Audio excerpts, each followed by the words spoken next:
Good evening, everyone. I think we're live. I think we're good. We are here to bring you live coverage of the Boeing Starliner landing. Assuming everything goes okay, we are going to bring you coverage of the Boeing Starliner spacecraft, which has no crew on it right now. And several hours ago, about 4 hours ago, it undocked from the International Space Station. And it is supposed to land in New Mexico in a little under 2 hours. As you can see, we have our countdown clock there. And there's going to be a NASA live stream coming up, which we're going to watch. Look, oh my gosh, NASA's Boeing Crew Flight Test Re-Entry and Landing. It's called the Crew Flight Test because originally it had 2 crew on it, and they were supposed to come back with the Boeing Starliner, but the Boeing Starliner had some issues, and NASA was not confident enough in the spacecraft to put the astronauts on it for the return trip. So the astronauts, the 2 astronauts, Sonny Williams and Butch Wilmore, will be coming back in February on a SpaceX spacecraft. So, but we are going to see the re-entry and landing coming up, and the NASA live stream starts in about 45 minutes. 45 minutes. So we're going to hang out, we're going to talk, we're going to get you updated, and then in about 45 minutes, we're going to watch the NASA stream. Actually, give me 1 second here. Let me just make a quick adjustment here. Okay. So I appreciate you guys being with me for this. And look, Boeing's beleaguered Starliner capsule leaves space station and heads home without any astronauts. That is from Associated Press. So it's supposed to land at 12:03 a.m. Eastern Time. And but before that, there's re-entry, and again, NASA's going to start their. I'm going to show you what NASA says about this. NASA's going to start their broadcast in about less than 45 minutes. Let me show you what NASA says is coming up.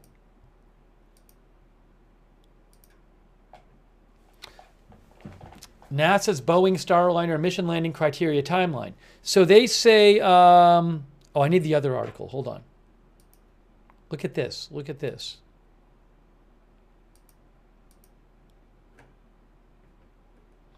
At 10:50 p.m., coverage resumes for deorbit burn, entry, and landing. So there's going to be a firing of the thrusters, I believe, to get it out of orbit, and then it's going to go through re-entry. Hopefully, it survives re-entry, and it's going to land. So we got all of that coming up. 12:03 a.m. is the targeted landing, and then at 1:30 a.m. post-landing news conference. Oh my gosh! So it's coming up. It is coming up, guys. Post-landing news conference. Whatever happens, well, I think they're going to do one of those. Hey, thanks to our new member Emmy. Thank you, Emmy. I appreciate that. Thank you. Okay, so. Yes, A says one way or the other it is coming down. That is true. That is true. Oh, also let me show you this. Look at this. I saw this before. NASA reports that the entry cover for Starliner has been closed and secured for entry. So some of you were saying, like, why is the top open? I believe the top is what was attached to the. Yeah, it docks through here, and the cover was open. See, look, this is Associated Press. See that when it undocked there, the cover was open, but they have now closed the cover. The cover has been closed and secured for entry. Teams continue to target around midnight for landing in New Mexico. Oh my gosh. Oh my gosh. So we only have about 42 minutes until NASA coverage resumes. 42 minutes.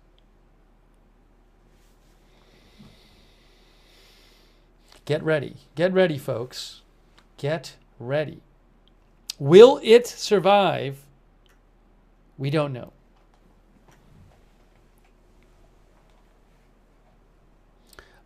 Thank you, by the way, to Hob Conaby thinks they're hoping fewer people stay up to see what happens. I think they just schedule it based on, favorable conditions and alignment of certain celestial bodies, maybe. I mean, there's space launches all the time at night.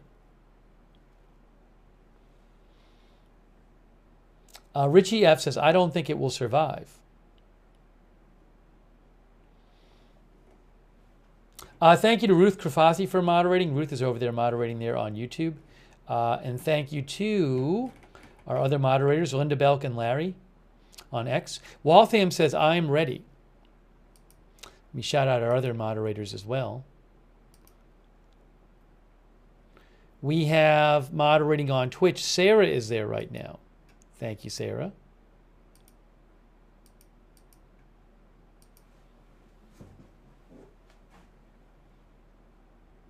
And we have, hang on a moment, we also have with us Margaret Riley is moderating. Kay Lowry Body. Thank you.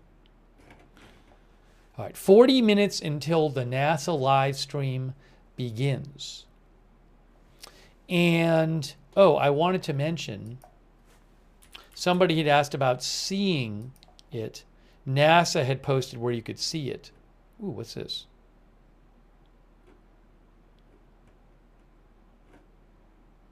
Here. Spot Starliner on its way back to Earth. After the spacecraft undocks from the space station, which it already did, it will soar through Earth's skies before landing in New Mexico. If you're on the visibility path, all time's mountain time, and skies are clear, look up and you might see it. So it is, you need to be basically in New Mexico. The only state you can see it in the United States is New Mexico. Those times are mountain time. That's mountain time. Well, actually, I take it back. Arizona, parts of Arizona and Texas, it looks like you can, in theory. Yes, parts of Arizona and Texas, you could see it if you can see low enough on the horizon and you're looking in the right direction. See that? That light blue there? There's dark green, light green, and blue. The blue area it reaches into Texas and Arizona.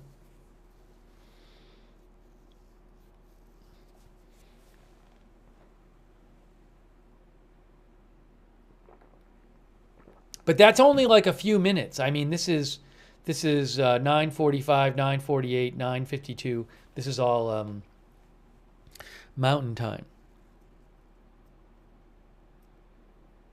Yes, El Pitt says Mexico. Yes, definitely Mexico. I was just pointing out the American states, but yes, Mexico. Some people in Mexico can see it too. Or if you're on the water in the right place. Yeah, we're going to talk about how it lands in a second. We're going to talk about how it lands. Why don't we do that right now? It's going to look like this. It's going to look like this. Oh, we should look up White Sands Missile Range Space Harbor. We should look that up on Google Maps. So it has airbags. It actually has airbags it uses to land. Look at that. That was the same craft landing. Well, I don't know if it's identical, but it is the Starliner spacecraft landing in 2022, the previous test flight.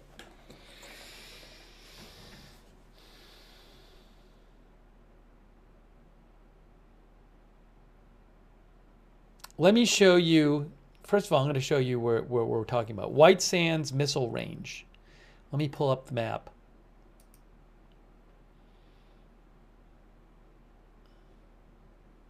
Everything went fine with the undocking, by the way. With the undocking. That went fine. White Sands. I guess White Sands Missile Range is what we're looking for. All right, I'm pulling it up on the screen, and I'm going to show you where this is. White Sands Missile Range is where it is going to be landing. Now, if I do this, good. Oops, sorry, too much. So it is in southern New Mexico, White Sands Missile Range. You can see right there. That is where it is. And if we zoom in here,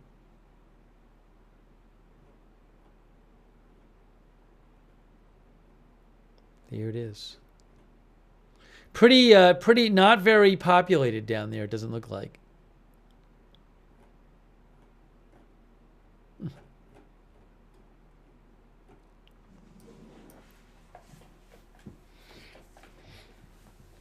Okay. Let's read about what this landing is going to be like. Okay.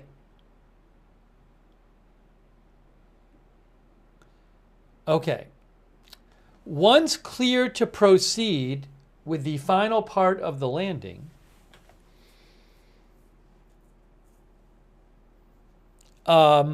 Starliner executes its deorbit burn. So that is going to be, I believe, a firing of its thrusters, which gets it out of its orbit, which lasts approximately 60 seconds, slowing it down enough to re-enter Earth's atmosphere and committing the spacecraft to its targeted site. Now, it's possible we'll actually see that deorbit burn on the NASA stream. Maybe. I'm hoping we do. I don't know if we'll do, though. I don't know. Because I don't know what... We would need some sort of camera to see it. Maybe they have some satellite that can see it. I don't know. I'm sure we'll see it once it gets in the atmosphere and it's coming down in a parachute and stuff. We'll see it then.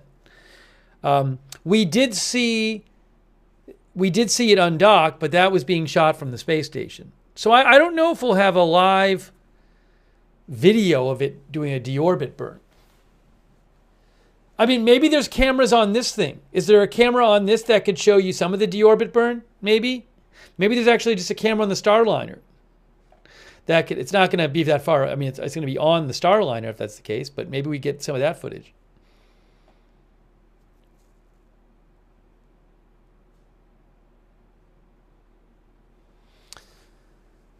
One of our viewers says, I'm sure we'll see what they want us to see. That is Nemi is breaks. O blank says its camera probably doesn't work either. So anyways, it's going to do a deorbit burn for like a minute, which will slow it down enough to re-enter Earth's atmosphere and committing the spacecraft to its targeted site. Immediately after the deorbit burn, Starliner repositions for service module disposal, which will burn up during reentry over the southern Pacific Ocean. The service module actually has the thrusters on it. You know that?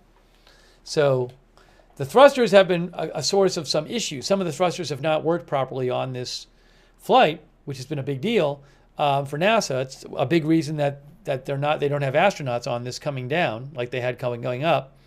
But they're not going to be able to study the thrusters, as I understand it, on Earth because they're not going to study them physically on Earth with the original thrusters because the original thrusters are on the service module, I believe. Following service module separation, the command module maneuvers into re-entry position. During re-entry, the capsule experiences plasma buildup, reaching temperatures of up to 3,000 degrees Fahrenheit that may interrupt communications with the spacecraft for approximately 4 minutes. Now, I know we've covered SpaceX launches where on the SpaceX craft they would have, we've covered SpaceX landings. Well, no, we've covered the launches, but in the launch you'll have something go out of the atmosphere and come back in the atmosphere, and we've seen live footage from a camera attached to something that SpaceX launches where it's coming back into the atmosphere. I don't know during reentry, so I don't know if this spacecraft has a camera on it, which will let us see during reentry what is going on.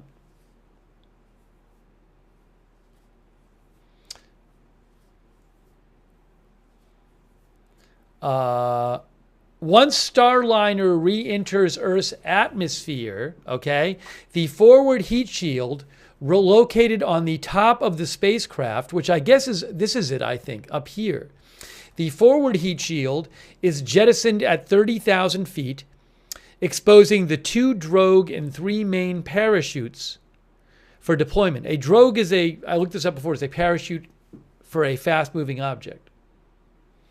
The parachutes will continue to slow the spacecraft down as the base heat shield is jettisoned at 3,000 feet. I guess that's on the bottom here. But it wouldn't be there on this one because it's already landed. Allowing the 6, but once the base heat shield is jettisoned, that allows the 6 landing bags to inflate. So the base heat shield is jettisoned at 3,000 feet. Then the 6 landing bags inflate. At touchdown, the spacecraft is traveling at approximately 4 miles an hour. 4 miles an hour. And it lands on the airbags. How about that? It lands on the airbags. That is a shot of the May 2022. The previous flight test in 2022 of the Starliner, that is a shot of the landing of it from NASA. So that's what it should look like. That's what it should look like today, eventually. You can see how empty that area is. That landing is at the same place. It's at White Sands Missile Range's Space Harbor. That's where it's supposed to land today. So we have a preview of what it'll look like right in that photograph.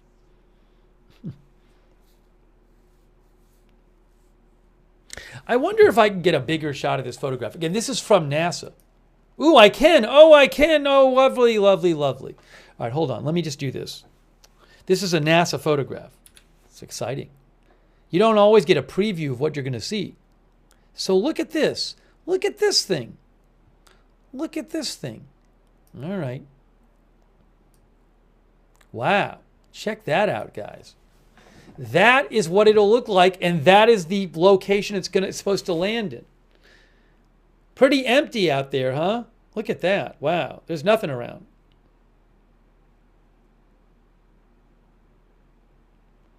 Tim747 says, fascinating what they can do with today's technology.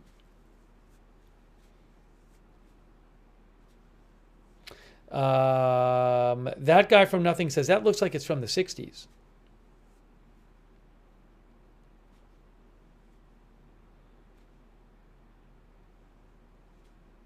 Aladdin says White Sands is pretty, lots to do. I don't know if Aladdin is joking or if there's maybe a place called White Sands near this range where you can do stuff. I don't know. I can look it up real quick. White Sands, New Mexico. Oh, so there's a national park, it looks like there. White Sands National Park is there. White Sands National Park, says Wikipedia, is completely surrounded by the White Sands Missile Range. How about that? Interesting. Pat W says it has external cameras, but don't know if we will be able to see any feeds from the external cameras on this spacecraft.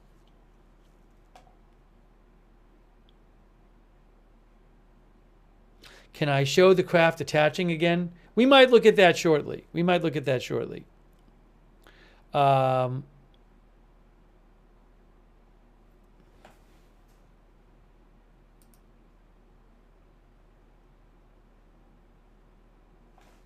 Thank you to Dances with Wolves and Barbara Crossley and Not a Gray, by the way. Uh-oh, what's this?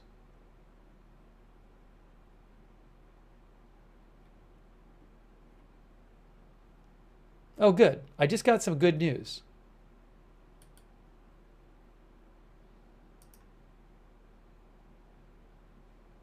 I just got some good news. The good news is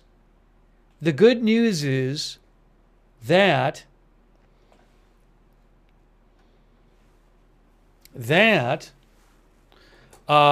we should be able to bring you the debate, the presidential debate.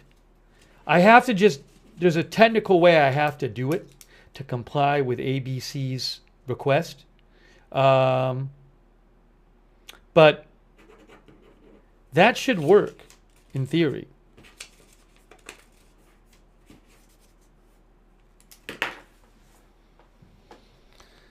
So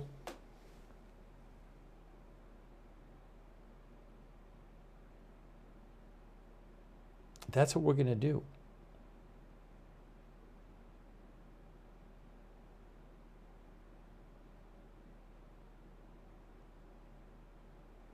All right, so I just read this right now. Sorry to interrupt.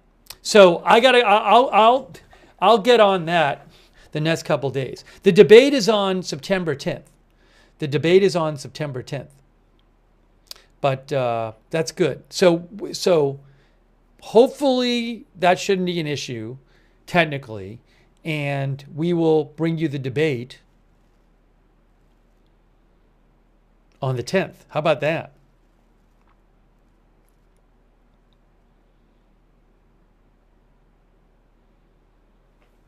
Great. Wonderful. Okay. What time is it on the 10th? What time is the debate on the 10th? I gotta look it up. The debate is on, excuse me,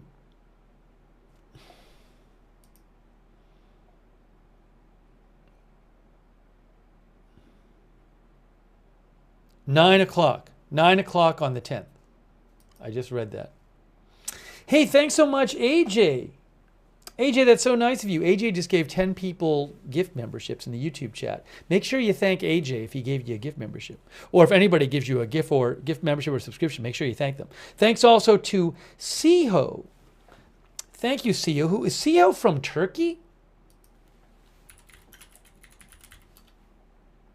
Yes, wow. And thank you to Bull T850 for your support.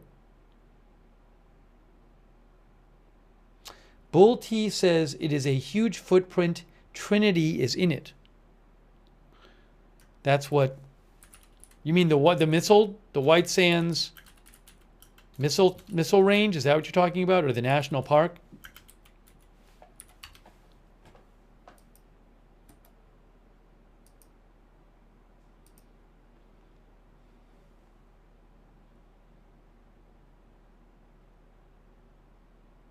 Oh, yeah. So according to Wikipedia, the first atomic bomb, codenamed Trinity, was test detonated at Trinity site near the northern boundary of the White Sands missile range. How about that, guys? Thanks to Bull T850 for mentioning that. You can read more on the article on Wikipedia, White Sands Missile Range on Wikipedia.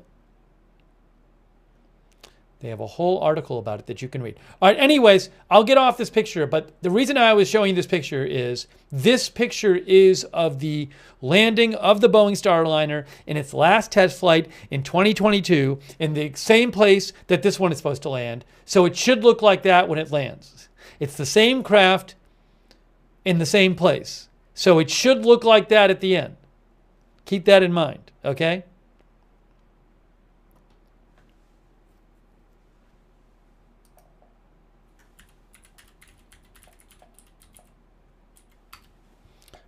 Now, what time is it? Hold on. Let's get organized here. So, we are bringing you live coverage of the Boeing Starliner re-entry and landing. And in 21 minutes and 30 seconds, NASA will start their live stream, and we will be watching live coverage from NASA and talking about it in about 21 minutes, guys. Hey, thanks Rob Van Roy for the Netherlands for the membership. Thanks so much. And thanks also Brian Tampa. Thank you. Thanks, Brian. So in about 20 minutes, NASA's going to pick up their live coverage, guys. Thanks also to Flashed, I'll say Flashed and B, for your support on Twitch. I want to make sure I'm taking some more comments too. But I also want to kind of give a summary of what's going on. Let's see here. Also, I'll make sure I'm not hearing anything more from like NASA being posted. Oh, NASA just posted, while Starliner makes its return to Earth, NASA astronauts Butch Wilmore and Suni Williams, they are the two astronauts who took this craft in June up to an International Space Station. Remember, the Boeing Starliner, this was its first, and it was supposed to be its only manned test flight. It had two astronauts on it, Suni Williams and Butch Wilmore. So they were supposed to go to the space station for like a week. So they took this craft up to the space station, but there were some of the thrusters didn't work, and also there were some helium leaks. And NASA did not bring them down after a week like they were supposed to come down. They were concerned about the spacecraft, and they spent months looking into this and looking into these issues with the spacecraft. And ultimately, NASA decided that they were not confident enough in the functioning of the spacecraft, the safety of the craft, to bring the astronauts home. So the astronauts, instead of coming home, are staying up there until February. So they'll have about an 8-month stay instead of an 8-day stay. And they will come back on a SpaceX spacecraft, Crew Dragon spacecraft. And this Starliner spacecraft, just a few hours ago, as you can see in that photo, undocked from the space station, and it has been making its way, and it's in the process of coming back to Earth. And in about 19 minutes, NASA's going to start their live feed again, which we can watch. And we're gonna see the re-entry into the atmosphere, and hopefully the re-entry and landing of the Starliner in New Mexico. But there's nobody on it. There's no people on it. All right. No, Joker 2 says are they getting per diem? We talked about this previously, and I believe there was a NASA article I found, which somebody sent me, which said that they just get paid a salary. They don't get. I don't believe they get paid extra. No, actually, I'm sorry. I think they might get a small per diem, but they don't get like a big bump in their salary. Put it that way. I do think I read they get some sort of small per diem thing, but they're not getting like super overtime thing. If that was the nature of the question, like do they get paid a lot extra or something? No, they're on a salary. But I don't want to really take a lot. We covered that on another stream, so I don't really want to spend 10 minutes researching it.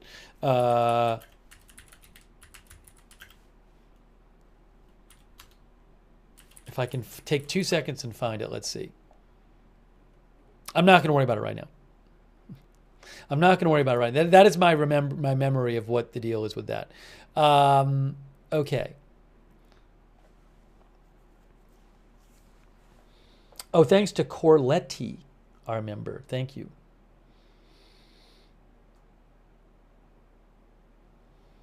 Oh, so one of our viewers requested that we get to see that we watch the undocking again.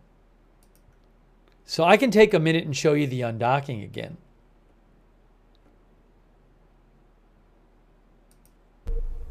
Whoa, whoa, whoa.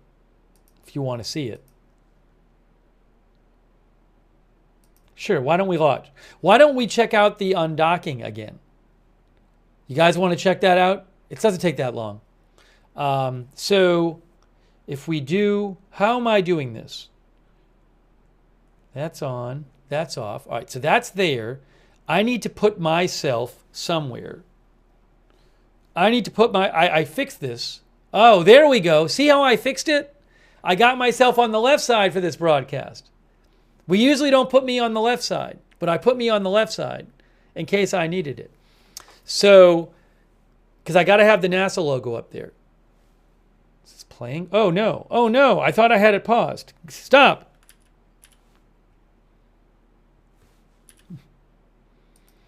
Okay, so now we're going to watch. This is a replay. This is not live. This is not live. This is a replay. I'm going to say replay of undocking.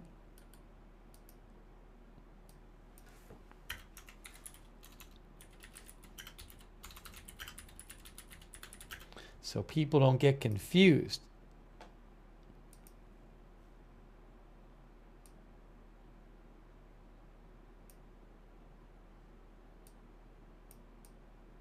All right, this is a replay of the undocking.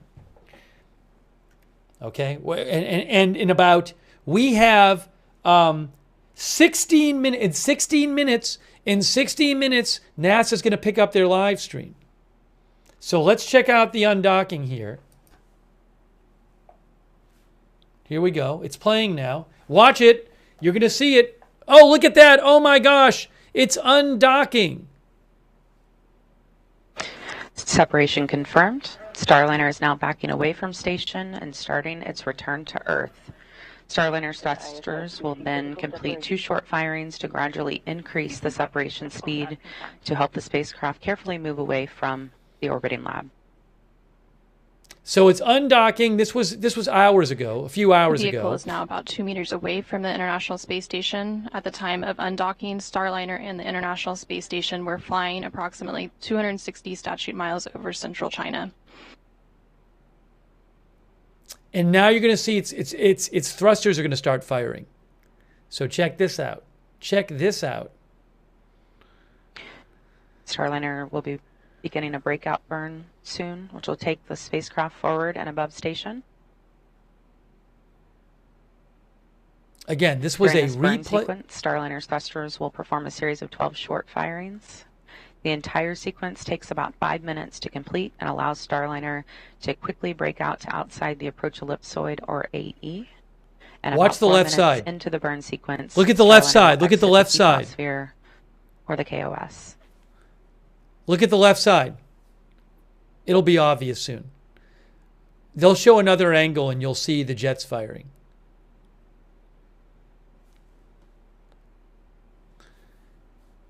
See on the left side? You can the see jets those thrusters firing there on the left of your screen as the Starliner backs thrusters away from space station. So we'll see we here. are now just at 35 meters away from the International Space Station. Again, this is a replay from a few hours ago. A good first burn. Houston, ISS thrusters enabled. Confirmation, all 27 jets have fired. This is a replay. Copies, ISS thrusters Look at that. enabled. And you're seeing the light show there on your screen. So just for people who didn't see it earlier, look at that. Wow. And the first 3 of the 12 firings have completed, and there's about a 100-second pause until the 4th burn. Hang on 1 second here. Give me 1 moment. Yeah. No, the NASA stream is not live. The NASA stream is not live. More fake news in our chat. It'll be live in about 12 minutes.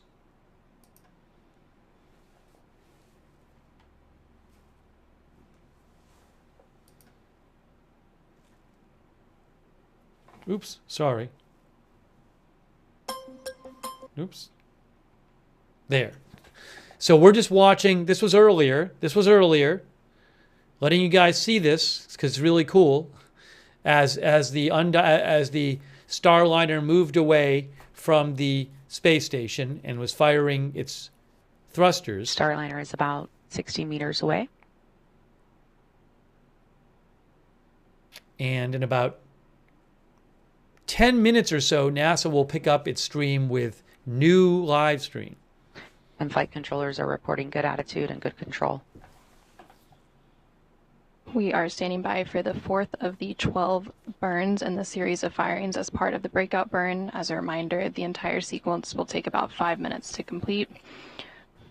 About 4 minutes into the sequence, Starliner will cross what is known as the keep-out sphere. The keep-out sphere is an imaginary 200-meter sphere centered on the space station. We are 15 seconds away from the fourth burn in the series of 12. Again, this is a replay you're watching. This is a replay that you are watching.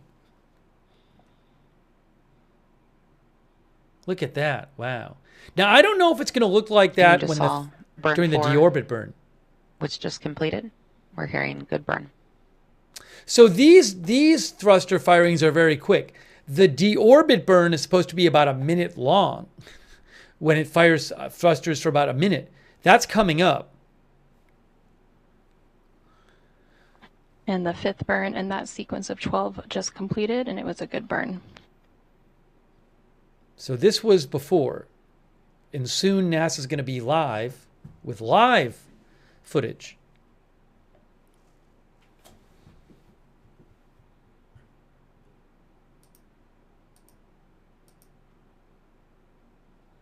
The sixth burn in the series of 12 was just completed, and it was a good burn. We are halfway through the series of 12, 6 more to go. Yeah, and just to show you, because two different people have claimed in the chat that the NASA stream is live. This is literally the NASA stream. You're literally looking at the live NASA stream. So what these people in the chat are talking about, I have no idea. I just don't know what they're talking about. It's not hard to do. Go to the channel and look at it, and you will see it is not live yet.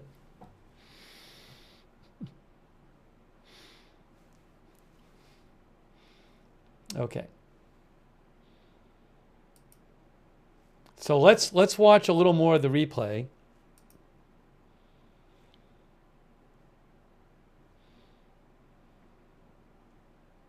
You might be able to see some of those lights on the front of Starliner, a red and a green and a white. Those indicate the different sides of Starliner, and they're used by the ISS crew to watch Starliner move away from the ISS along the undocking axis. And we just heard good confirmation of both burns 7 and 8 completed. All right. Starliner undocked. I'm going to turn the volume down on this. And has just a handful of short firings left in its breakout burn. So, it's now about 150 meters away from the International Space Station. See, it's firing those thrusters again. So, again, we have 9 minutes until NASA picks up their live stream again with more live coverage.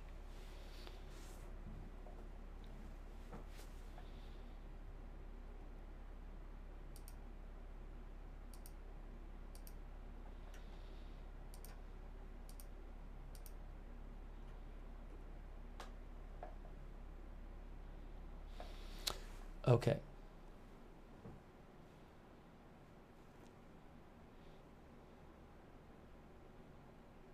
Three people have just said in the chat, is this video live?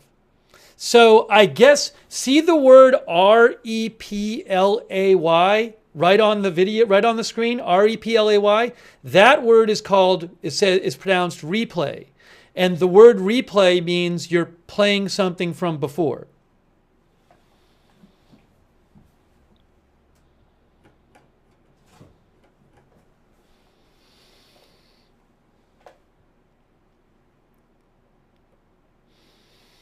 Okay, let's go back. All right, so we watched enough of this. That was before. We've watched the before. We have watched the before. Now we're waiting for the NASA live stream, which is coming up in about 7 minutes. There you go. Oh, I got to get this off. NASA's Boeing Crew flight test re-entry and landing. Hang on a second here.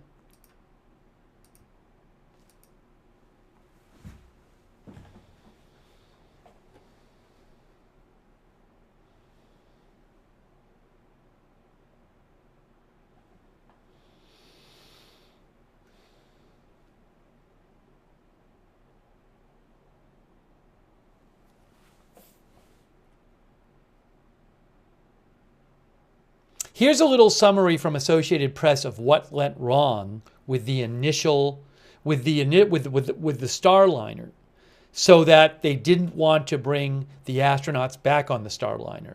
Associated Press says, even before the 2 astronauts launched on the Starliner on January 5th, the Starliner's propulsion system was leaking helium. The leak was small and thought to be isolated, but 4 more helium leaks cropped up after liftoff. Then, during the flight, 5 thrusters failed. Although 4 of the thrusters were recovered, it gave NASA pause as to whether more malfunctions might hamper the capsule's descent from orbit. Boeing conducted numerous thruster tests in space and on the ground over the summer, and was convinced that its spacecraft could safely bring Wilmore and Williams home. But NASA disagreed with this. NASA was not as sure as Boeing was, and NASA decided, hey, we're going to fly this thing back without a crew. We're going to have a SpaceX craft take them home in February. The SpaceX Crew Dragon has been for 4 years now, taking astronauts to and from the space station. They said, we're just going to fly the Starliner back home with no crew on it. So that's what's been happening over the last several hours. And in less than 5 minutes, the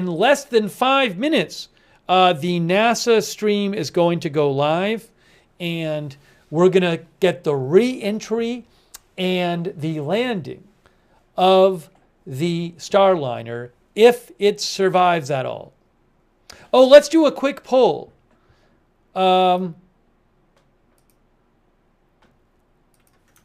Will Starliner land with no major problems? Yes or no? Yes or no?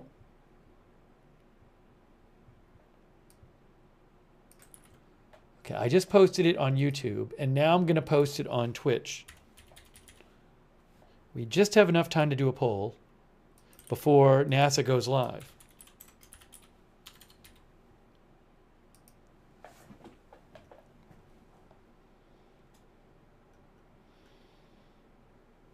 Let's see what our viewers say. All right, so over there on YouTube, the current poll result is 56% say it will land with no major problems. People are a little more optimistic than they were earlier in the evening. 56% on YouTube say it'll land with no major problems, but 43% say no, there will be major problems. And on Twitch, a little more optimistic on Twitch. Wow. 60% on Twitch say it's going to land with no major problems. So you guys are a little more optimistic than you were earlier in the evening. And a majority now think it's going to land with no major problems. All right. We'll have to see.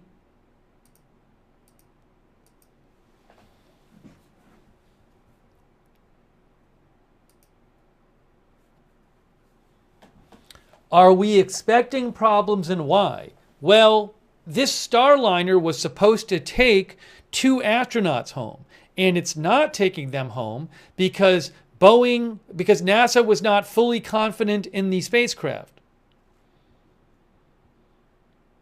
Now, that doesn't necessarily mean you should expect problems, because maybe if NASA thought there was a 1% chance of something going really wrong, that would be, maybe if they thought that, they might have thought some small number like that, some small percentage chance was too much to bring astronauts in. But that wouldn't mean it's very, very likely that something will go wrong. I honestly don't know. We'll have to see. We'll have to see.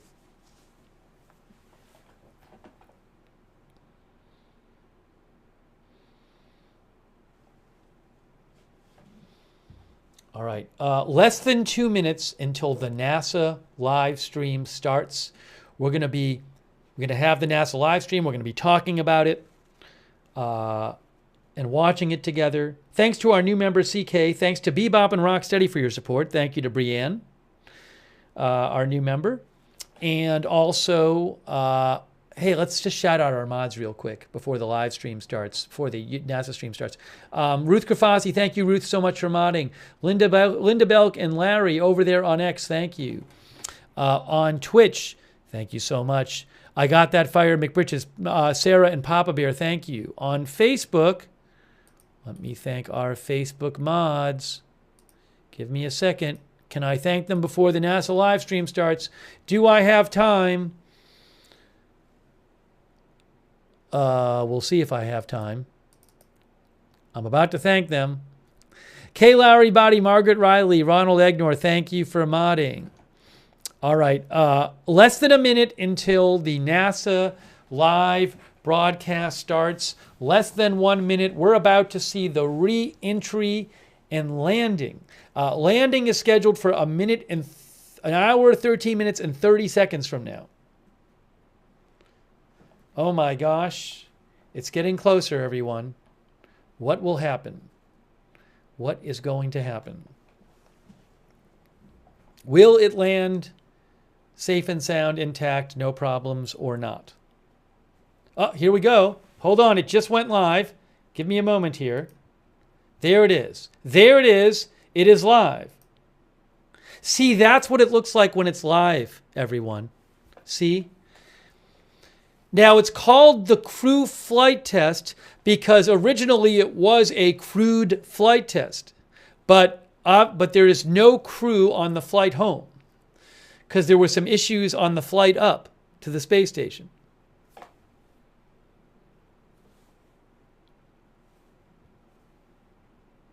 Give me a moment here. Okay. The music is playing. The music is playing. Here it is. Hold on. Hold on. Good evening and welcome to NASA's Johnson Space Center and our coverage of Boeing's crew flight test. I'm Brandy Dean with NASA. And I'm Lauren Brennicke with Boeing. Starliner safely departed the International Space Station and is on its way back to Earth. Starliner is making its return autonomously tonight without NASA astronauts Butch Wilmore and Sunny Williams after a decision to return without crew was made during a flight test readiness review last week. But the team here in Mission Control will be watching over Starliner over the course of the next hour and a half as the spacecraft fires its engines to drop back into Earth's atmosphere and make its way down for a landing in New Mexico at about 11 p.m. Central or midnight Eastern. The team here is led tonight by Flight Director Rick Henfling with weather assistance from Flight Director Mike Lammers. Henfling is just under 7 minutes away from polling the flight controllers here in the room on their readiness for Starliner to perform its deorbit burn at Starliner's landing zone. Teams in Florida, Houston, and New Mexico have been monitoring the spacecraft, famously undocked from the International Space Station at 5:04 p.m. time while flying 260 miles over central China. NASA's having a little issues, a little NASA glitchy. Astronauts Butch Wilmore and Sunny Williams National Space Station in June as part of NASA's Boeing crew flight test lifted off a United Launch Alliance Atlas V rocket from Complex 31 at Cape Canaveral. Yeah, guys, just so you know, the glitches are not on my end. The actual NASA stream is glitchy. During that June 6th rendezvous, NASA and Boeing identified helium leaks and experienced issues with the Starliner's reaction control thrusters as the spacecraft approached the space station. Since then, engineering teams have completed a significant amount of work collecting and reviewing data, conducting flight and ground testing, hosting independent reviews with agency propulsion experts, and developing various return contingency plans. Uncertainty and lack of expert concurrence did not meet the agency's safety and performance requirements for human spaceflight, thus prompting NASA's decision to return Boeing Starliner spacecraft to Earth without the astronauts Butch Wilmore and Sunny Williams aboard. The uncrewed return allows NASA to continue gathering test data on Starliner during its upcoming flight home, while also not accepting additional risk for the crew. Wilmore and Williams, meanwhile, have formally joined the Expedition 71-72 crew and are going to remain at the space station conducting science experiments and helping with maintenance through February 2025. They're going to fly home aboard a Dragon spacecraft with 2 other crew members assigned to the agency's SpaceX Crew 9 mission. That is NASA astronauts Nick Hague and Roscosmos cosmonaut Alexander Gorbanov. On Thursday afternoon, the hatches were closed between Starliner and the International Space Station. And earlier today at 5:04 p.m. Central, the docking hooks released Starliner, allowing it to separate and begin moving away from the space station. There you go. We watched that its before. Journey home. You can see that video from earlier today playing here.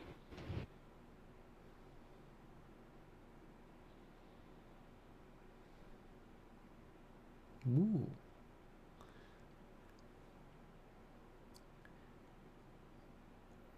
The deorbit burn is coming up, guys. This is footage from earlier, but the deorbit burn is coming up. That was earlier when it was firing its thrusters. Beautiful display of Starliner's thrusters there. So this is from earlier.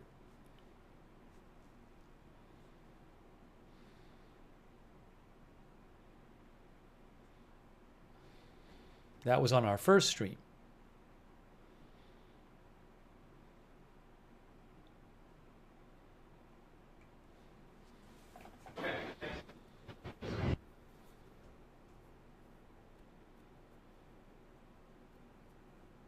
That is a live shot of whatever they call that control area. Williams also had some words to say for the teams here on the ground as Starliner was making its way away from the space station.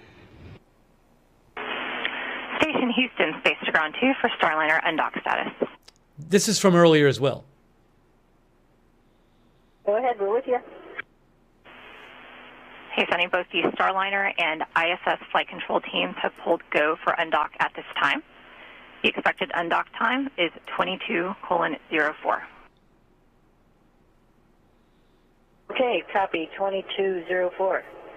Hey, we're just looking at the flight control roster, and wow, it is the all-star team.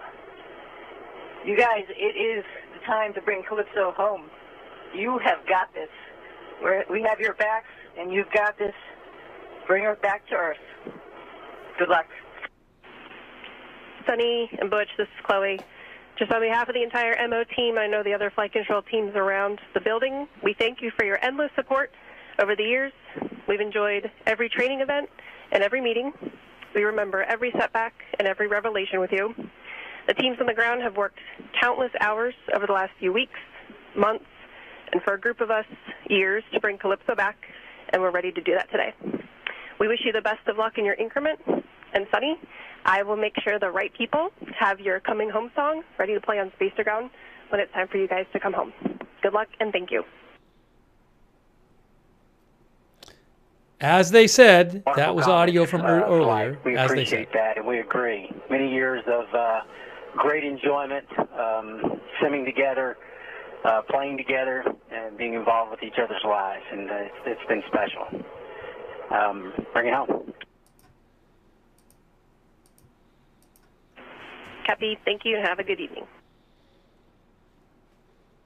That again was a conversation recorded earlier today between astronauts Sunny Williams and Butch Wilmore talking with the Starliner flight director at the time of undocking, Chloe Meering. Since that undocking, when Starliner and the space station were flying 260 miles above central China, Starliner has been steadily increasing the distance between it and the space station, ensuring that it will be able to get into space and to place to perform a 10:17 p.m. Central deorbit burn. Now, look at about, that! 20 minutes. Look at that! While it has been moving away, the flight controllers here on the ground took the opportunity to perform a few tests of Starliner's thrusters. During the test, the crew module's 12 small reaction control system thrusters, one of the jets, didn't fire when commanded.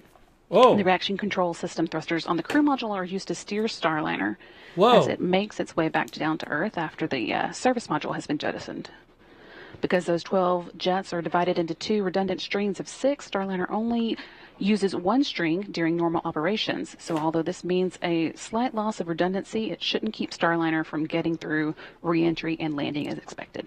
Okay, so they tested the thrusters. Yeah, Starliner has plenty of redundancy with this part of the prop system on the capsule, so no impact to the deorbit burn or reentry, and it's not required for flight rolls. The team also tested 10 of the 28 reaction control system jets in the service module after undocking, and they all performed as expected.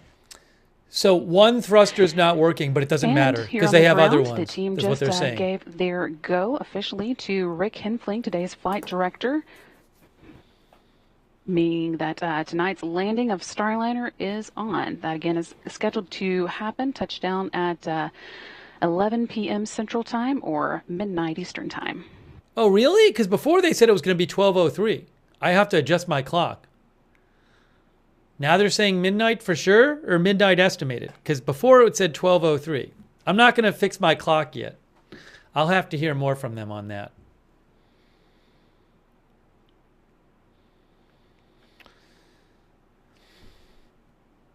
But about an hour until it lands. Soon there's going to be the deorbit burn. They said that one thruster was not working, but they have redundancy. So they have other thrusters that can do what that thruster does. But I don't know, like in theory, how bad is it bad that one isn't working, even though it's not supposed to affect the reentry and the landing, because the thrusters have been problematic during the flight. On the way up, they were problematic.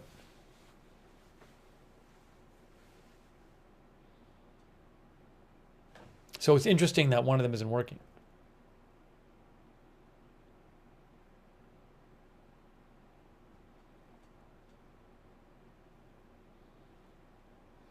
Once again, flight director Rick Henfling has gotten a go from Starliner's for Starliner's deorbit burn from all of the flight controllers watching over the spacecraft's return tonight. And that again means we are officially on for Starliner's return to Earth at about 11 p.m. Central Time or midnight Eastern. About the deorbit burn at 10:17 p.m. Central Time is now just 17 minutes away. That'll be a 59-second firing of 4 of Starliner's orbital maneuvering and attitude control thrusters on Starliner's service module. So in about 17 and joining minutes, us live from Starliner's landing zone with White Sands at White Sands Space Harbor in New Mexico, our colleagues Leah Cheshire from NASA Public Affairs and Boeing's Josh Barrett. Leah and Josh, how is it going out there? Whoa, look at this. Thanks, it's live. Randy. It is going well out here. We are out here in White Sands. The weather right now is about 75 degrees and very light winds, approximately 6 miles per hour.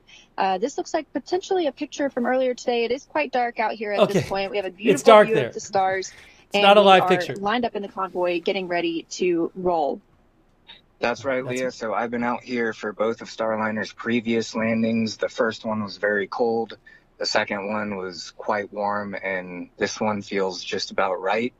We're following along with 2 command vehicles. We've got the MLCC, or the Mobile Landing Control Center. They're tied in down in Mission Control in Houston with the people that you're seeing on your screen right now. We also have the MDTV, that's the Mobile Data and Tracking Vehicle, and on top of that, it's got a suite of optics on top. There's an infrared camera and 2 visible cameras, one of them with a telescopic focus. So those will be the first things that we'll be seeing Starliner with here from the landing zone, and you should be seeing those on your screens as well. And Leah's got a few more things that she'll talk about that should get some cameras on Starliner as well. Yeah, especially the WB-57, NASA's plane. That took off just a few hours ago, just as we were heading out here to the landing site. So we arrived here at about 6 p.m. local time, which is mountain time. And since then have been getting ready, lining up, doing communications checks between the various teams, and just getting ready to eventually drive out to the landing site once Starliner comes down. So it is a sea of white gypsum sand out here. And teams are continuing to just prepare as soon as we get into that deorbit burn. So they are actually in a huddle right now, talking through some of the next steps for tonight, getting ready to come and join us here in the convoy as we await to see the deorbit burn. So with that, right now, we are going to turn it back over to you, Brandy and Lauren. We are going to stick around, though, and cannot wait to see Starliner coming straight across the sky. Thank you. Wow. We'll get to see that later. Thanks so much, Leah and Josh. We are hoping to get some good views from where you guys are at later today. Now, once we make that final burn to get out of orbit today, it'll take about 45 minutes for Starliner to reach its destination.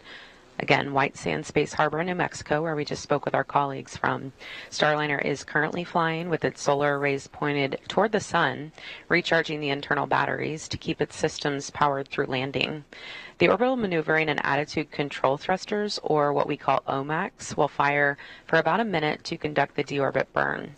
That maneuver slows the spacecraft down from orbital velocities and allows it to start falling back to Earth in a head-down position. At the end of that deorbit burn, Starliner angles itself for re-entry. The deorbit burn is just the first in a series of milestones we're going to be ticking off tonight. To give you the full rundown, deorbit burn is scheduled for 10:17 p.m. Central. As we said, we just got the go for that a few minutes ago. It's going to be followed by the separation of the crew module from the service module at 10:20 p.m. and the crew module will then continue on its own. At 10:45 p.m., Starliner will begin to feel the effects of the Earth's atmosphere again for the first time since its ascent in June. And a few minutes later, around 10:47, the heat from Starliner's reentry will become so intense that that plasma will begin to form around the spacecraft, causing a blackout in communications with Starliner for about 4.5 minutes. Once Starliner clears that blackout period, things will begin to happen very quickly. Yeah, so then up next at 10:56, when Starliner is about 4.3 miles above Earth, the spacecraft will be done with the forward heat shield that is at the top of the capsule that helped protect it through re-entry, and it will jettison it to make way for the parachutes that are stored underneath. And then almost immediately, those parachutes will begin to deploy. First with 2 smaller drogue parachutes that are meant to take the edge off Starliner's speed. They open up in stages over the course of about 28 seconds. And then at 10:57 p.m., when Starliner is about 6 miles up, the drogue parachutes are released and 3 main parachutes are deployed.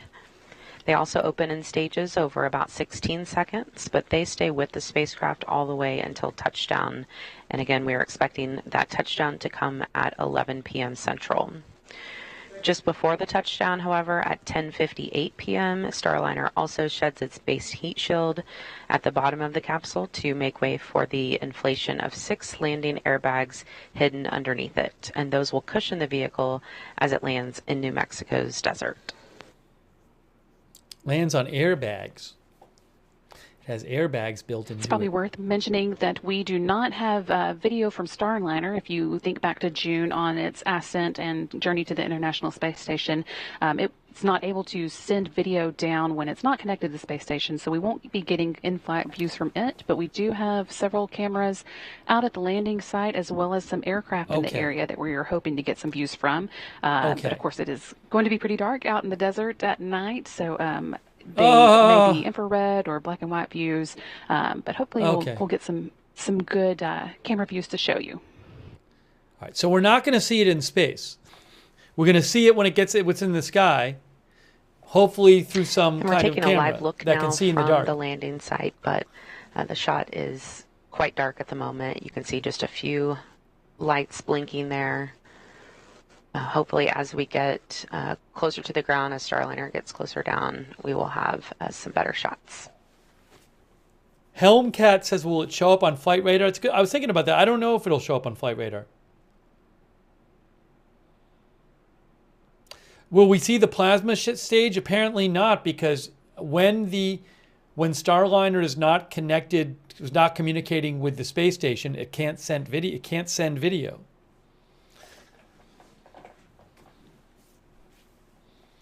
Gary Eckert thinks it will not show up on flight radar. 55 minutes till landing, and really just a few minutes, about 10 minutes until the deorbit burn. It's really too bad we can't see that, because the deorbit burn is basically thrusters firing for a minute. 4 thrusters firing to slow it down for a minute.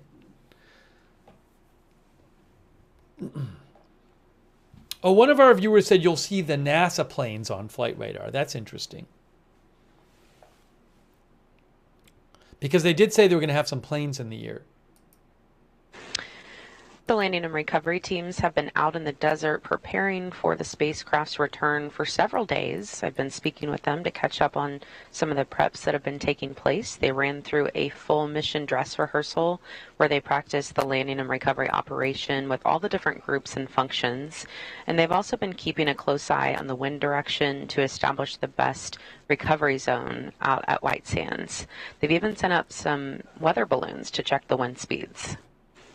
Tracking vehicles out there are equipped with cameras, so the team has been calibrating those. And again, although we don't expect any views from Starliner on its way down, we're hoping to get some good ones from those tracking cameras as well as aircraft in the area. We plan to have the WB-57 getting views while it is about 16,000 feet above the ground until the drogue parachutes deploy. And then at about 6,000 feet, we hope to see views from a Cessna in the area. That's the airplane they were just talking about right there. That's the airplane. And this is actually a current view of the Cessna as it makes its way out to the landing site. Hold on. Where's the plane? Space Harbor in New Mexico. That's the view from the plane. They're showing that was a live shot from the plane, that black and white shot. And this is a shot from one of the ground cameras that we have on site. Awesome. So again, although it is dark there, we are hoping to see some good views. Those cameras can see in the dark. That's the plane and right there. The last few hours, the teams there on the ground Flight have Radar been 24, at the holding NASA. area, loading up their vehicles, doing White Sands checks, Missile Range, making sure all the equipment is ready to go, and then shortly they'll begin moving into place to watch Starliner make its final approach. And then once Starliner lands, teams will move closer in a very strategic way. They will first stop at about the 500-foot mark away from the spacecraft, and then they'll move in closer to the 150-foot mark while ground teams safe the vehicle. That first team on site with Starliner will be what we call the Gold Team. They start recovery operations by performing what's called a sniff test, where they use sensors to check for hydrazine, one of the propellants that Starliner uses. They'll be wearing protective gear known as hazmat suits to prevent exposure to hypergolic propellants. Hydrazine is used as propellant, and if it turns into a vapor, it can be toxic. After the sniff test, they will notify the rest of the convoy when it's safe to approach, and then they're going to check the winds, make sure the entire landing and recovery team is staged uprange from the direction the wind is blowing for added protection. Now, everyone out there is part of a different color team, and they wear a vest with that color, so it's very obvious who does what. So the next step is the silver team, and their first job is to ground the spacecraft. Starliner will be powered down, but there could be some residual electricity. So before anyone can touch it, they will ground it and discharge it.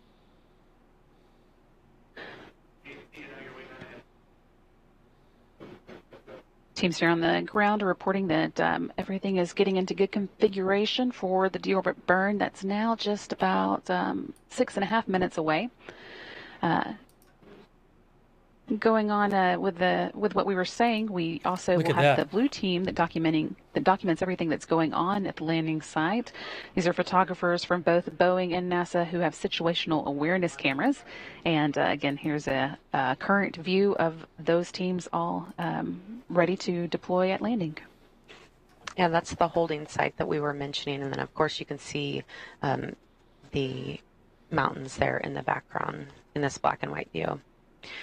Now, the green team hooks up the HVAC trailers to Starliner to get cooling on it, but their first job is to put up an environmental enclosure on the spacecraft, and that enclosure looks a lot like a big inflatable. It wraps around the vehicle to get cool air around it and make sure the critical systems don't overheat. Then the red team opens the hatch. That is mostly Boeing Fire and Rescue. They will back up the mobile access platform to Starliner's hatch, giving the team access. And Starliner will be bringing back more than 900 pounds of cargo, including a nitrogen-oxygen recharge system, or what we call NORS tank, that NASA will service and refill for future space station needs. The teams will unload that cargo before Starliner heads back to Florida. Just over 5 minutes to go now until tonight's 10:17 p.m. Central Time deorbit burn. Team here on the ground reports that Starliner has gotten into the right attitude, kind of the right way it's pointing for that burn. So everything is looking good. We're on track for landing at 11 p.m. Central, midnight Eastern.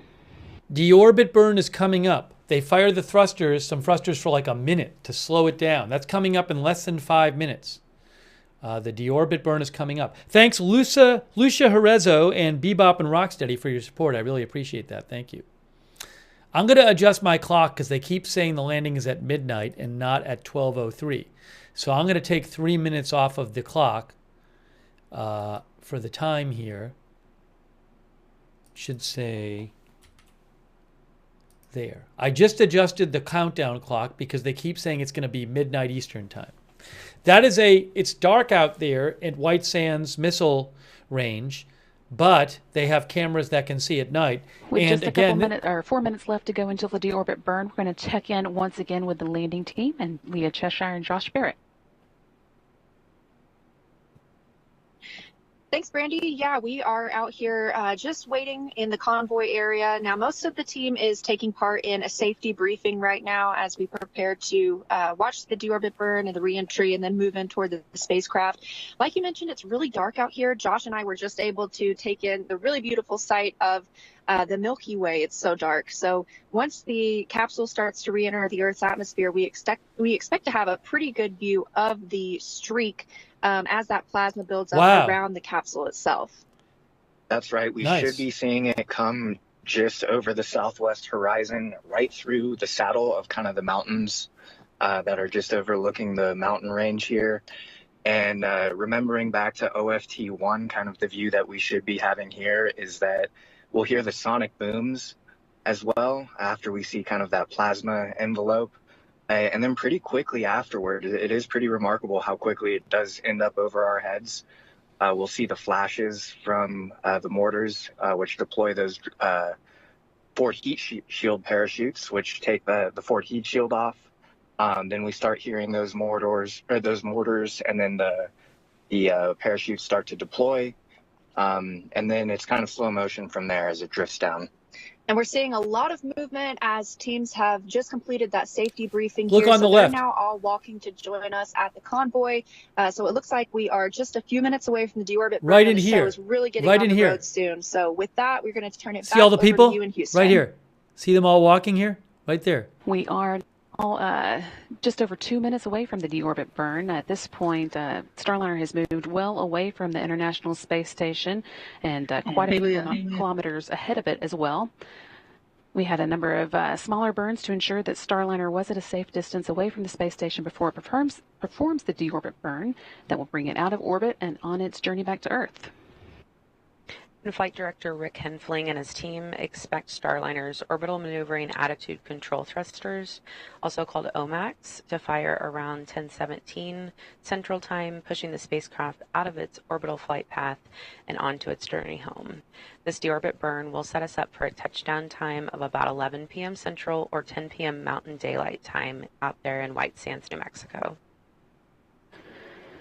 Once it's there, control teams in Houston will begin powering off Starliner's radiators and solar arrays as the spacecraft now has enough power to get home, and sublimators will be taking over cooling. They use water to cool the cabin. Starliner is also, as we said, now in the correct attitude for performing the deorbit burn, and at this point, the service module and crew capsule are still attached to each other. 4 of the service module's 12 aft-facing orbital maneuvering and attitude control engines are going to be powering the deorbit burn, allowing them to separate safely. The deorbit burn is about to happen. 1,500-pound thrusters, meaning this burn will take about 6,000 pounds of thrust, slowing Starliner from its current orbital velocity and bringing it back to Earth's atmosphere for a smooth landing. The Small Reaction Control System, or RCS thrusters, assist here in holding Starliner in the correct attitude. During this test flight, our teams ran roughly 1 million computer model simulations showing all the different thruster combinations possible for a safe return to Earth today. Ooh, look at that shot. Just 20 seconds now until the burn starts. 20 seconds till deorbit burn, guys. And again, deorbit burn about to start. Those orbital maneuvering and attitude control thrusters. Deorbit burn about to start. It'll take like a minute to slow down the spacecraft. About to start now. Deorbit burn.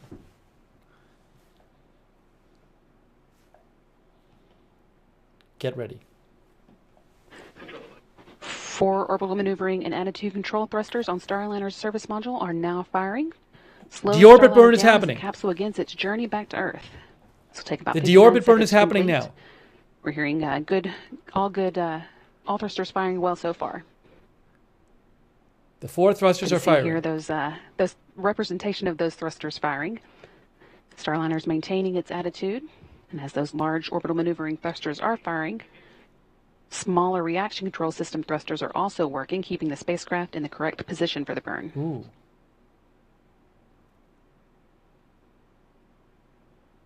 So the thrusters are firing. They're slowing down the spacecraft right now. A 1 minute deorbit burn. They got their graphic real-time representation Still of it looking up. good.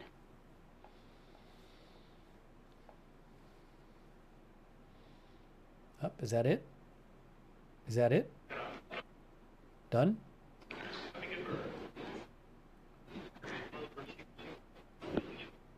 What's happening?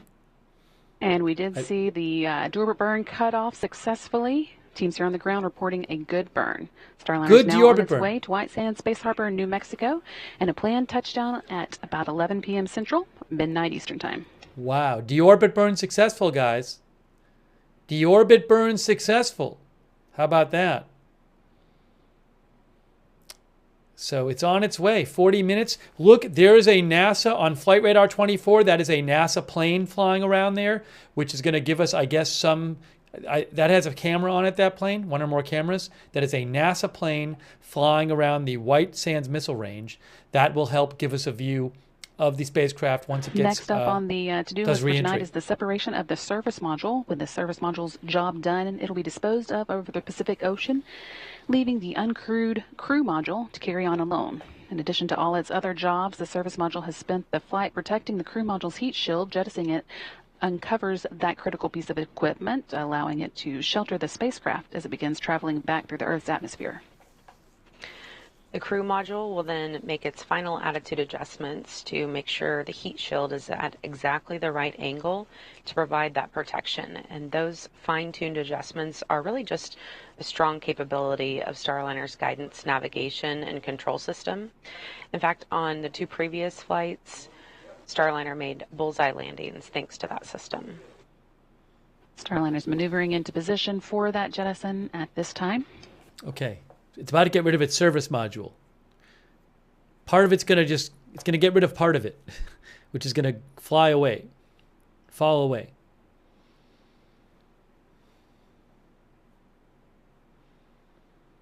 I wonder if they'll have a graphic of it, or they'll just tell us it happened. We're going to be able to see the spacecraft once it goes through the atmosphere, once it re-enters. Because then, like, planes will be able to see it and other cameras. We can't see it when it's not, when it Team hasn't here on done the ground re-entry. reporting that Starliner's in a good attitude, pointing the right direction for the service module separation. And the service module has just jettisoned, separated. Service and is now module's falling jettisoned. away. It will burn up during re-entry over a remote part of the Pacific Ocean. And Starliner will continue on its path to New Mexico, where the landing and recovery team is waiting for touchdown. Starliner is now angling itself and its heat shield for re-entry. So the service Entry module is interface gone. is coming up in just about 10 minutes. That's the hottest part of the re-entry process, with Starliner's heat shield reaching about 3,000 degrees. To protect Starliner from those heat loads, the spacecraft has what's called an ablative heat shield. The outer surface of that shield heats up to a gas, which then carries the heat away from the crew module through convection. And our team calls this process a game of threes because during entry interface, the heat shield will handle those temperatures of about 3,000 degrees, but it will convert that heat to about 300 degrees with only 3 inches of ablator. And because of this protection during this hottest part of reentry, the inside of the spacecraft remains at about room temperature. Wow. When Starliner returned from its last 2 flights, the capsules landed with 2 black stripes up the sides, indicating the heat shield was ablated as intended. So we do expect to see that again today, and the team considers that a bit of a badge of honor.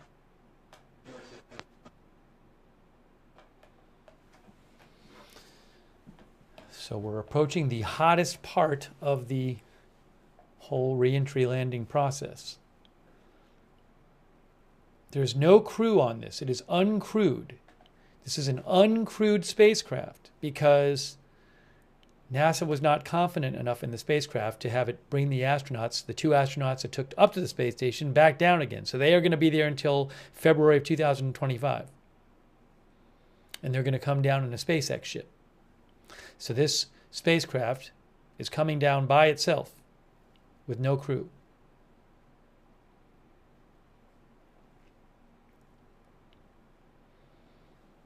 And this is live.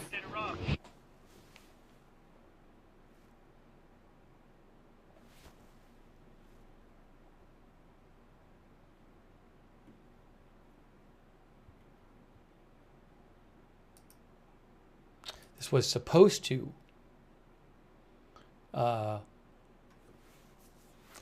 have the two, supposed to stay up there for around 8 days and then come back down. That was in June. But it had some thruster issues and helium leak issues.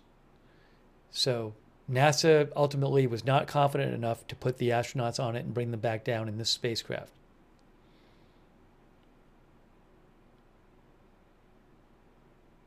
We haven't heard anything for a little while. Is that a bad sign that we haven't heard anything in a little while? I don't know.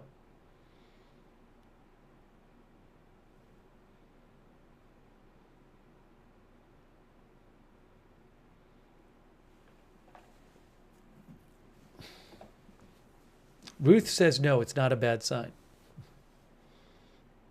Because they were talking pretty much nonstop, and it's been a couple of minutes. Well, there is a time when there's several minutes where we can't hear from the communications blackout, but I think they would announce that. Yeah, the communications blackout is not for like 20 minutes. That's supposed to be around 11:47 Eastern time.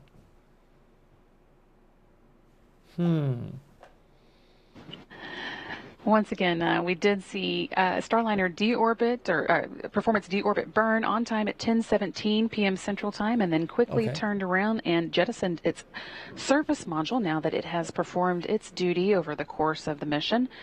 We are still about 20 minutes away from entry interface, but things will start to happen quickly after that. About 4 minutes after we go into the entry interface, the heat from Starliner's re-entry will become so intense that the plasma will begin to form around the spacecraft, causing a blackout in communications with Starliner for about 4.5 minutes. And after that, we'll see Starliner jettison its forward heat shield that's been protecting the parachutes during re-entry. Then, when Starliner is around 30,000 feet above the ground, the spacecraft's parachute sequence will begin. 2 drogue parachutes will start slowing Starliner down, and then they'll detach, and 3 main parachutes will deploy and inflate. At about 3,000 feet off the ground, the base heat shield jettisons, exposing the airbags, and then at touchdown, those airbags absorb the initial force of landing, cushioning the spacecraft for a soft, safe return to Earth.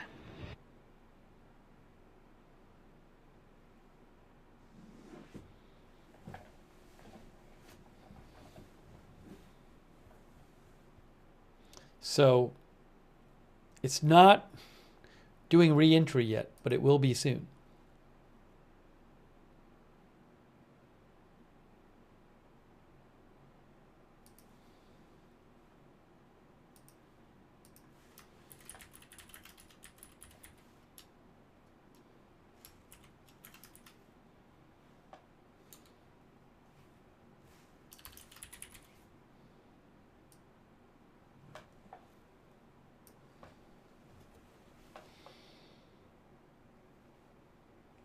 This NASA plane is just kind of circling around here on Flight Radar 24. Oops. That plane is going to help take some video of the spacecraft. Currently, Starliner is about 213 miles above the South Pacific Ocean. It's just past the southernmost portion of this final orbit, coming around the southern coast of Australia, and now is going to begin making its way northward towards the west coast of the United States for that landing at 11 p.m. Central Time, midnight Eastern Time. at White Sands Space Harbor in New Mexico. Again, we've had the deorbit burn that took place just as planned at 10:17, a 59-second burn that changed the Starliner speed by about 290 miles per hour, 130 meters per second. That made way for the service module separation, and the next milestone we'll be watching for is the entry interface coming up around 10:45. Still about 10 minutes away.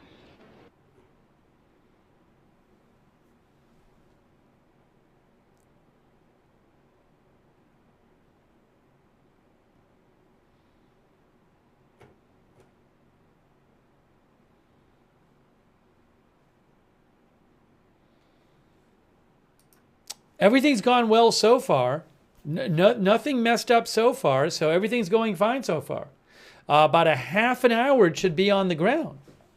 Hopefully it survives re-entry all right. But so far, so good. Hey, thanks Jersey, Texas, for being a member. Thanks to all of you for tuning in. There is the landing, the general Live landing view here area. of the recovery forces staged near the landing site, ready to move in once Starliner touches down. We are taking off milestones as expected for that 11 p.m. Central, midnight Eastern, or 10 p.m. Mountain Time touchdown today in New Mexico. So you can see some people there. This is it's some sort of night vision camera. Again, Starliner performed its deorbit burn about 12 minutes ago. The thrusters performed nominally, and the flight home is going smooth. Hey, thanks so much, Joseph Fiorentino. Yeah, Joseph, NASA, we covered their announcement when they announced that they weren't going to have the astronauts come home. They just didn't have enough confidence.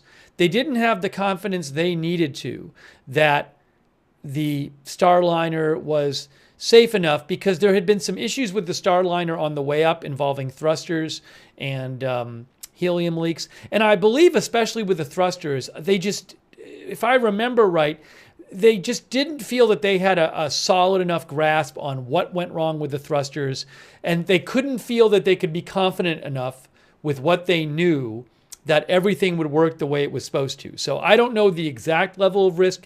They just thought there was too much uncertainty because there had been issues on the way up with thrusters and also helium leaks. But I think the thrusters was the bigger problem for them, if I remember the press conference right. And they were trying to diagnose the spacecraft from on the ground when the spacecraft is up at the International Space Station, and they did tests on the ground. And they just, again, they couldn't get to a place where they felt they understood what was going on well enough that they could be confident enough that they were okay bringing the astronauts down in that spacecraft. Boeing said it would be fine. Boeing was fine with the astronauts coming down on it, but NASA just was not at that place. They spent months researching what had gone wrong, trying to understand better. We're still about they just couldn't 14 get there. minutes away from the entry interface, which is our next milestone. I think I said earlier that we were 10 minutes away. That was a mistake. But about 14 minutes from now, we'll be experiencing the atmosphere for the first time since Starliner launched. And since we do have a little time, we're going to check back in with the landing team. Leah and Josh, how are things going out there? Ooh, look. Thanks, Brandy. Look at this. Yeah, that was a great view of the landing convoy all lined up. I was just watching some of the Gold team members getting suited up. As you mentioned earlier, that's going to be the first team to come in and inspect the vehicle. They're sniffing for those hypergalls or any of those dangerous fumes before the rest of the teams get the go to move in and approach the capsule. Of course, it's kind of a waiting game right now as we are still waiting to spot Starliner coming from the southwest. So a lot of us are outside of the convoy right now and keeping our eyes on the skies. Yeah, that's right. We've got about just under probably 3 dozen vehicles all lined up in 3 rows, just waiting to get that touchdown signal.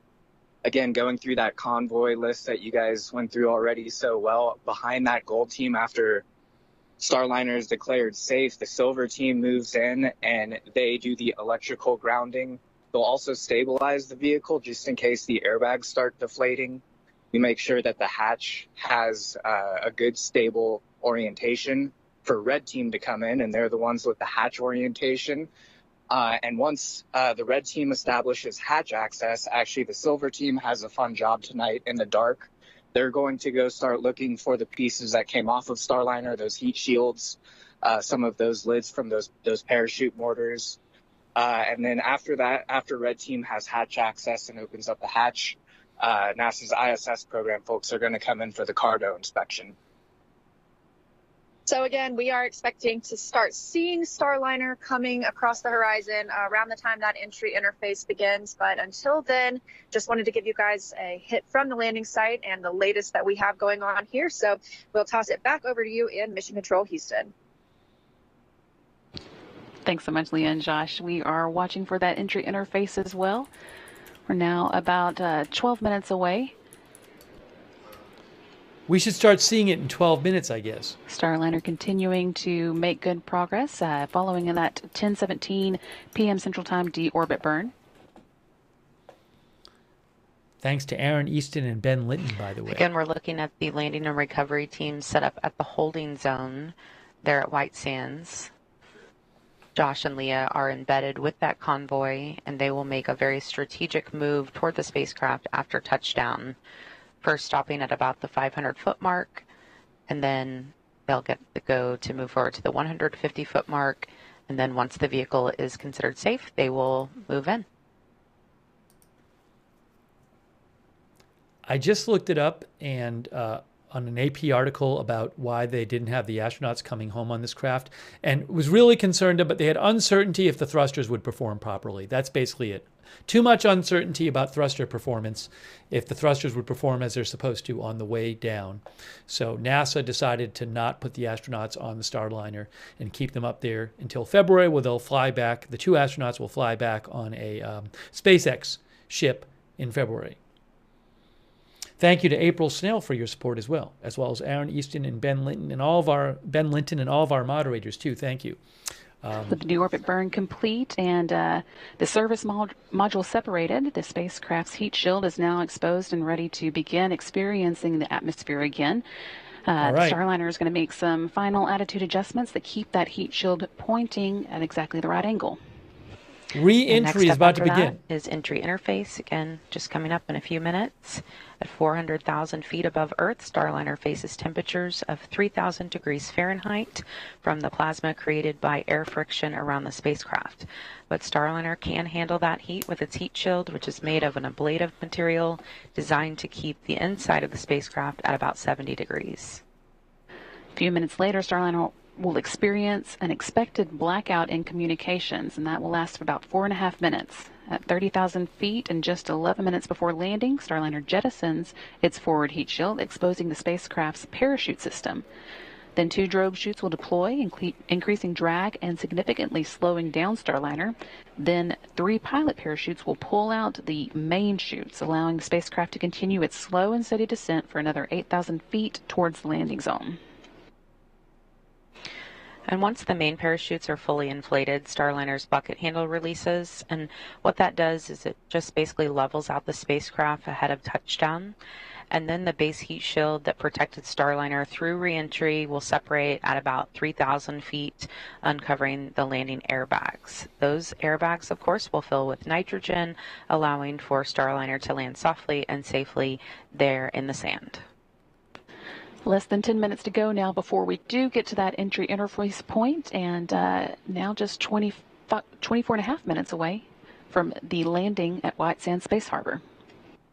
Everything's pretty quiet in the room, which is a good sign. Things are continuing to go smoothly as Starliner begins making its way back to Earth. Wow, we're getting much closer, guys. About 22 minutes until it's supposed to land. And before that, we will be seeing it in the sky. Via the NASA cameras. There's a NASA plane flying around here. Oops, sorry. You're taking a look there at Flight Directors Rick Henfling on the left, speaking with Mike Lammers on the right. Rick is the flight director for this landing operation. Mike is weather flight director. They are tag teaming this operation. Team has been keeping a close eye on weather at the landing site, but everything looks pretty good for tonight's touchdown. Yeah, about 79 degrees Fahrenheit out there. They reported 10 miles of visibility. It's landing at White Sands Missile Range. The winds are within the limits, so we are looking good for a touchdown. In New Coming Mexico. Up right about 11 o'clock p.m. Central Time. White Sands Space Harbor.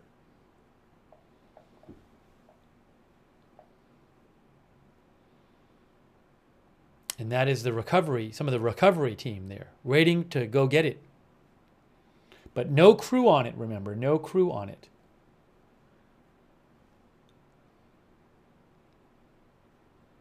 So far, so good with the flight down. Well, you know, they had one thruster not working. See, it says White Sands, New Mexico, Starliner landing site. They had one thruster not working, but they said they have redundant thrusters to back that up. Thank you, Aaron Easton. Aaron says, how are they controlling the craft? I do believe they have some degree of control over it, Aaron. I think it's Houston. I think. 7 minutes to go now in tool entry interface. And then that intense heating will start about 2 minutes after we do begin the interface. That'll last about 4.5 minutes, during which time we'll be in a blackout. There's no live video of the craft right now. We'll get it once it Starliner comes. is currently about 130 miles, 149 miles rather, above the Pacific Ocean, heading northward towards the western coast of the United States, and it's touchdown in New Mexico. They just said they were doing some adjustments to the attitude, the orientation of it, which suggests that they are controlling it. Thank you to Laugh Till You Blank, Chris Peacock, and Aaron Easton for your support. Thank you. 20 minutes, around 20 minutes till landing, and sooner than that, we will be seeing once it makes it through once it gets through the re-entry process where it's very hot and gets through that process enough. Here at the we'll be able to see trajectory. It. There on the left of your screen, you can see that hold line on. that crosses Look over at the Baja Peninsula, and that is the track Starliner will take as it makes its way into New Mexico. As it gets closer to the ground, people living in the area might get a bright shot of Starliner coming back through the atmosphere and landing there in White Sands, New Mexico. You can also see there in the center of the screen the to-do list, basically, before we do get to landing. The service module separations highlighted in green because that one's already taken place. And next up is the entry interface, about 5 minutes away from now. Wow.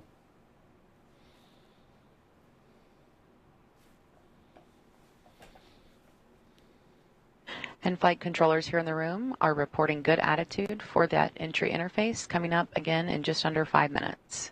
By good attitude, they mean the way that the orientation, which way the spacecraft is facing. It needs to be facing the right way. No, they don't land in the ocean. I believe this is the first American spacecraft that has been designed to land on land. I think we read that earlier today, but don't hold me to it. But I think we read that earlier today. This is designed to land on land. It actually has airbags, parachutes and airbags. We should be seeing the parachutes and the airbags eventually.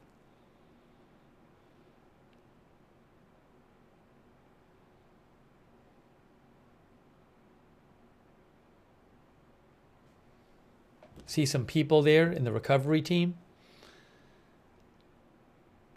But the shuttle landed on land. Maybe, you know what? I think it's the first crew capsule. The first crew capsule, American crew capsule, designed to land on land. I think that's what it was. I'll have to look it up. But I believe what I read on, I think it was a NASA site, said it was the first crew capsule designed to land on land.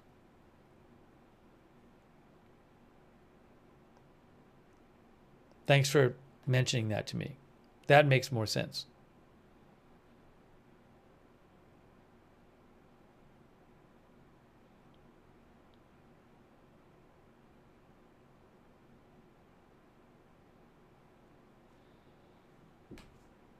Sherry says, does this mean the astronauts could have made it back since the landing looks like a success?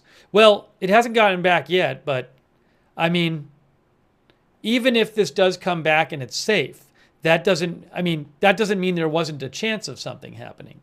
So I don't think NASA, if it lands safely, is going to be like, oh, we're so stupid. Because it landing safely once doesn't mean that there wasn't risk. So NASA just said they did not have enough, with the information they had, they could not be confident enough in the thrusters. So, it landing safely, if it does not change the amount of information NASA had. 2.5 minutes left before Starliner begins to feel the effects of the Earth's atmosphere again. Everything continuing to go smoothly. Flight controllers here in the room are quiet as they're working through their steps, but all going well so far. Starliner is in position to begin experiencing that heat from re-entry. Now less than 100 miles above the Earth and heading towards the Baja Peninsula. In about 2 minutes... We'll be flying over that before landing in New Mexico. In about 2 minutes, it'll start feeling the effects of the atmosphere as it makes just re-entry. 17 minutes to go until landing. She said 17 minutes until landing. So I should adjust my... Well, they might be behind. I don't know. I'm going to leave my clock the same. Hey, thank you, Brian Beelman and Randy Hearn. Randy says first capsule to land on land, but the design has been around in U.S. for years. That's what Randy Hearn says. Thank you so much, Randy. Maybe we can look at that up in the post show. So in just like a minute or so, it's going to start feeling the heat effect of the reentry. And then after a few minutes, I think after about 5 minutes, we'll be able to see it. There's like a roughly 4 or 5 minute communication blackout.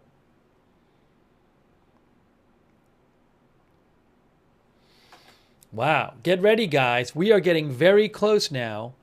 We are getting very close now. Less than a minute now until we begin entry interface. Less than a minute. Again, about 2 minutes after entry interface starts, we'll begin seeing the heating really get intense, and we'll go into a 4.5 minute blackout. Oh, wow. All right. All right, guys. It's really getting down to it now.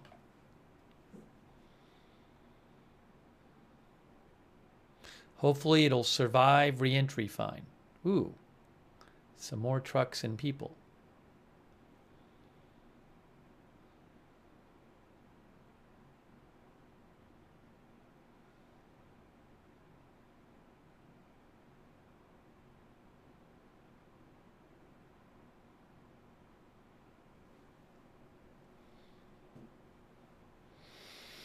Anytime now, they're going to announce that it's feeling the heat effects of the reentry coming back into the atmosphere. I think they're Team about here to at say the ground reporting entry interface has begun. They're seeing good range. Entry interface has begun. It's starting to feel the heat of the atmosphere as it comes back in. All right, guys. In a minute or two, they'll say there's a communications Seeing blackout. another view from the landing site, or the teams getting ready to move out to the landing site here. A little better idea from this view of exactly how dark it is out there with all the lights of the vehicle shining. A minute and a half until we move into the blackout period for Starliner. 90 seconds until the 4 to 5 minute blackout. 14.5 minutes until we land in White Sands, New Mexico.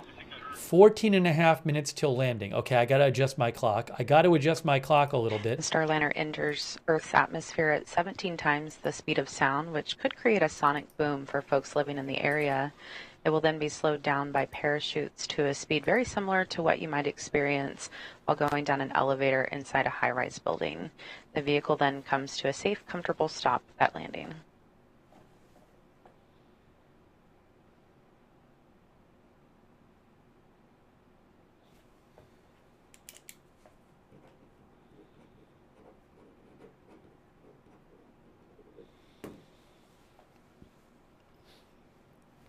All right, guys.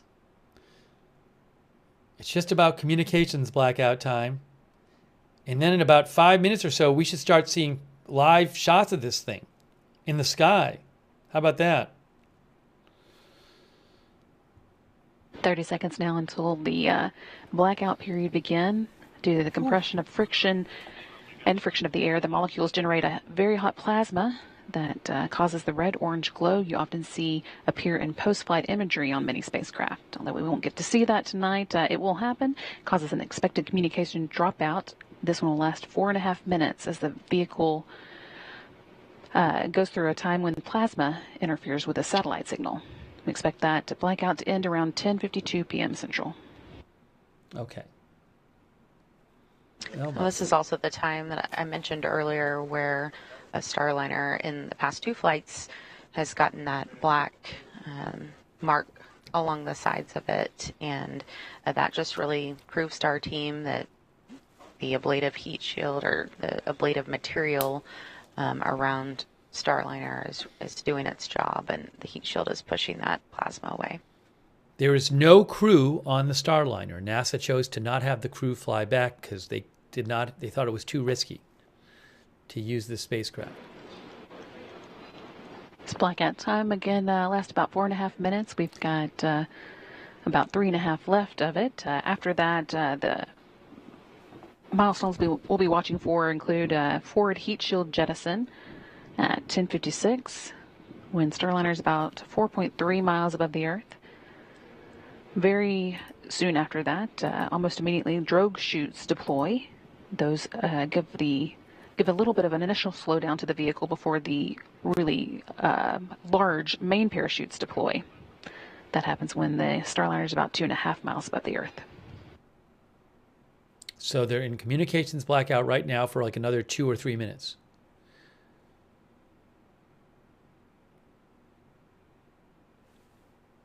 It is very hot.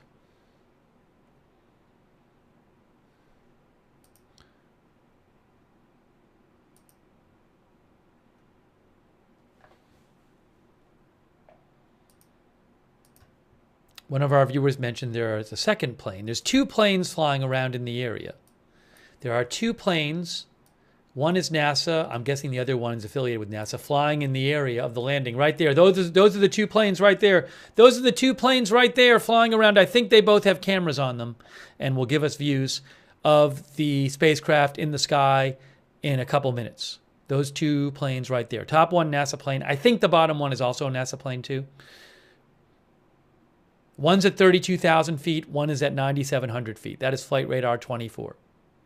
Thanks to the viewer for mentioning it.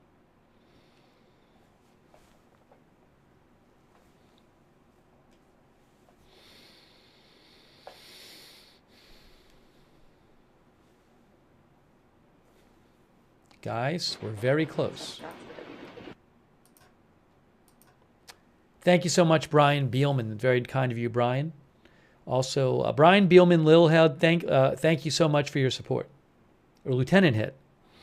Lieutenant Head, Brian Beelman, thank you. What is this? Is a live view from the International Space Station where we're able to get a view of Starliner's track as it comes in. We are now less than 10 minutes away from landing at the White Sands Space Harbor, scheduled for 11 p.m. Central. What is this? Also getting reports that the WB-57 is also able to see Starliner now as it begins coming in for its landing. We've still got just about a minute left to go before Starliner comes out of its blackout period. There it is. That's it. That's it right there, I guess. Look at this. Wow.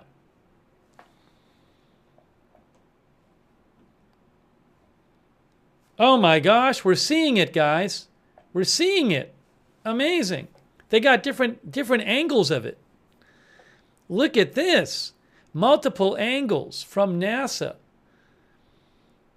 We can see it. And this is the view from the WB-57, one of NASA's aircraft that is at the landing site, has been staged and ready to pick a Starliner or pick up the view of Starliner as it comes in, and that is what we are seeing now. That's the plane on flight radar. That's the 32,000 feet high plane on flight radar. This plane is at 32,000 feet. Should continue to give us a view until the drogue parachutes deploy, and then we hope to pick it up with the Cessna that is also in the area. Now, which view is this? Look at this. Wow. But the WB-57 is a plane on flight radar. Flight controllers here in the room are reporting that we are out of that blackout period and everything is looking good. Everything's Starliner looking good, remains guys. Nominal as she returns to Earth. About 7 minutes or so until it lands. Wow. So far, so good. Again, this is a view from the WB-57. The WV-57 is the top plane right here. See the plane on the top? See the plane on the top right there? The plane on the top right there is the WV-57. Starliner showing a beautiful streak across the sky as she returns to White Sands, New Mexico. That was Flight Radar 24. You can see it on there. Look at this. Wow. Everything is good. So if the test flight had gone well, we would have been watching this 3 minutes away a couple months from ago. The forward heat shield jettisoning. That's the next milestone we're looking for. Starliner is currently about 27 miles above the Earth, and the team at White Sands reporting that they have seen it. We got a tally hole from them reported remotely. So White Sands people on the ground can see it, That means I guess. they are seeing Starliner from the ground there in New Mexico. Yes. Is seen on the ground. Originally, there were supposed to be 2 astronauts returning on this flight, but NASA chose not to do it. Crazy, though. You see it in space. Hours ago, we saw it undocked from the space station. Now we're seeing it here from Earth, getting close to landing. Wow, incredible. Look at this view.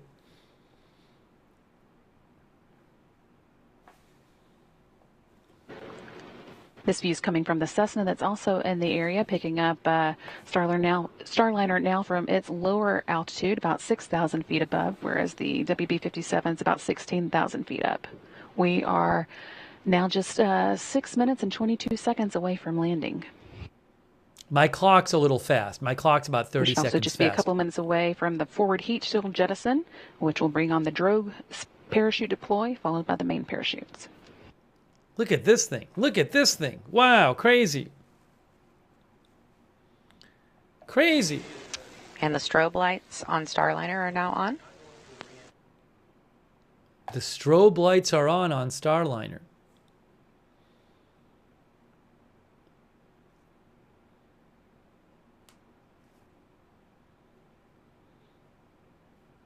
Six hours ago, we saw it detach from the space station. Starliner is now over the landing site, and that strobe light will help the teams actually track Starliner on the ground because it is very dark out there.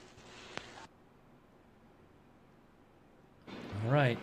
Now about 12 miles above the landing site and just 5 minutes away from landing. 5 minutes from landing, there's going to be some parachutes deploying, and then it'll land on airbags.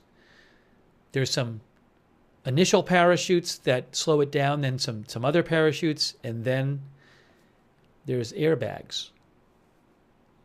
It'll lose its bottom heat shield, and then the airbags will deploy.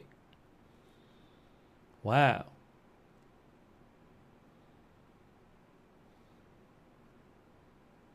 Too bad it's not the daytime, but what can you do? Watching now for the forward heat shield jettison. That should be coming up. Again, making way for the parachute deployment. That's the one heat shield on the top of it is going to get off, and then the parachute's deployed, and then the bottom heat shield. Oh, look at this. Wow. Then the bottom heat shield will eventually be jettisoned. Look at this. All right. And that wow. action you're seeing on your screen. Wow. Forward wow. heat shield and drogues out. Wow. Parachutes. Oh, my gosh. Crazy. Really interesting view of this coming down from the WB-57. See those 2 drogue parachutes now deployed. They slow the vehicle down crazy initially until it gets to a safe speed for the enormous main parachutes to follow. Look at that. Incredible.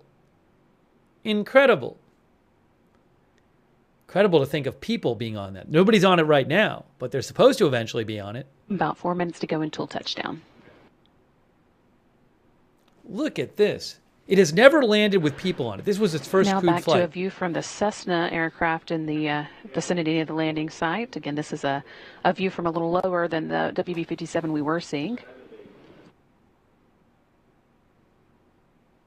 This is a view from the second plane on flight radar that's at 9,800 feet. The next thing we're going to see here is the 3 main parachutes come out, and everything will happen pretty quickly from that point on.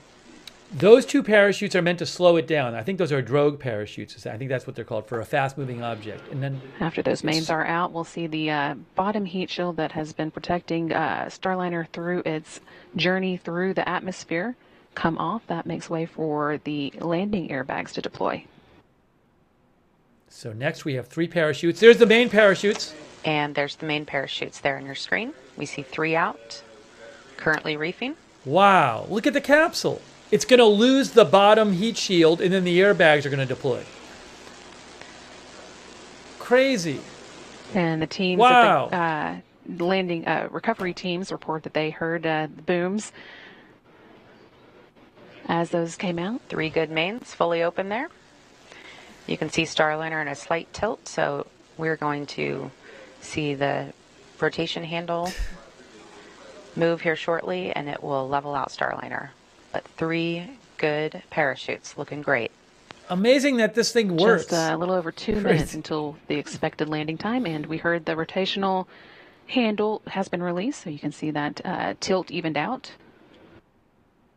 Next up is the capsule. Heat shield jettison. Look at the bottom. The heat shield's going to heat shield out the bottom. There's a heat shield. It just went off.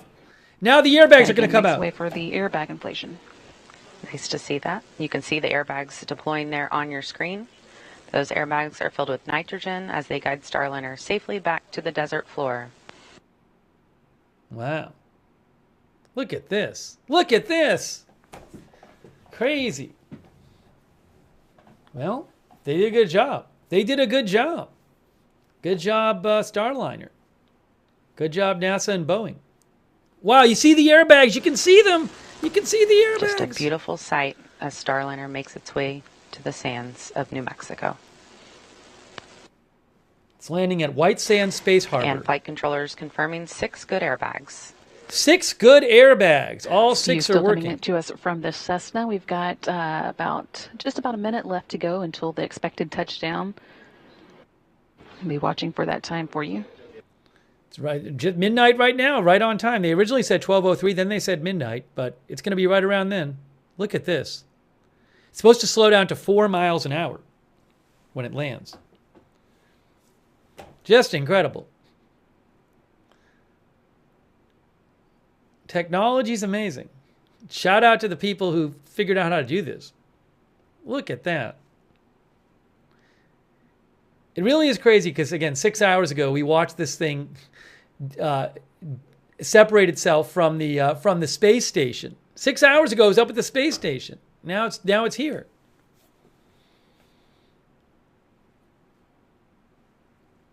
Just about 15 seconds away from expected touchdown. Oh, camera angle. There we go. Get ready for touchdown here. You're seeing the ground there in your screen as we get closer. It's getting closer. Is it going to touch down? Is it going to stay upright? Oh, look at that angle. Wow. Looks nice. Here we go. Oh, gently going to land on those soft airbags. It has slowed down.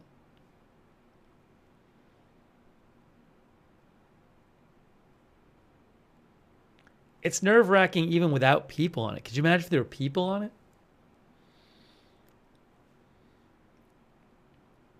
I wonder if the 2 astronauts are watching it. Oh, there we go. Touchdown. Touchdown. Starliner is back on Earth. That landing coming at 11:01 and 35 seconds Central Time, 10:01 and 31 seconds Mountain Time at White Sands Space Harbor news at the U.S. Army's Missile Range in New Mexico. Breaking Our landing and recovery news. teams will now wait for clearance before making their way to the spacecraft. One of the changes required with no crew on board is that the team here in the flight control room will be the ones to command the parachute to be cut away so that the wind doesn't pull the capsule along.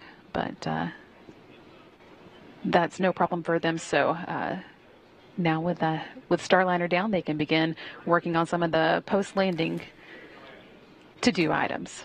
Wow. Again, we saw Starliner touchdown at 11:01 p.m. Central Time. That's 1 minute after midnight Eastern Time, or 10:01 p.m. Central at the landing site in New Mexico. That was pretty cool. That was pretty cool. Great job. Great job. Man, it's amazing. By the way, quick thanks to Mandy and Randy Hearn. This is a view from the Cessna, still watching the drones slowly make their own way down. Those, of course, are the drogue parachutes that preceded the main parachutes, first slowing Starliner down before the large parachutes opened. These are the two drogue parachutes those are the first parachutes when it's moving very fast that get really just a flawless and beautiful descent of Starliner today. Even heard some cheers and clapping in the background. I'm sure they're very extraordinarily happy. You know, they're not like shouting on the broadcast, but I'm sure they're really psyched. These two parachutes are the parachutes that helped slow it down, and I guess it gets rid of them when the main parachutes come out around then, and these just float down to the ground. But these are not. These are just the parachutes that were on that it used before. I don't believe those are carrying anything. They're just the parachutes.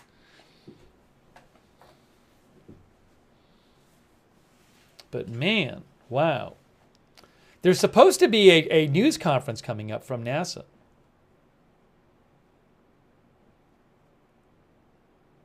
I mean, look, it's good. It's good. It's great to see it work, right? It's great to see the landing. This again is the drogue parachutes still making their way to the ground after Starliner has touched down with its main parachutes. Touchdown came at 11:01 p.m. Central Time. The team here in Mission Control will be working through some post-landing steps now. One of our viewers said it's good that Boeing needed this.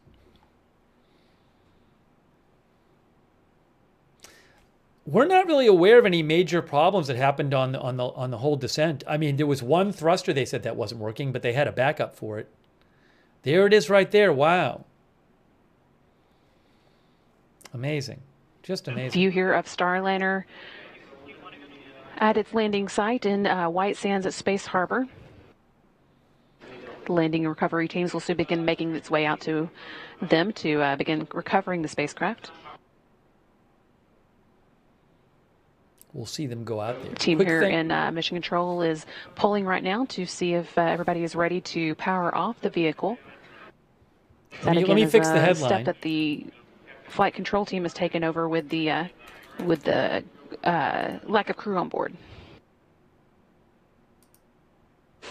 Once the spacecraft is powered down, they will be transitioning control of the spacecraft over to the landing and recovery team. And it's a little difficult to see in this shot, but there is a strobe light on Starliner that will help the teams follow it out there.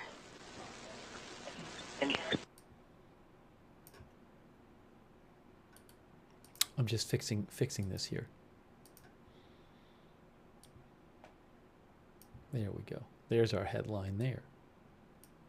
And the recovery team is on the move, but I think Leah Cheshire and Josh Barrett, our colleagues out there, may be able to give us one last update. Leah and Josh, can you hear us? Great landing of Calypso. I don't think there could be a better birthday. Obviously, we did have really a great show. We were able to see the cameras that you were watching too from the WB-57, from the Cessna, from the International Space Station. But Leah, can I interrupt you? Yes. Concur. It's been a really amazing day. Oh, they interrupted. We were hearing a bit from space to ground there, but I think they've concluded, unfortunately. We'll have to see if we can get a recording of that for folks listening at home. But Leah, go ahead with your update. I think Sonny Williams was talking, and they were having somebody talk over Sonny Williams. Sonny, MCCH here.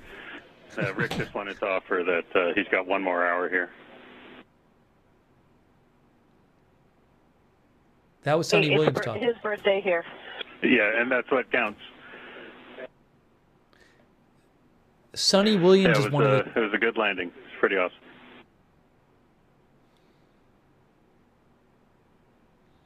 Sonny Williams is one of You the two guys astronauts. Are the best. You are the best. That's Thank her. you. Sonny Williams there, offering a slightly early happy birthday to Flight Director Rick Hempling. He will be celebrating his birthday on September 7th, but technically in Houston, we're still a little less than an hour away from that. They are, of course, already on September 7th at the International Space Station. But Leah, if you were still with us, we'll still take that update if you can give it to us. Yeah, so as I was saying, we got to see the capsule and the plasma trail coming up over the mountains from the southwest. And we were all still standing outside the convoy to watch that happen. But the most unexpected part was when I could hear the main parachutes being deployed. It was very faint, just a little bit of a rumble. But that strobe light really helped us identify Starliner as it was descending, and it would reflect a little bit up onto those parachutes. So we actually had a decent view as it was coming down under those chutes. And now we are actually on the drive out, and we can see the strobe light. It's giving us a great direction as we head toward the capsule. Yeah, that's right. We are actually making our way down the former space shuttle runway, literally driving right down the middle of it. Starliner is a little bit towards the southern end, so we see that strobe kind of in the distance there. But we will make our way to the 500-foot mark, where Gold Team will move in and begin their assessments. And then once they declare that proximity operations can begin, the recovery ops will really get underway. And with that, I think we were going to toss it back to you, Brandy and Lauren. If you don't hear from us again tonight, just wanted to say thanks for letting us be part of the broadcast and give you the perspective of all the hardworking ground teams, both NASA and Boeing, out here at White Sands in New Mexico. So with that, sending it back over to Mission Control Houston. Thanks so much, Josh and Leah. It's great to see Starliner home, and I envy you the up-close view, but we appreciate your updates. I do too. Starliner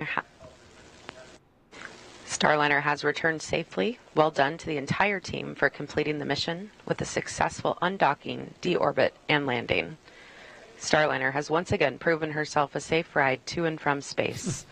On behalf of the entire Boeing team, welcome home, Calypso. So that person's with Boeing. And with that, we will also wrap up our coverage tonight. We would like for you to stay tuned for our 12:30 a.m. post-landing news conference. That is 12:30 a.m. Central Time, so about an hour and a half, a little less than an hour and a half from now, when we'll be giving you final thoughts on the activities of the night. But Starliner is home again. The landing came at 11:01 p.m. Central Time, and with that, we will sign off. Thank you so much for following along with us. This is Mission Control Houston. All right, so we're gonna have to. We might take a break here or something, but it's the news conference is in an hour and 20 minutes. An hour and 20 minutes. I thought I was like, 12:30 Eastern. That's fine, but they said 12:30 Central. I mean, I'm sure they're busy and have to do stuff. Anyways. So, hey, successful landing, by the way. Let me take some comments from you guys. Successful landing. All right, let me do this. Let's do this. Hold on a second here. You can see 2 astronauts are left behind in space as Boeing's troubled capsule returns to Earth empty. That's from Associated Press. So, wow, it worked. The landing was successful. So, Sonny Williams was talking some, but it was like they were interviewing the correspondent at the landing site when Sonny Williams was talking, so we couldn't hear Sonny Williams. She is one of the 2 astronauts who went up in the Boeing Starliner and is now basically stuck at the space station until February, when they can come down on a SpaceX spacecraft. Oops. Oh, sorry. Sorry. So I gotta fix the headline. I fixed the headline on in one place, but I gotta fix it in the other places. See, that's correct. That headline is correct. But let me just fix it here. Sorry. Hold on. Let me do this. That's gonna do this. Everything's messed up. Everything's messed up. Just give me a second. All right, there you go. That one's done. That's fixed. Let me just fix it on this one too before I forget. That's obviously not going to work. I got to fix it everywhere. All right. here.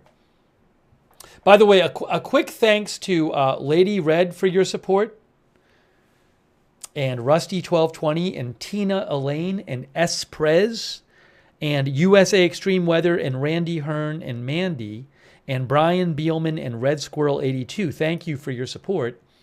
And also, and JB, thank you, JB, and also Diet Ginger Dale. Diet Ginger Dale said, I wouldn't get in a Boeing taxi cab right now, let alone a Boeing spaceship. That's what our viewer Diet Ginger Dale said. But this went well. This went well. Thanks also Expecting Storms for your support, and Explodes 5 and Government Slave over there on Twitch. And before I take some comments from you guys, let's just shout out our moderators who are here with us. We have Ruth Krafasi is here. Thank you so much, Ruth, for being there. On YouTube, Linda Belk and Larry on X. Over on Twitch, we have moderating Good Luck Duck. Oh, we can, if you want, we can rewatch a little of the landing stuff. Good Luck Duck, Mark and NC, McBritches, Sarah, thank you. And over there on Facebook, Kay Lowry Body, Margaret Riley, Ronald Egnor, and all of our other moderators, huge thanks. Diane Allworth, our subscriber on Facebook, says that was amazing. Hey, do you guys, Oliver Frost is modding too, thank you. Do you guys want to watch any of the landing again? Do you guys want to see any of that again? With when like the parachutes came up and stuff? Because we can watch that again. I can just play it for you again. I don't care. Yes, people want to see it, so it's very easy to do. So let's do that. Let's put the replay back up there, and here I'm just going to throw it up there right now, but I have to throw up that it's a replay. So this is a replay. Let me put. Oh, sorry, I have to do this.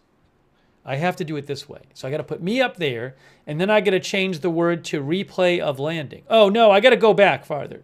Sorry, that was the little parachutes, the smaller parachutes, the two initial ones.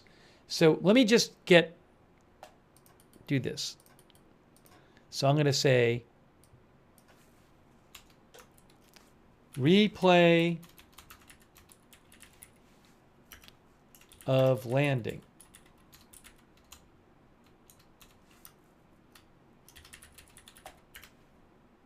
Okay, good.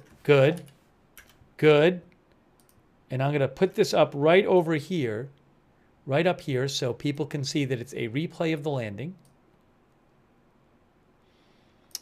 And Drogue shoots, one of our viewers said. So, do you want me to put the sound on? Do you want the sound, the original audio from NASA on? I can put that on too. I'll put that on. So I'll go back a little bit here.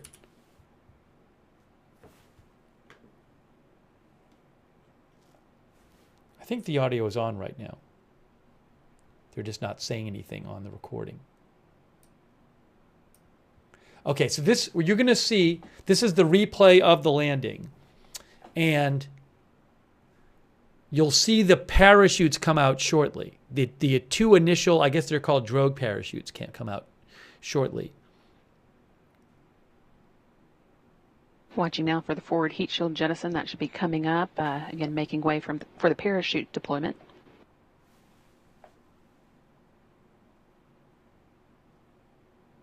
Did we see that heat shield fly off? I don't know if you could see it in the shot, the forward heat shield fly off. All right. There he is. Action you're seeing on your screen. There it is. Forward Look at heat that. shield and drogues out. Really interesting view of this. Hold on. I want to see that one more time. WB-57. See those two one more drogue time. Parachutes. Let's watch that one more time. Did we see the heat shield come off? I couldn't really. Action you're seeing on your screen. Oh, hold on. Forward heat. I didn't go back far enough. And that should be coming up. Again, making way for the parachute deployment. I couldn't tell what was the forward heat shield and what was the parachute initially. So the forward. All right. And that action you're seeing on your screen, forward heat shield and drogues out. Yeah, so I think the first thing that flew off was the forward heat shield.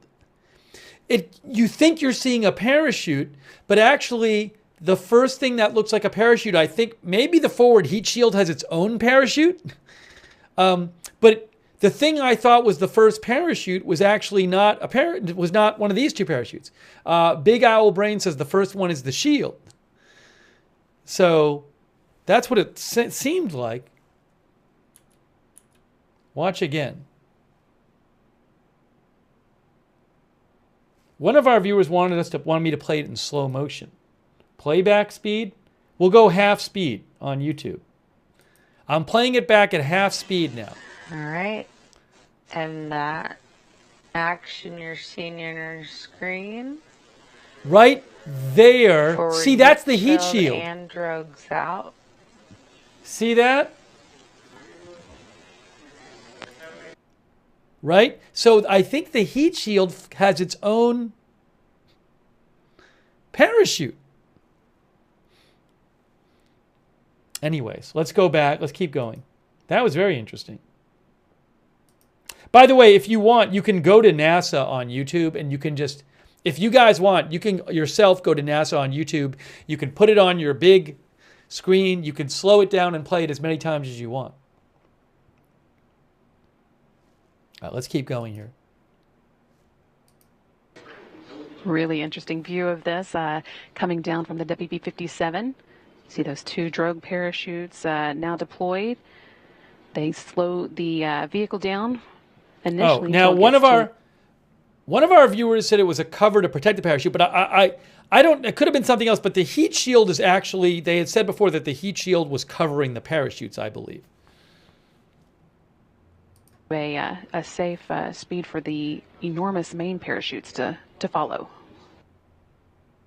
Eventually, it gets rid of the smaller parachutes, which I'm sure are not that small, and then we'll see the about 4 minutes to go until touchdown. Yeah, so I remember this part, which is where we see there's another heat shield. Now back to a view from the Cessna aircraft in the vicinity of the landing site. Again, this is a... Yeah, so there's another heat shield, a bigger one, that pops off and lets the airbags. So we'll see the three parachutes, the main parachutes, the bigger ones, and then the bottom heat shield will just come off, which we will see again, and then the airbags, that was covering the airbags, and then the airbags inflate. A view from a little lower than the WB-57 we were seeing.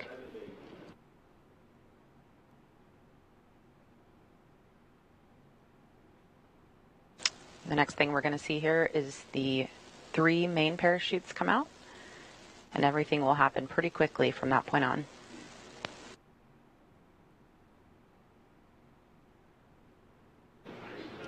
After those mains are out, we'll see the bottom heat shield that has been protecting Starliner through its journey through the atmosphere come off. That makes way for the landing airbags to deploy. There's the main parachutes right there. And there's the main parachutes there on your screen. We see three out, currently reefing.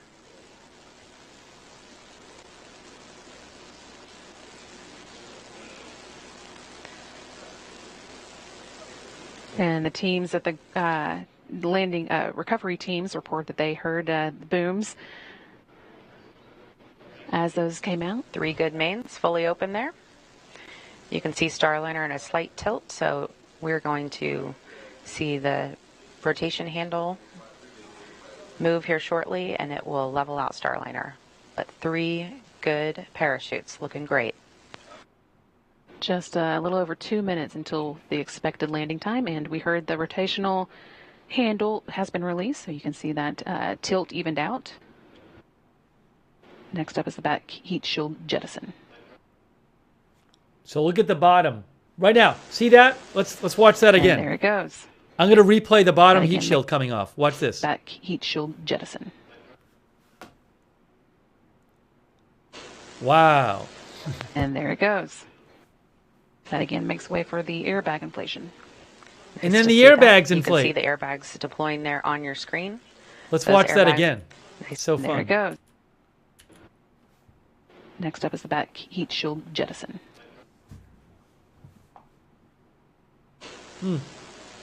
And there it goes. That again makes way for the airbag inflation. Nice to see that. You can see the airbags deploying there on your screen. Those airbags are filled with nitrogen as they guide Starliner safely back to the desert floor. Someone said, look out below. Yeah, that with that heat shield. I think it's at that point, it's about 3,000 feet above the ground when it does that.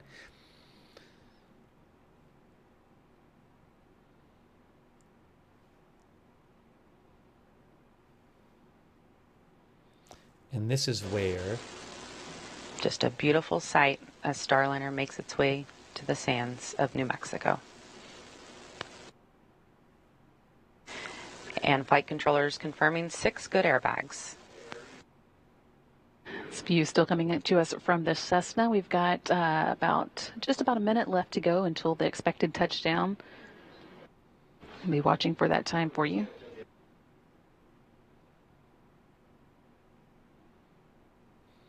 Lori Hawkins says, it really is amazing.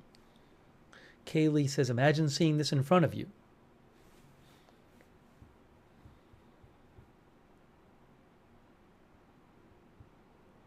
They're close to the landing. We're just replaying this. Coming up right now. Look at that. Sarah Milligan says, super cool.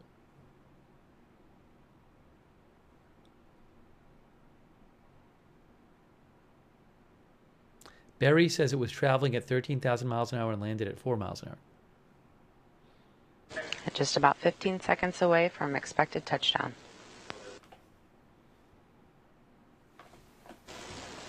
You're seeing the ground there in your screen as we get closer.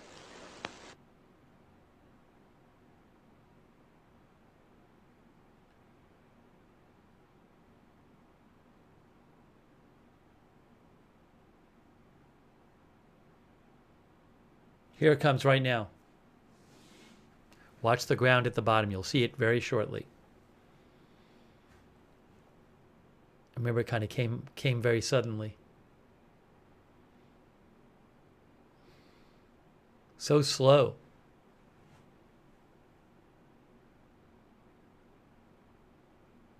Imagine if you were on that. Crazy. Think about you're floating down at this point. You're almost home. Right there. Touchdown.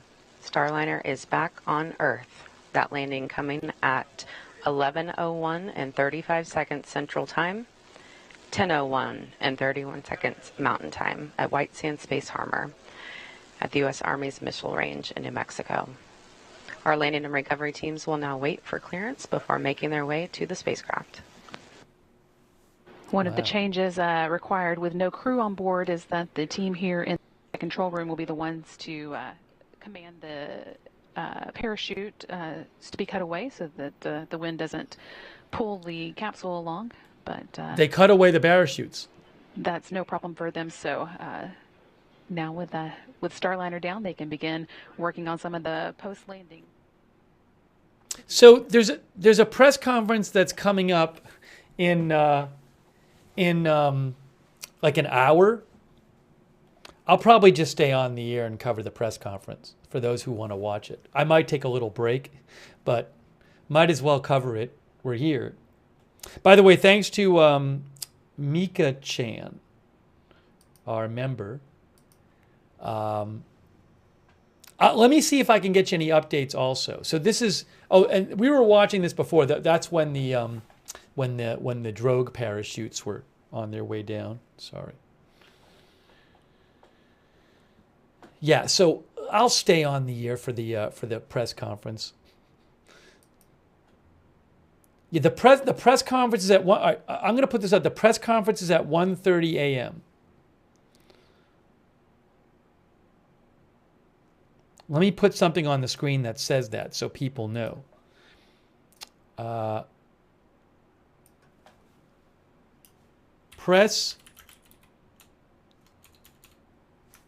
NASA press conference at 1:30 a.m. ET. And I'll put that up there so people can see that that's what we're waiting for. If I can get it up on the screen.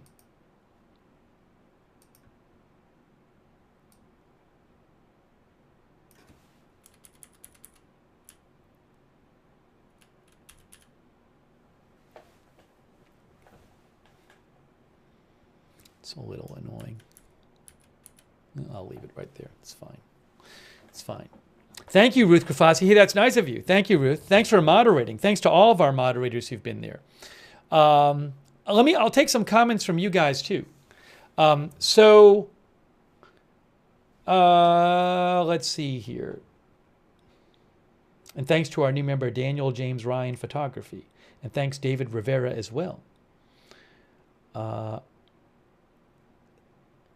Distant Galaxy says, I don't know why everyone is so suddenly so anti-Boeing. They are still an American company advancing aircraft and spacecraft technologies for everyone's benefit. Of course, we make jokes about them, and we like to see our oversight agencies giving them blank, but I also sense a hatred beyond that. It is unnecessary.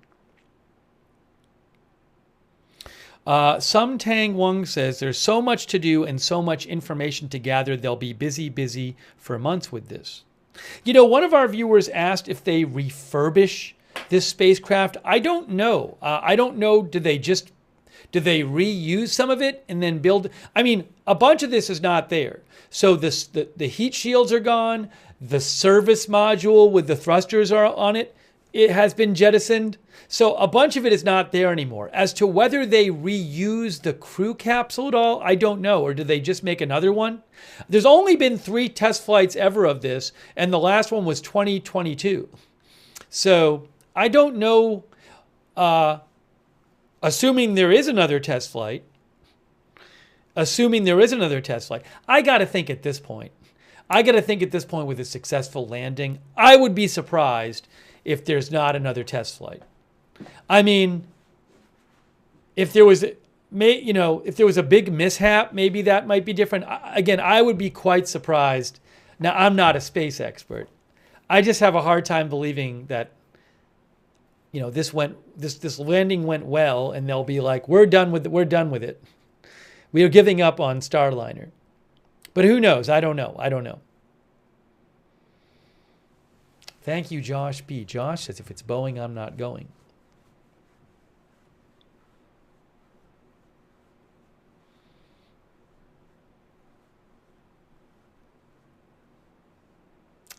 Jeff Bankson says, why wouldn't they do continuous coverage until they arrived at the capsule? Yeah, I don't know why NASA doesn't do that. I mean, I'm sure they have their reasons.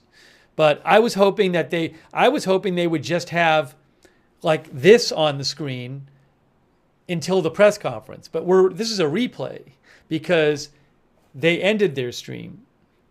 But they're doing another stream for the press conference at 1:30 a.m.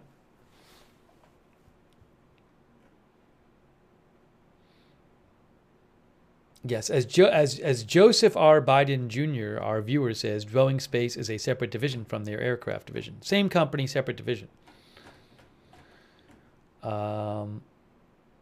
Gary says, because there's nobody aboard. Yeah, but people like us, I think, would like to watch it. I think it's interesting if they have a camera out there. I don't know if there's sensitive stuff they don't want to put out there, or the company doesn't want to have it out there. TRK says they won't give up on Starliner for sure. They need alternative landing option apart from SpaceX. Yeah, the point of hiring both SpaceX and Boeing to create these spacecraft that could take astronauts to and from the space station is to have some redundancy built in. So if there's a problem with one of them, you can use the other one. So NASA does want to have 2 options. They would certainly want it to work, but it has been years delayed and very over budget. And NASA signed a fixed contract with them, I believe. So when it goes over budget now, it's Boeing who has to pay the over budget. Although, I guess one could argue that, for example, if there's the money you spend on it, but there's also all the resources, like, let's say if they're doing more test flights, that's going to be a lot of NASA people working on that who could be working on something else. So if they ultimately never approve the Starliner, that's a lot of, manpower time that's been put into it that could have been put into something else, for example. But we'll have to see.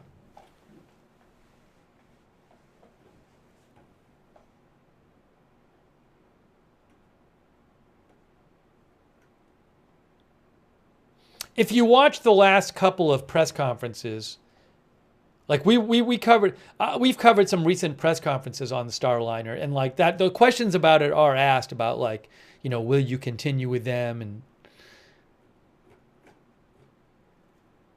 that kind of thing. But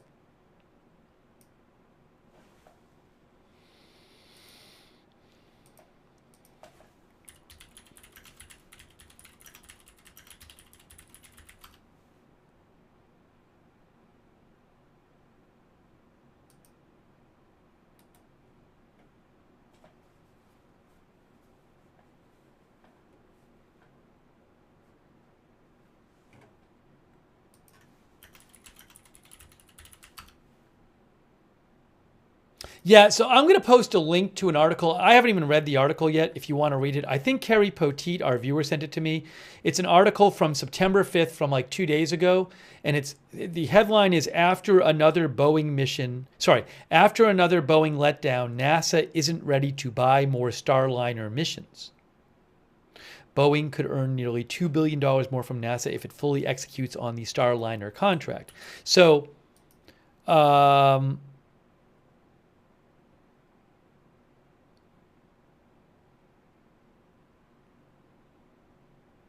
and the article does says in Ars Technica, NASA officials haven't said whether they will require Boeing to launch another Starliner test flight before certifying the spacecraft for the first operational crew missions. I would also be surprised if NASA certifies this without having another test flight. I mean, just politically speaking, but who knows? I'm going to post a link to that article in the chat right now. You guys can read it if you want. All right, so I have to put on the screen. Why am I not seeing? Oh, I know why. Hold on a second here. So the press conference is at 1:30 Eastern time.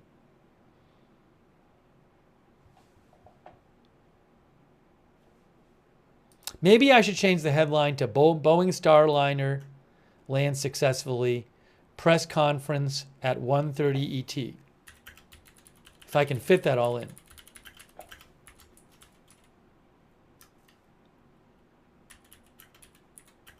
Is this all going to fit? Let me try to fit it in one headline. No.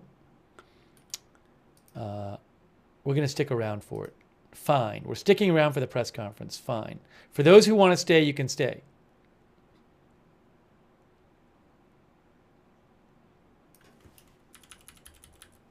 There. We have our new headline.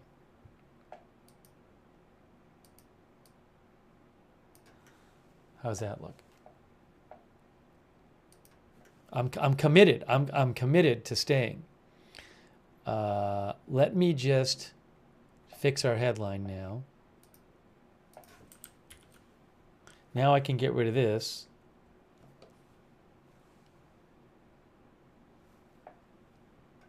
Got to fix it here now.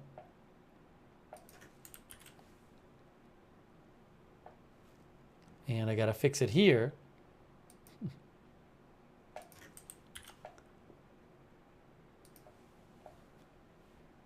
Okay. What did I do? What did I do? There.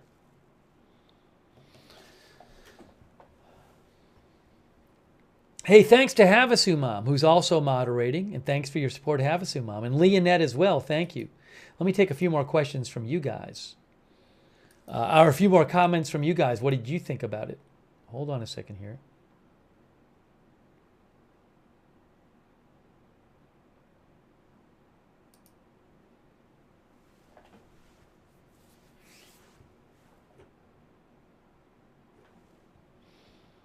Yeah, so we are going to show you the Starliner press conference.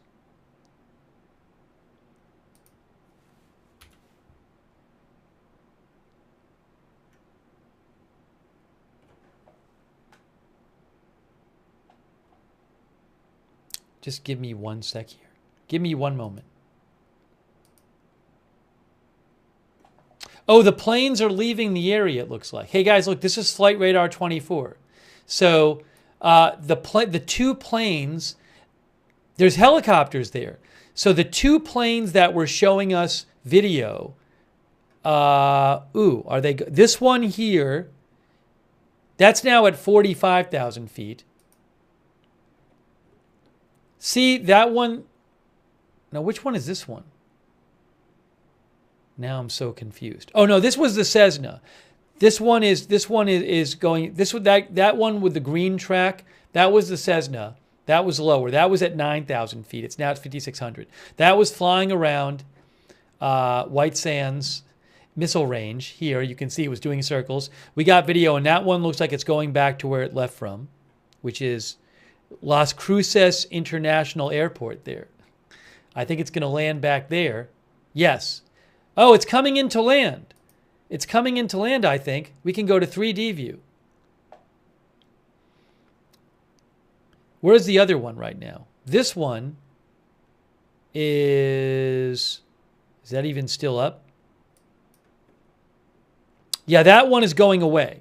This one, oh, the other one, now I'm confused. It looks like that one just disappeared. Anyways, this is the, let me just go back to single view here.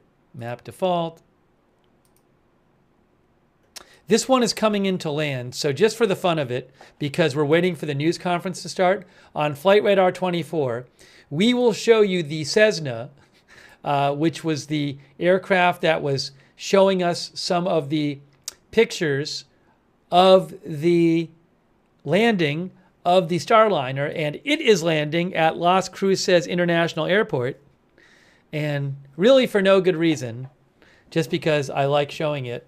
On Flight Radar 24, we are going to show you the Cessna landing. The Cessna that was taking video, as JB said. So we got to wait till 1:30 Eastern anyway.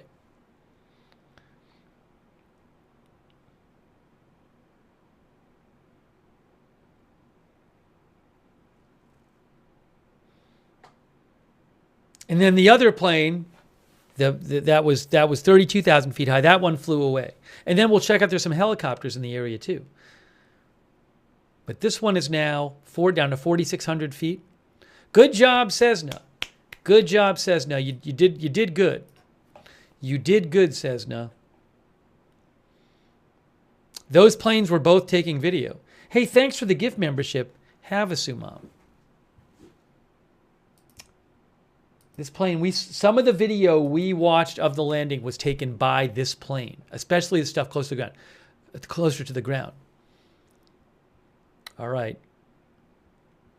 guys, it's just about at the airport there.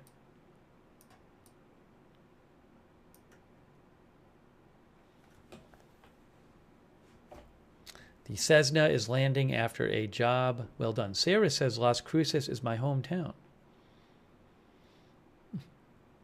Flight Radar 24. Great site, great flight tracker.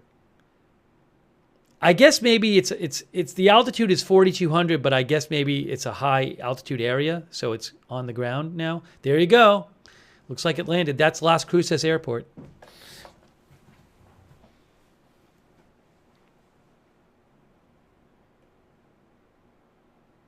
There you go.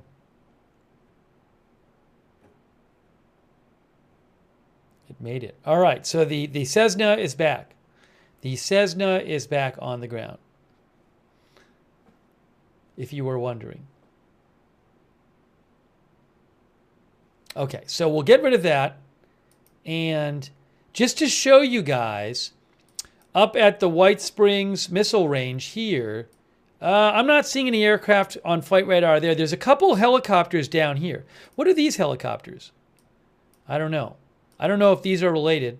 Oh, well, that looks like a medical helicopter. So I don't know. That could just be something where it's just not related to NASA. That's probably what that is. Las Cruces, by the way, is a city with about over 100,000 people live in Las Cruces. I did not know that. Over 100,000 people live there. So there. Okay. Now, that was Flight Radar 24.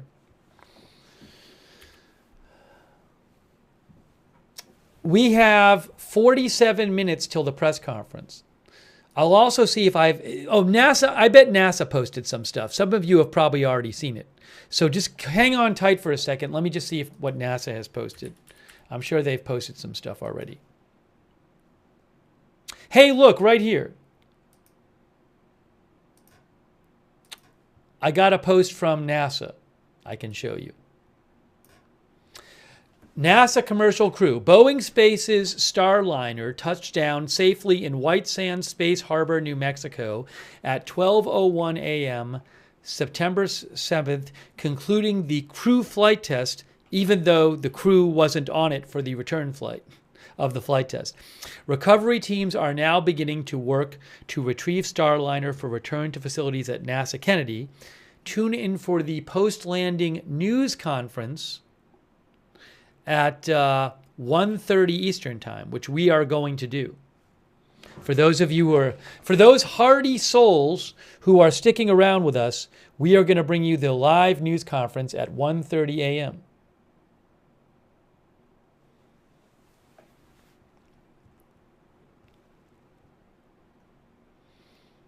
So that's something. Sherry Riddle says, I am a hardy soul.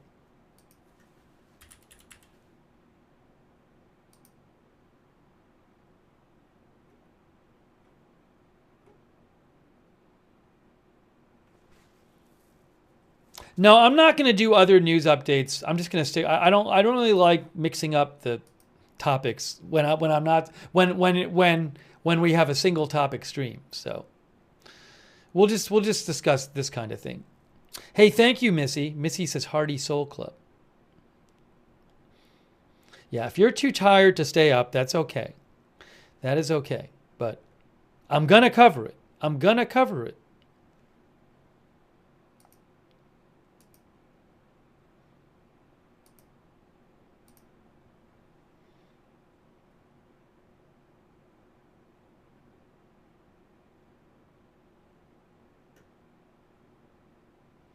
P. Lacola sent me a post from somebody who I guess heard a sonic boom. I don't have the rights to show that video though, so I can't show it.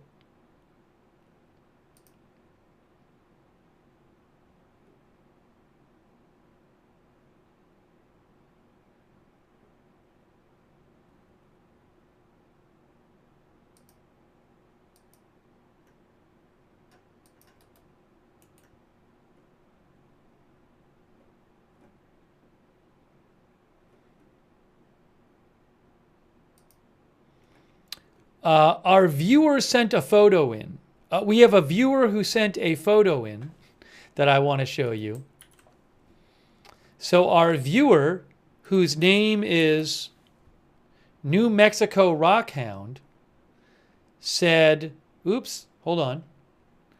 My view tonight from Bayard, New Mexico, west of White Sands, as Starliner streaked by in the sky.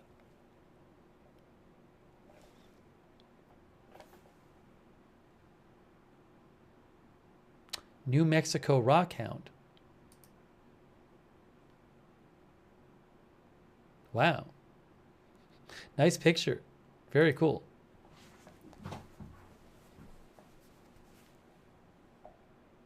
I just saw that. Sorry. I didn't see it before. Okay. So I know people send me some stuff, and it took me a little while to get to it sometimes.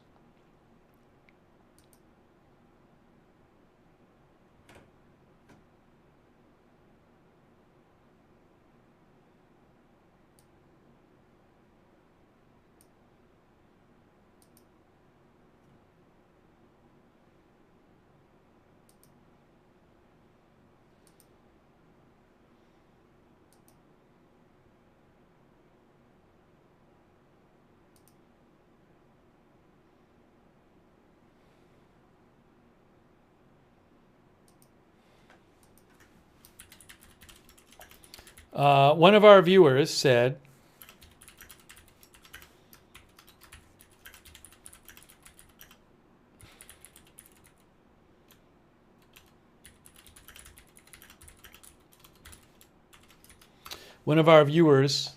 I think it's Anne, said she works at Blue Origin and would love to give you a tour of the facility. I don't think it's near Boston, unfortunately. Where is the Blue? I saw like a 60 Minutes or something where they went in the Blue Origin facility. Very nice offer. If I'm ever in town, I would go.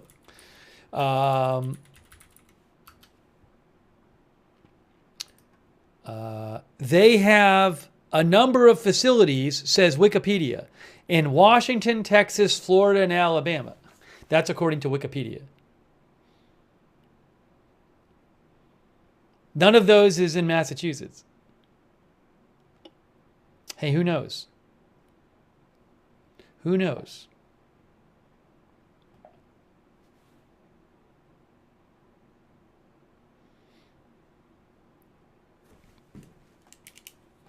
Hold on, I'm going over some of the. When do the astronauts come back? They come back in February. On a SpaceX craft.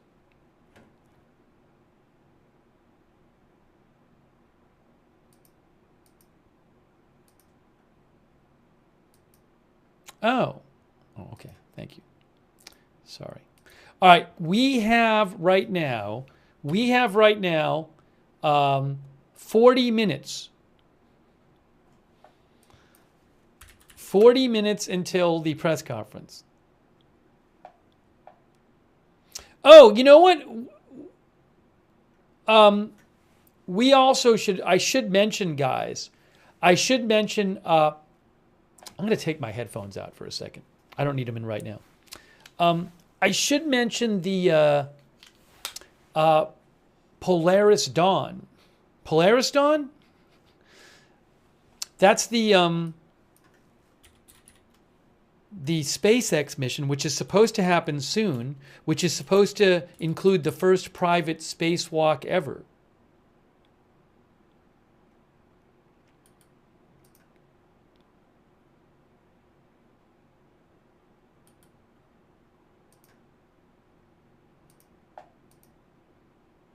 Let me show you something about that.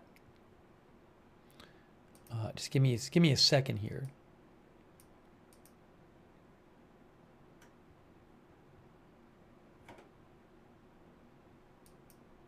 Oh, hold on a second. Give me one other second. I have something else I want to mention.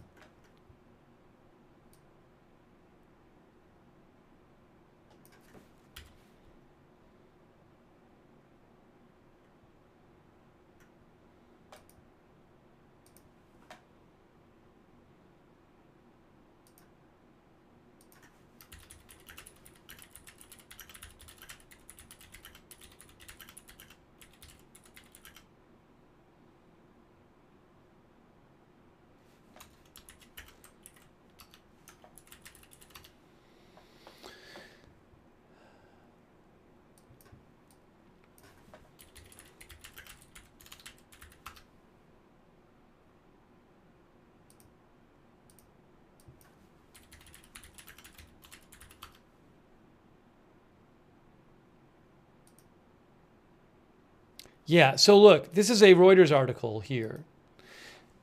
Now, this article was from a couple weeks ago. This mission has gotten delayed. SpaceX's Polaris crew set for first private spacewalking mission. this is supposed to be soon, but I don't believe there's a.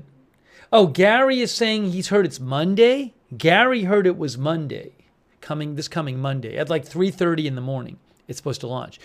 It's a 4-person crew. 2 of them work for SpaceX, but they're not like professional astronauts. And a very wealthy person, and I think somebody the wealthy person knows, but I might be wrong about that. And the wealthy person is like funding a lot of this. And they're going to do the first private spacewalk. So let me just show you this. A 4-person crew for SpaceX's Polaris Dawn mission. Now it's gotten delayed. This was from a couple weeks ago. A mission that includes the first privately managed spacewalk, a risky endeavor. Only government astronauts so far have done spacewalks in the past. The crew, a billionaire entrepreneur, a retired military fighter pilot, and 2 SpaceX employees, have been training for more than 2 years, and they will venture out of their Crew Dragon capsule in Earth's orbit for a tethered spacewalk. 2 of them, and 2 of them are going to stay inside, I believe. I think the 2 SpaceX employees are going to stay inside, but I'm not positive about that.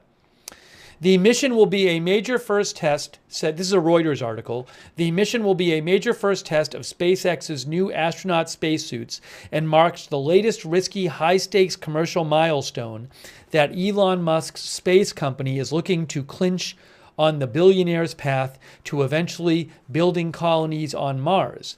Whatever risk associated with it, it's worth it, said Mission Commander Jared Isaacman, the CEO of electronic payment company Shift4, who was also the head of the SpaceX-affiliated Polaris program. Isaacman is bankrolling the mission and others under his Polaris program. He declined to say how much he has spent on the mission so far, but it's a total that would be hundreds of millions of dollars.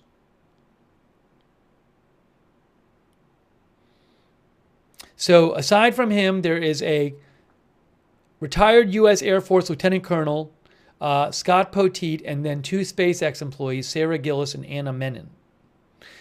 Crew Dragon, they're going up on its Crew Dragon capsule. Crew Dragon has no airlock, so its entire cabin will be slowly depressurized ahead of the spacewalk, meaning all 4 astronauts will be testing out the new spacesuits, but only 2 of them will float outside the aircraft. Only government astronauts from the U.S., the former Soviet Union and Russia, and the European Space Agency in Canada and China have ever conducted spacewalks.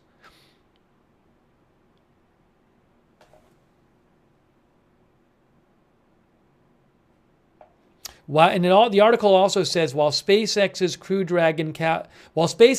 its Crew Dragon capsule to send astronauts to and from the International Space Station for NASA, the company has also sought to arrange privately funded space flights that feature new milestones with each mission. The first mission led by Isaacman, Inspiration 4 in 2021, was the first all-civilian privately funded flight into Earth's orbit. SpaceX this month said it plans to launch next year the first crew to ever orbit the Earth, pole to pole, and featuring a multinational crew. Anyways, that is a picture right here. I'm going to show you a picture here. That's the crew.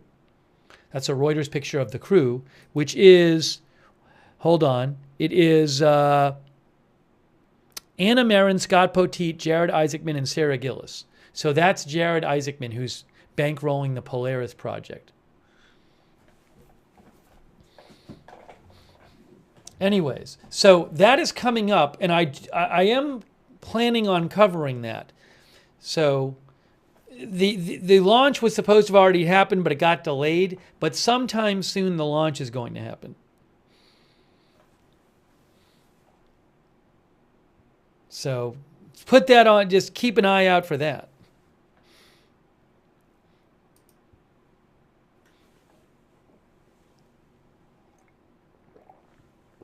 Okay. Project ID4 says SpaceX wants to colonize Mars, which will require spacesuits. They are happy to have Jared help pay for the development. You know, I do wonder, so I should have video of the launch because SpaceX, I think I get it through Reuters, but I'm guessing we might. The thing I really want to have video of is the spacewalk. And I would think that SpaceX, if possible, would have that video, which again, I would be able to use via Reuters, presumably. So if I do have video of the spacewalk, I would certainly cover it.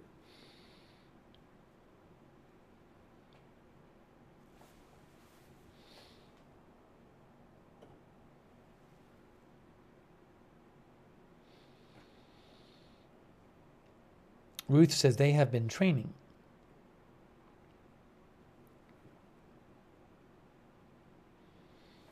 Okay, we have for the hardy souls who are still here. Pineways, by the way, on Twitch says, I wonder if they'll broadcast it. I know they're supposed to broadcast the launch. Thanks to Stacks for your support, by the way, and also all of our moderators. Thank you for being here. Stacks says if SpaceX is doing it, they will have tons of videos.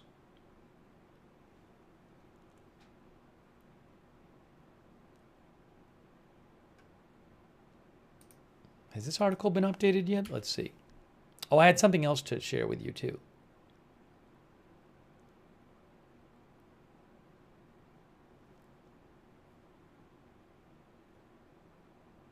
We should look at this. You know what? Give me. So we have 30 minutes until the press conference. We are going to cover the press conference live here for you hardy souls who have stuck with the broadcast. So in 30 minutes, we will have live the NASA press conference about the Starliner landing. Marcel Kern, by the way, says of that SpaceX crew, real pioneers, awesome. HM Doppelganger says SpaceX will stream this here. They have Starlink. Does Starlink work out there? I don't know how that works. I don't know that you can put a Starlink dish on your spacecraft, Marcel.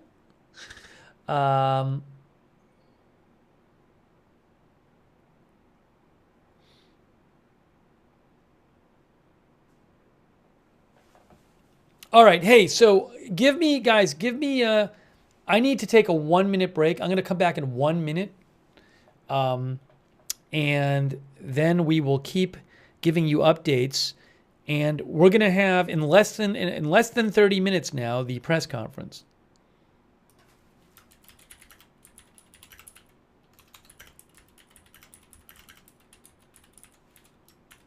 Gary says they are going much higher than the Starlink satellites. Is that what Gary's saying? Because the Starlink satellites point towards Earth?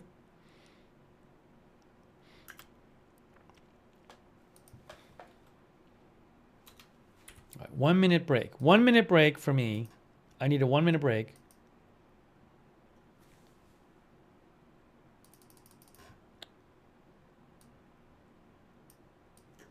All right, Steve will be back. I'm going to leave that AP article up. I will be back in 1 minute. I'm coming back right back in 1 minute, and then we'll talk some more about all this space stuff, and then we'll see the NASA press conference at 1:30 a.m. So give me 1 minute.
That was like a minute. Okay. So again, we're going to be covering this press conference in 27 minutes. Press conference in 27 minutes. By the way, I had this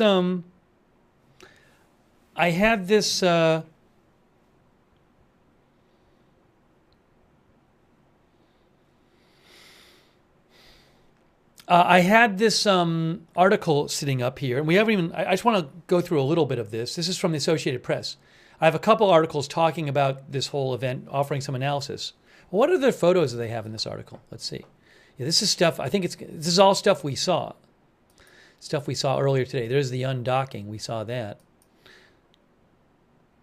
Oh, that's Butch Wilmore and Sonny Williams on the International Space Station. Those are the two astronauts who went up in the Starliner and weren't able to come down in it. So they're there until February. There they are. But, okay, Boeing's first astronaut mission ended Friday night with an empty capsule. Remember, this was their first crewed mission of this spacecraft. It was supposed to be the one and only test flight with crew, but it came back with no crew. You know, it's funny because we've been happy. We've done a bunch of coverage of the Starliner. So tonight was more about will it make it down okay, and it was good to see it did. But you know, you do have to remember that it was supposed to have the crew on it.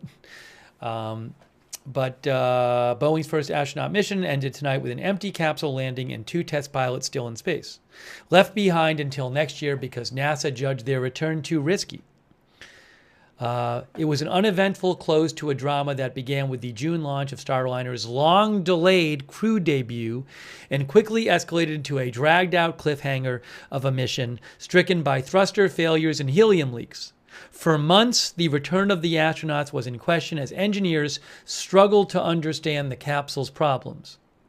Boeing insisted after extensive testing that the Starliner was safe to bring the astronauts home, but NASA disagreed and booked a flight with SpaceX instead. Their SpaceX ride home will not be until next February. They're going to stay more than 8 months instead of having a roughly 8-day flight. The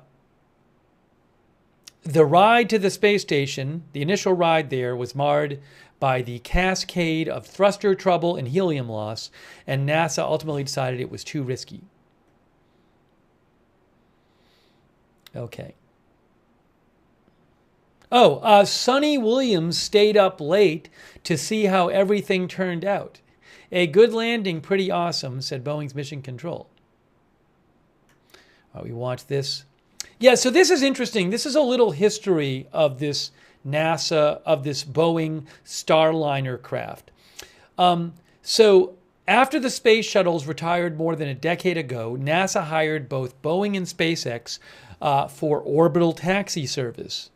Boeing ran into so many problems on its first test flight with no one aboard on 2019 that it had to repeat it. The 2022 do-over uncovered even more flaws, and the repair bill topped $1 billion. Those were the 2 previous test flights before this one. Meanwhile, SpaceX got their Crew Dragon capsule approved, certified by NASA, and now they're about to do their 10th crew ferry flight. Okay?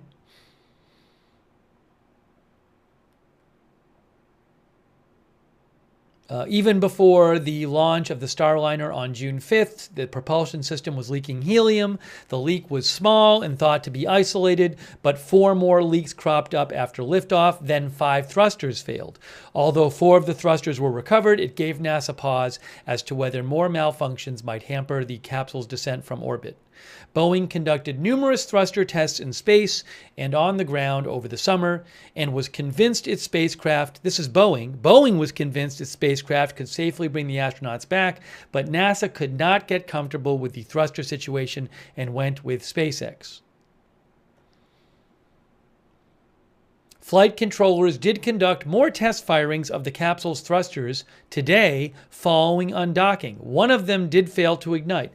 Engineers suspect that the more the thrusters are fired, the hotter they become, causing protective seals to swell and obstruct the flow of propellant. They won't be able to examine any of the parts, though, because remember, the section holding the thrusters was ditched just before re-entry.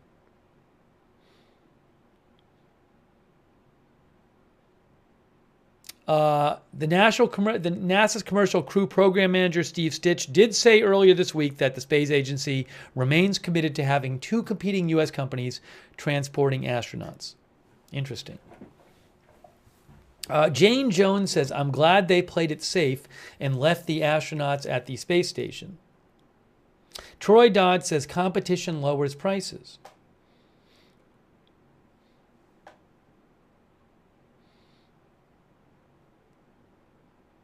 Ray Z says, why does NASA have to approve the SpaceX craft? They need to approve it to take NASA astronauts. Right? Isn't that the idea? Because these are NASA missions. The idea is that NASA is conducting these missions where NASA sends the astronauts to the space station. And I think maybe NASA is a partner in the space station, but they have basically farmed out the spacecraft. So if NASA is going to conduct NASA missions with NASA astronauts, then they need to approve the spacecraft. So first, SpaceX can do other missions if SpaceX wants to that have nothing to do with NASA, and they don't need NASA approval for that. But if any company is going to have a spacecraft that NASA uses to ferry the NASA astronauts, then NASA's going to have to sign off on that spacecraft. And they have not, it's called certification. They have not certified the Boeing one yet.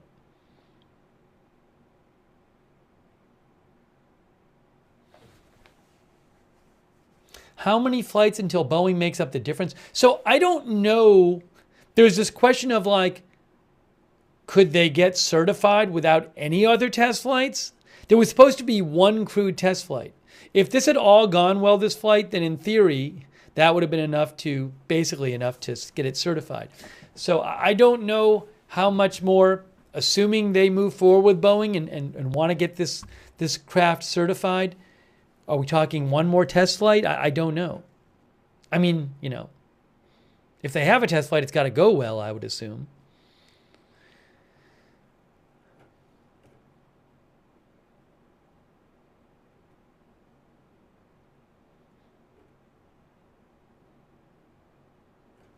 And then so we're waiting for that press conference to start. Does NASA even have that posted yet? Let's see. Hold on.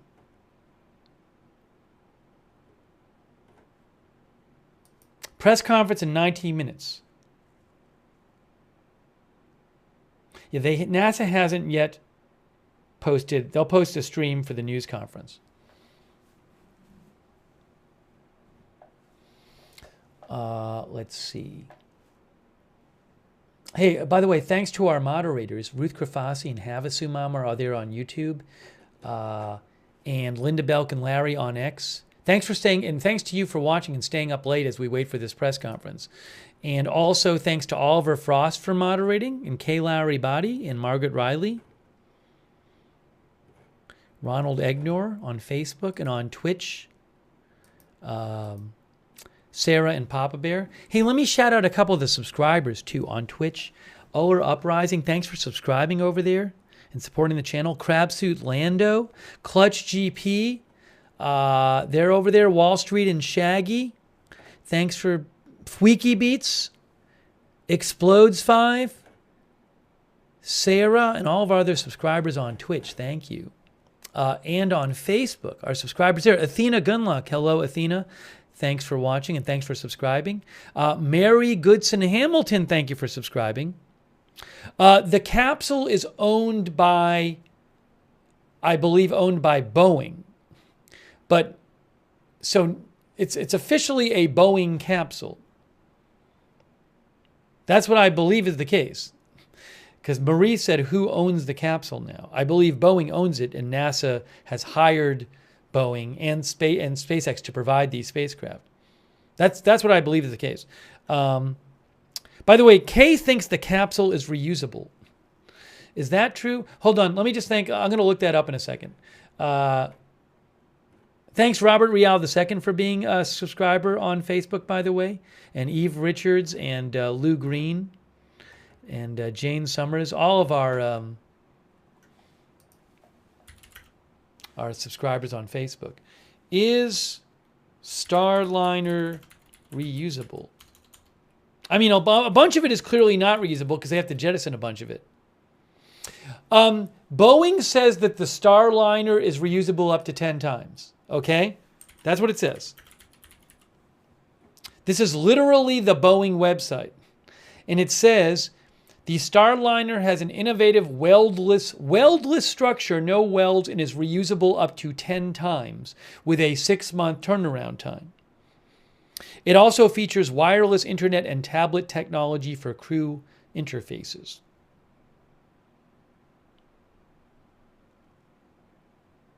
All right. Oh, Cherry Cola says, why haven't they shown a picture yet of Starliner? I'd like to see if it's damaged at all. Maybe we'll see it in the press conference. Which is coming up in 16 minutes. 16 minutes until the Starliner press conference, guys.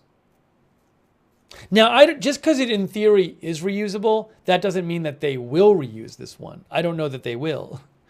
I don't even know if this one is the same one as the one before.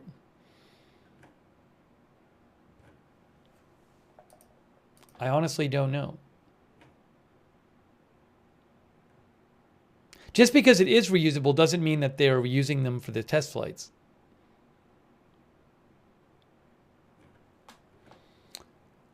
Let's see. Marcel says, refreshing and positive news episode with all the other bad stuff going on in the world. Let's see here. Hang on a moment. Give me a moment here. Oh, there's an update here from the Washington Post that I want to mention to you. I want to just mention that about the Boeing program. Just give me a second here. Give me 1 sec.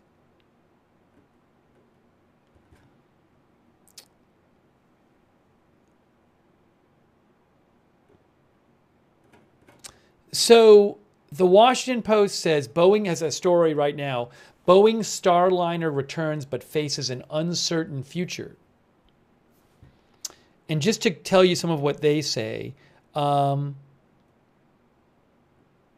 this test flight, which ended up coming home with no astronauts on it, the Starliner's first with people on board, was designed to test how the spacecraft operated with a crew.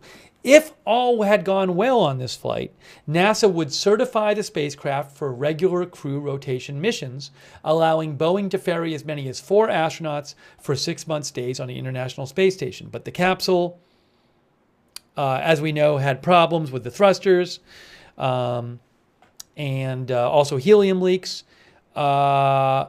Yes. While successful, the return flight we just saw was not perfect. NASA said one of the thrusters on the spacecraft's crew module failed during testing after the spacecraft had undocked from the space station. Given the redundancy of the system, the bulky thruster did not pose a problem, NASA said. Now, says the Washington Post, NASA and Boeing will begin to assess what went wrong with the spacecraft and try to determine if Boeing will have to make design changes to the propulsion system, like the thrusters, fly it in a different way that doesn't overtax the thrusters, or even perform another test flight. It's not clear if there's going to be another test flight. NASA has said it could still be possible to certify Starliner for regular crew rotation missions, even though it didn't actually bring the 2 astronauts home.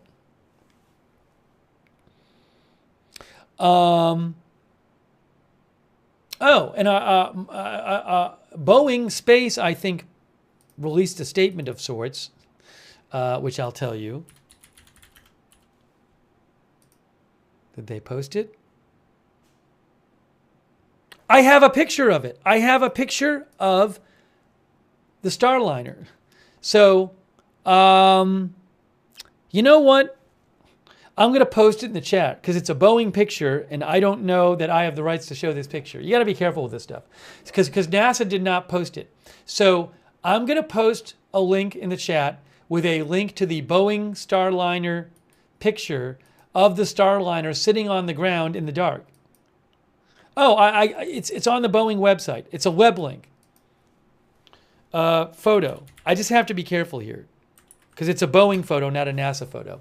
So I just posted a link in the chat. a website link to the Boeing website with a picture of Starliner. You can go see it right now. It's sitting in the dark.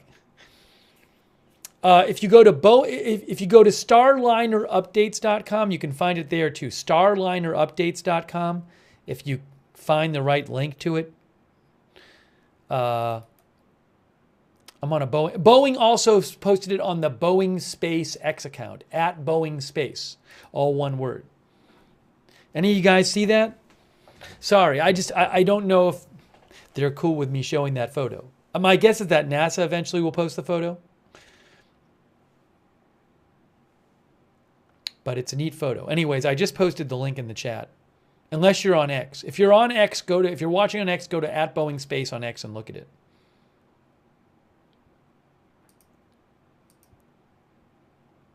But I would assume maybe NASA will post it soon.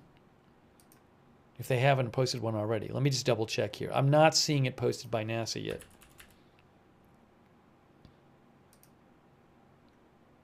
So the press conference is in 10 minutes. We're going to be carrying the press conference live. But the Washington Post got a statement from Boeing which said,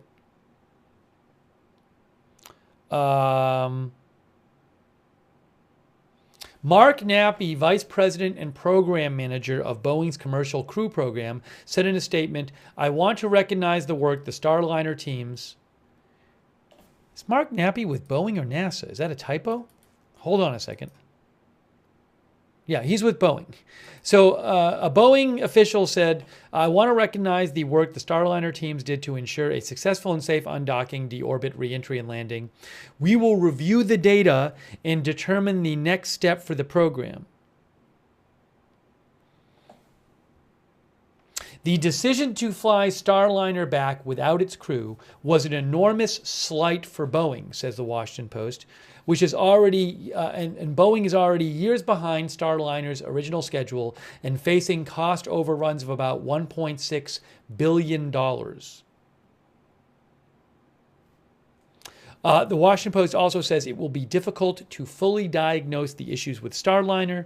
The service module, the part of the spacecraft that houses the troubled propulsion system with the thrusters, was jettisoned and burned up in Earth's atmosphere, so engineers won't be able to study it. NASA could not say how long the review will take. Anyways, so we'll have to see what will Starliner in a couple of years be certified by NASA and be doing regular ferries of astronauts back and forth to the space station like SpaceX Crew Dragon already does? No idea. No idea.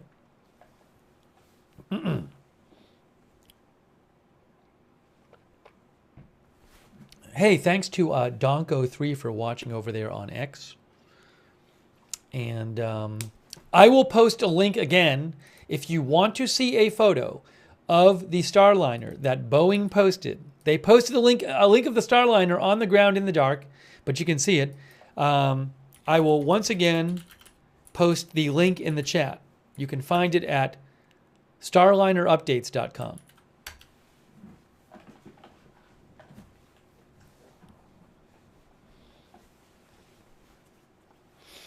So I just posted the link again, if you want to see it. And at Boeing Space on X, at Boeing Space on X. Again, it's their photo, and I don't have permission to show it, so I don't want to overstep my bounds.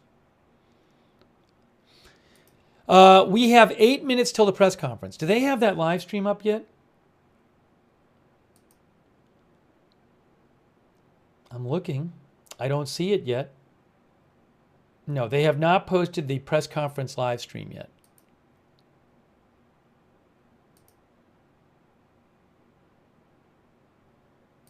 We are waiting for it.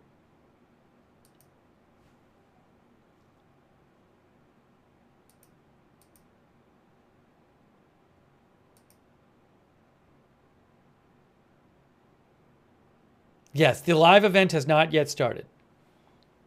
It has not started yet. Oh, it's Boeing. It's NASA and Boeing, I guess, are both going to have representatives there. That's what Reuters says. Oh, thank you, Gringo, for the gift memberships. Thanks, Gringo. I appreciate that. Thanks to all of our members on YouTube, people like Brian Beelman, Abe Froman, William Cromer, Amy, Troy Dodd, Danny G, Asymptomatic, Super Spreader, Chris N, Stacks, Wickedest Witch, Danny G, Lady Red, Cheryl Simpson, Turned Off, Minnie Manson. These are some of our members on YouTube. Milford Cubicle, He Is Risen. Thank you. Gary Eckert, Pat W, Joe B, Stacks, General Buck Turgensen. Thank you. As soon as I have footage of the press conference, I'll put it up on the screen for you guys. Thanks for sticking around late night for the press conference. I appreciate it.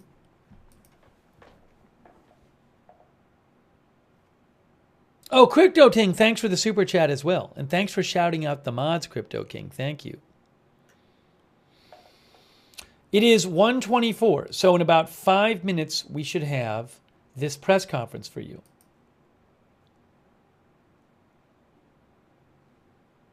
Five minutes, everyone, if it starts on time.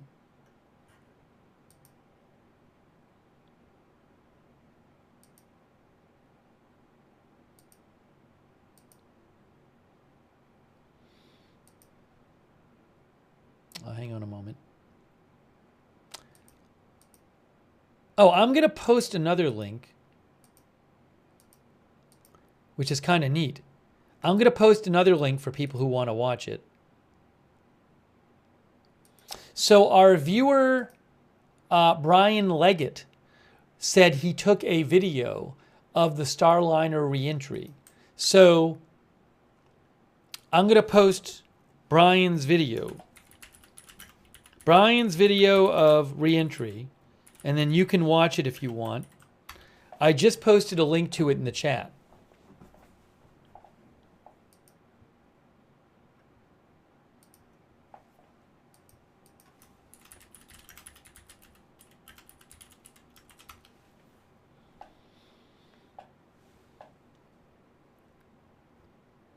I know some people might not be able, if you're like watching on TV, you can't like just click on the chat links. So I apologize for that. But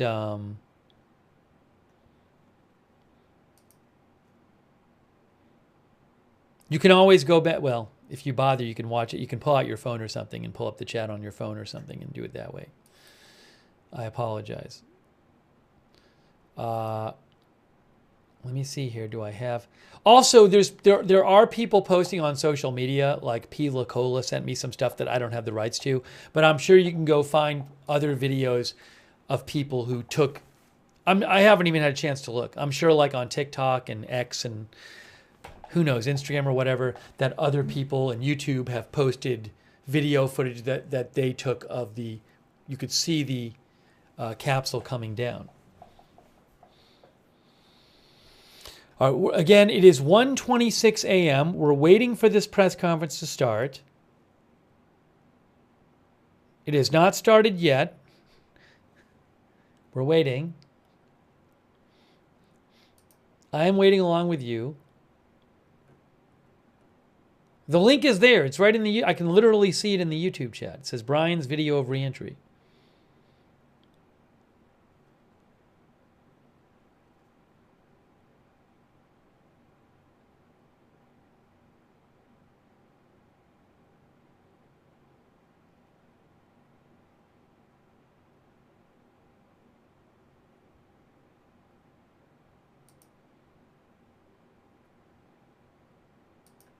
Hey, thanks, Brian Beelman. That's so nice of you. Brian just gave 20 people memberships. It's very generous of you, Brian. Thank you. Make sure you thank someone like Brian or Gringo if they give you a membership or a gift subscription. Thank you, Brian. It's really nice of you.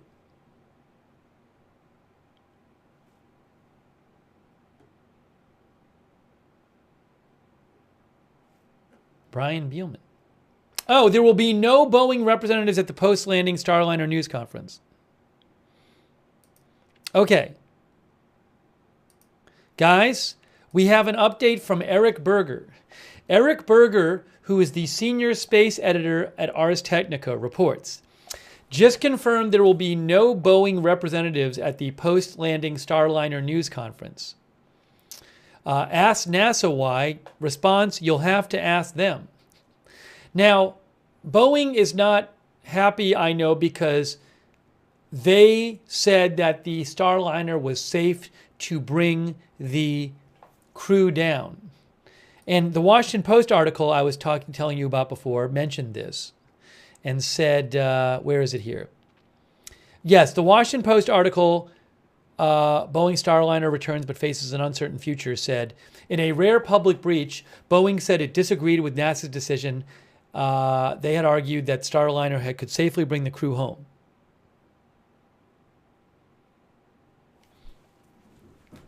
So our viewer, R.M. Gibbs, thinks Boeing is not happy. So I don't know exactly why they're not going to be at the press conference, but maybe they're just, I don't know, maybe they're still angry about it. I don't know. I can't speak to what's going on there. Turned off thinks Boeing is salty. Okay, we're still waiting for this to start.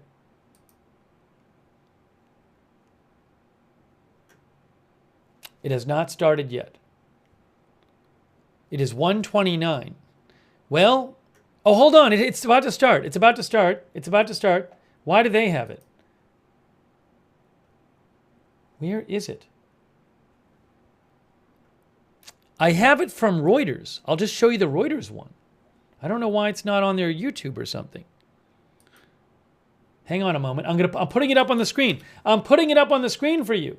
I am putting it up on the screen for you right now. Just hang on tight.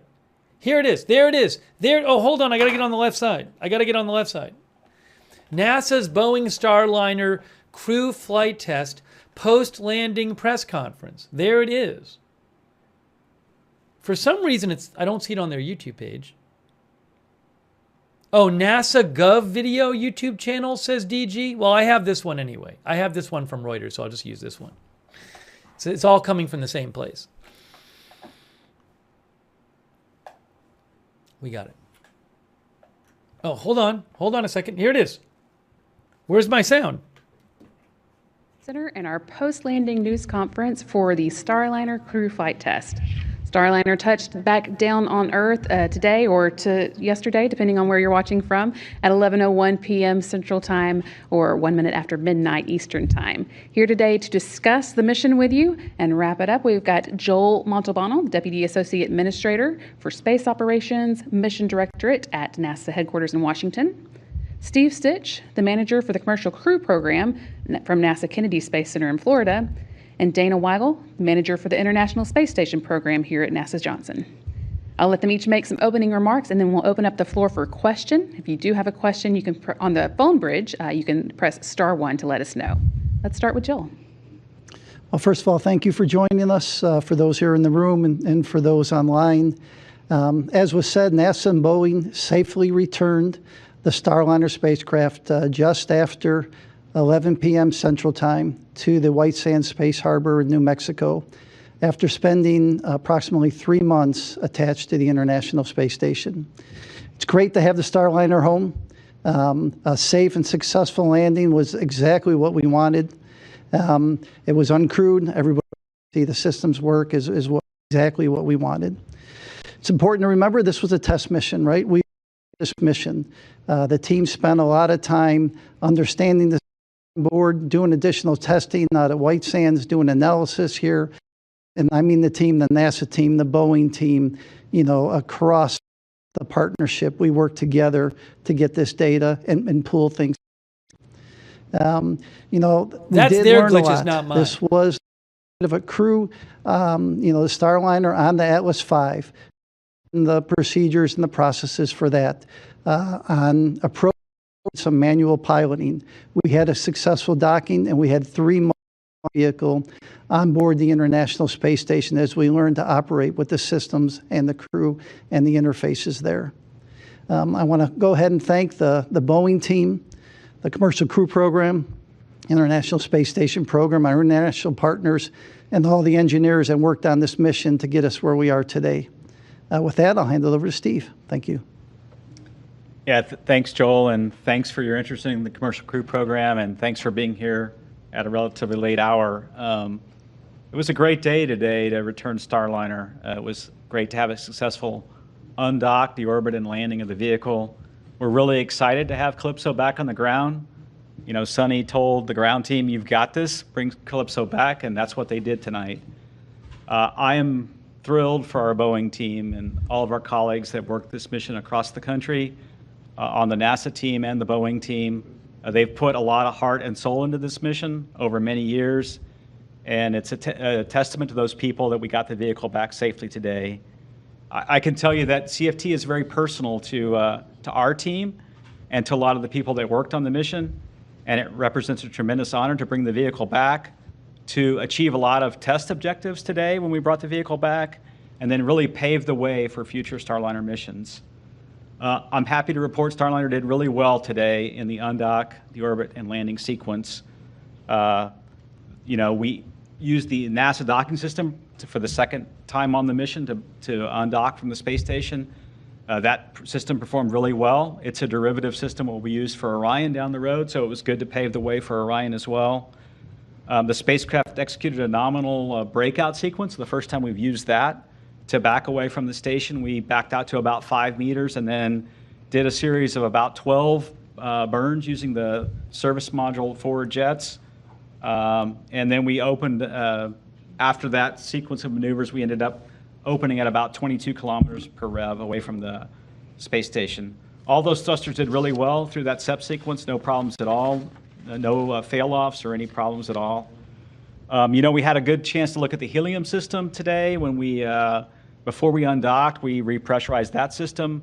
We had a criteria of 8 psi per hour in the ullage system for that, the helium, and we were about 4.5 psi per hour, so the helium system performed really well. And then, when we backed away from the system, or from the space station, we did hot fire a number of thrusters on the service module. All 8 of those forward thrusters worked just great. We were able to look at the thrust of those thrusters, and it was nominal. All were performed at 100%, and we also hot fired 2 aft thrusters, and those worked well. We had great performance from the GNC system, the guidance navigation control, the Vesta system. Last flight on OFT2, we had a little bit of trouble with what we call a calibration maneuver to really make sure that the attitude is good for this space integrated GPS INS system, and that went really well. We had a deorbit burn that executed on time at 11:17 p.m. Central. It was about 130 meters per second, 58-second burn. It was a really good burn, and the service module thrusters performed well for that burn. The OMAX performed well. We watched the burn. We saw a couple things. In the starboard doghouse, we talked a little bit about the temperatures there being a little higher.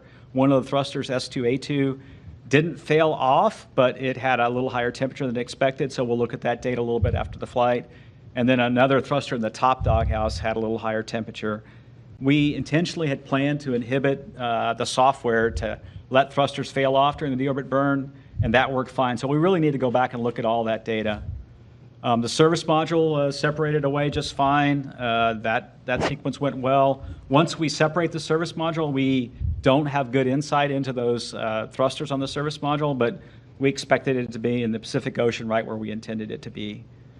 During entry, the vehicle performed great. It flew just fine. The GNC system performed well. Perfect entry. The one thing that we will have to go look at after the flight is when we hot fired, before we had the entry, we hot fired on the crew module. There's 12 thrusters, and one of the upfiring thrusters did not perform at all. We hot fired it twice, and we used 2 different methods to talk to it, 2 different parts of the avionics system, and we never saw any chamber pressure or any pulses there. It looked like this is different than the service module thrusters. It's what we call a monopropellant system. It's very simple. It has a valve that opens, and then the propellant flows across a cat bed. And as it flows across that cat bed, there's a reaction and causes thrust. And for some reason, that thruster did not perform. But we used a redundant thruster on the other manifold. There's another upfiring thruster that worked just fine during entry, but something we'll have to go work at. It was a bullseye landing, great landing out at White Sands. The one thing we worked a little bit during entry is, for some reason, when we came out of the plasma, the navigation system, we call it the SIGI 3, kind of failed off temporarily, and then that system was brought back on. and it was tracking just fine. SIGI 2 also had a couple little hiccups during entry. We'll have to go look at that. That's really the only things that happened during entry. The sublimator that we had a little trouble with, that's a cooling device that is used to cool the vehicle during entry. It performed really well. We had a little trouble forming what we call an ice block on that during ascent, and that performed great tonight. It's really great to get the spacecraft back, and then we'll start the next steps. So we've been talking to the Boeing team already about next steps. We want to get into the spacecraft and start working on the helium system. You know, we talked about, we know we have a seal that we've got to go replace on the flanges on the RCS thrusters. We need to upgrade that material to make it hypergol compatible, and then maybe a little bigger size. We'll do that. Boeing's already formed teams to look at the changes that need to be made for Starliner 1 in terms of the thermal environment in the doghouses. Can we do something different to make the doghouses a little less thermally severe for the OMAC burns and the thrusters? A second team is looking at the hot fire of the thrusters that's needed on the service module to complete the qualification and make sure we understand which pulses cause the Teflon seat on the oxide to swell. And then thirdly, there's a GNC team already formed to look and figure out how we go fly the vehicle differently. Can we change the dead bands? Can we change the way it flies to not stress the thrusters? And so that work has already started, and that's really the path to Starliner 1. So I'm super proud of the team. It was a great day for the Commercial Crew Program and also for Boeing. Congratulations to that team who worked so hard. It's great to have the spacecraft back, and we're now focused on Starliner 1, and I'll turn it over to Dana. Thank you very much, Steve. And thank you all for being here with us at this very late hour and for your interest in the undocking of the Starliner from the International Space Station and its successful landing. I want to congratulate the Boeing team. They did a fantastic job with the operations this evening. They had to make a number of changes to the plan in short order. There were a lot of differences between the crewed and the uncrewed mission, including, as Steve talked about, the differences in the departure sequence. Fantastic job executing that. After Starliner undocked from the Harmony or Node 2 forward port, it backed away and then executed a series of breakout burns. It went up, over, and behind ISS. The crew was watching it until it was out of view, but then they came back and they watched the re-entry and the deorbit. In fact, they got some really neat views of the Starliner streaking through the atmosphere using some of the station video cameras on board. Pretty neat to see. The rest of the month in front of us on board station is really busy. I know I've talked to you about this before, but just as a reminder, next week we've got the Soyuz crew exchange with the launch of the 73 Soyuz on September 11th, bringing up NASA astronaut Don Pettit. And then we're returning NASA astronaut Tracy Dyson on the 72S Soyuz when that comes home. At the end of the month, we'll bring up Crew 9, do a handover between Crew 8, Crew 9, and then bring the Crew 8 vehicle home. I do want to express my sincerest appreciation for the team. They worked tirelessly over the whole summer. You know, we had the Starliner on board station for months. Most folks were working nights, weekends. They did an excellent job. The proof is in getting the vehicle safely home today. I know we've got a lot of things that we learned on the mission. We've got work in front of us, but I know that we've got the right teams in place to tackle these challenges and help us fly our future Starliner missions. And with that, I will hand it back over to Brandy. All right, thank you. Okay, so we're going to start with questions here in the room, then we'll take them from the phone bridge. A reminder, if you're joining us by phone, let us know you have a question by pressing *1. And if your question gets answered and you want to withdraw it, you can press *2 to get out of the queue. But let's start here in the room. How about Eric? Hi, Eric Berg with Ars Technica. Thanks for the great show tonight. That was really a stunning reentry. I wanted to ask about the arc of the Commercial Crew Program. I was going to ask both Boeing and NASA, but I guess they didn't show up for some reason.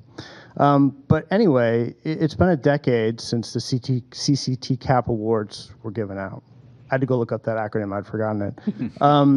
It was a big experiment in fixed price contracts and human spaceflight. And so I'm just wondering, a decade later, and literally it's been a decade, after all that's happened with Dragon, with Boeing, with the delays, and now with this mission, just to get a sense of you from NASA, is the experiment a success, and kind of what is the future of human spaceflight with this commercial approach? I'll start, from a commercial standpoint. We have 2 crew vehicles, the Dragon, Starliner, and obviously some work that we need to do on Starliner. We have commercial vehicles with cargo vehicles in the Dragon and the Northrop Grumman Cygnus. We have the Dream Chaser that's coming up next year. And so is it slower than, what we expected? Absolutely, right? It is slower, but we're making progress. And to me, we are learning. Every time we have a mission, we learn something. That gets passed on. We're sharing things across the commercial world. You saw, last year, I'll say, Blue Origin had that parachute anomaly, and the teams all got together and shared across the different companies, what they learned. And to me, that's what this program is helping out. It's sharing the expertise of flying in space. And I'll let Steve and Dana add. Yeah, I think that's an interesting retrospective way to look at things, Eric. The fact that here we are 10 years into the program, and how are we doing? I would say we've done a great job at fielding 2 transportation systems in fairly record time. If you look at our development programs these days within NASA, Commercial Crew has done an amazing feat of getting to 2 crewed vehicles in 10 years, and really in the last 4 years bringing along online Dragon, the Crew Dragon, and then also now Starliner. The unique thing that we're doing as well is sort of fostering this market in low Earth orbit. We already see SpaceX flying non-NASA flights. They have one that they're trying to get off the ground.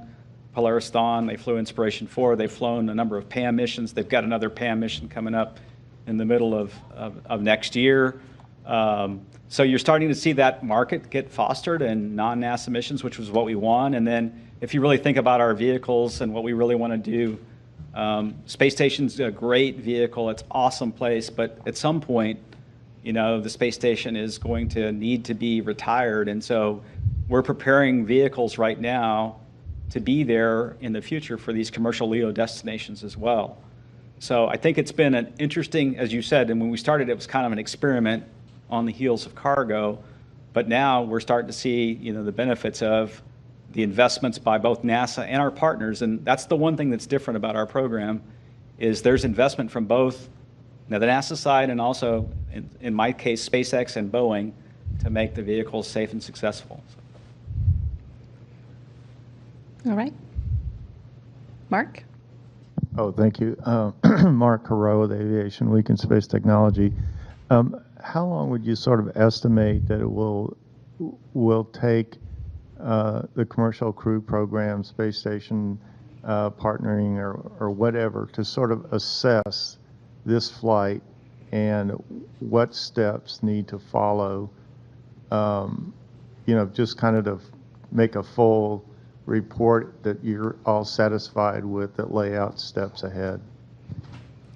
Yeah, I think the timeline is a little bit, we're going to take our time to figure out what we need to do to go fly Starliner 1 right. We've laid out right now, manifest-wise, we have that flight booked next year in the second slot of the year. The first thing we'll do when we get the vehicle back is continue to look at all the data, look at the thruster performance for this phase of flight in detail. And then we already have these teams that I've talked about established. They're going to start meeting weekly on looking at the design changes required in the helium system to eliminate the leaks. And then, can we fly the vehicle different? Can we change the thermal in the doghouses? What testing do we need at White Sands? It'll take a little time to lay that out and then get into the testing. And then, I think we'll see where we're at in another month or so, and then we'll have a little bit better idea of what the overall schedule will be. Okay. Gina, go ahead. Gina Sinceri, ABC News. I'm not sure who wants this, but we heard a lot about the problems, but what about Starliner's performance particularly impressed you or surprised you in a positive fashion? Yeah, I would say not a surprise, but if I just look at the 3 flights we've flown, OFT-1, OFT-2, and CFT, the Starliner performance and executing the entry phase has been just about flawless, other than the problem we see with the SIGI when it comes out of the The plasma a little bit, it has a little trouble acquiring in one of the receivers, it seems. But if I look at the way the vehicle flies, the thruster performance, hitting the target at the landing site, the parachute deploys, separating the forward heat shield, and getting the drogue parachutes out, stabilizing the vehicle, then putting the main parachutes out, and then separating the heat shield, which is a complicated separation, and deploying the airbags. The third time now we've landed a capsule in the U.S. on land.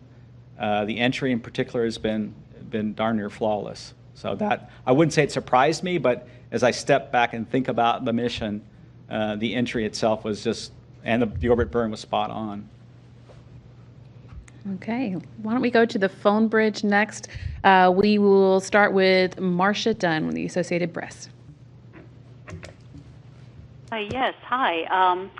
Probably for you, Steve. It sounds like you won't require another test flight, that an operational Starliner 1 with a crew will be next. Is that how it looks as of today? Am I understanding that correctly, that the next flight will be fully certified, ready to go with a crew to be a real crew swap? Thanks.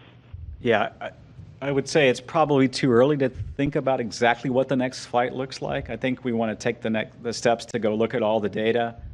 Certainly our goal is to get to the rotation flight. Our goal all along has been to have, one flight a year, one flight from Boeing Starliner and another flight from SpaceX with Dragon. So it'll take a little time to determine the path forward.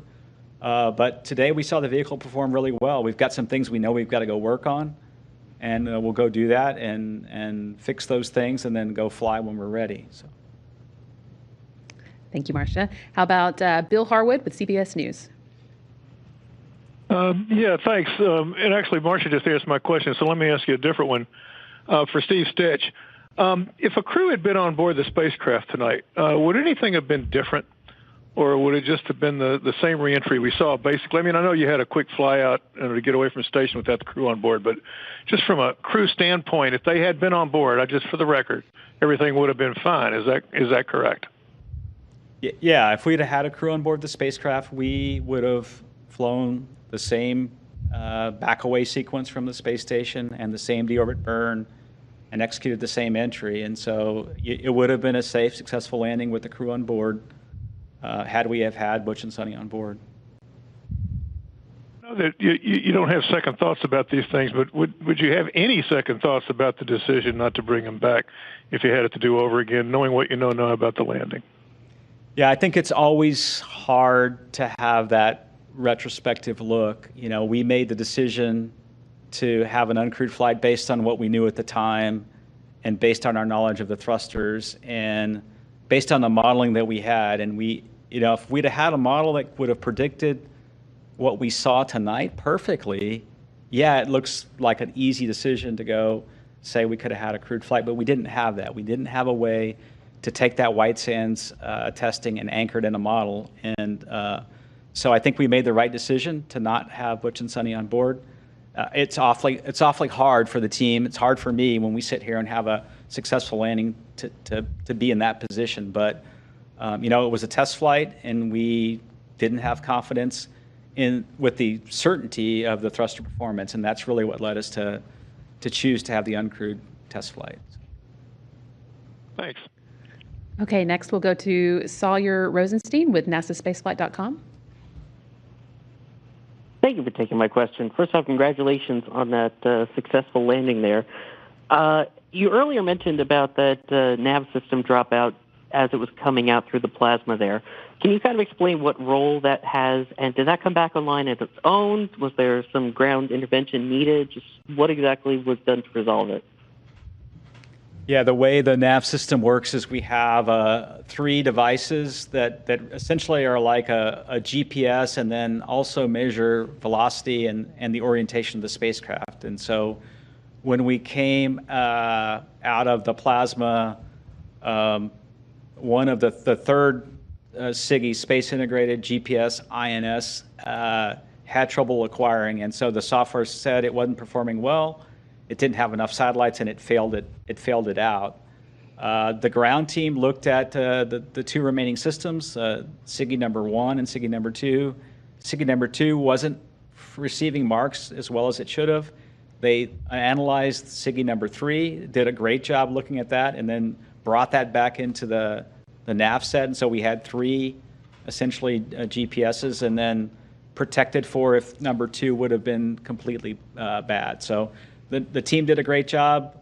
I think we just need to look at, do we need to allow a little bit more time for the GPS to acquire on the backside of the blackout. And the flight control team, again, did a great job recovering that GPS. Thank you. Let's go now to Will Robinson-Smith with Spaceflight Now. Yes, hi. Thanks for taking the time to speak with us after a good landing. Follow up on Mark Harrow's question about timeline, but in a slightly different way. When do you expect that Calypso will arrive back at the Kennedy Space Center, and what's the immediate work that will need to be done once it arrives here? Thanks. Yeah, don't have the exact timeline. It usually takes a couple of weeks to get it back. One of the first things that happens when it comes back is a lot of the data that we get on board the spacecraft goes through the tracking data relay satellite to the ground, and we can see that telemetry in real time. But there's also recorded data on board. For the test flight, we have a number of sensors across the systems that record data. We'll want to downlink all that high rate data and take a look at that data. And then really it's a series of analyzing all the data from the entry, the undocking, and the deorbit across all the systems on the vehicle to just see if there's anything that was off nominal. We'll study the data at a little higher rate. So, it'll take a couple weeks to get it back and a week or so to get the data off the spacecraft. Okay. Thank you. Robert Perlman with Collect Space. Thank you. When Apollo 13 safely landed, NASA described the mission as a successful failure. Is that how you would label the outcome of this flight, given that Starliner's landing was safe and successful, but it failed to bring the crew home? Joel, I would not call it a successful failure. We knew going in this was going to be a test mission. We learned a lot. The teams worked together, both the Boeing and the NASA team, to understand the systems of the spacecraft and how they operated. The team worked together at White Sands to understand the analysis that was done. On the test mission, things don't always go as you planned. And so we were prepared. The fact that this vehicle is home, we're very happy to have the vehicle home. To me, a success. Clearly we got some work to do. The teams will understand that work and move forward. And if you just look at mission objectives, we think we've probably got 85 to 90% of the mission objectives. We dock with the space station.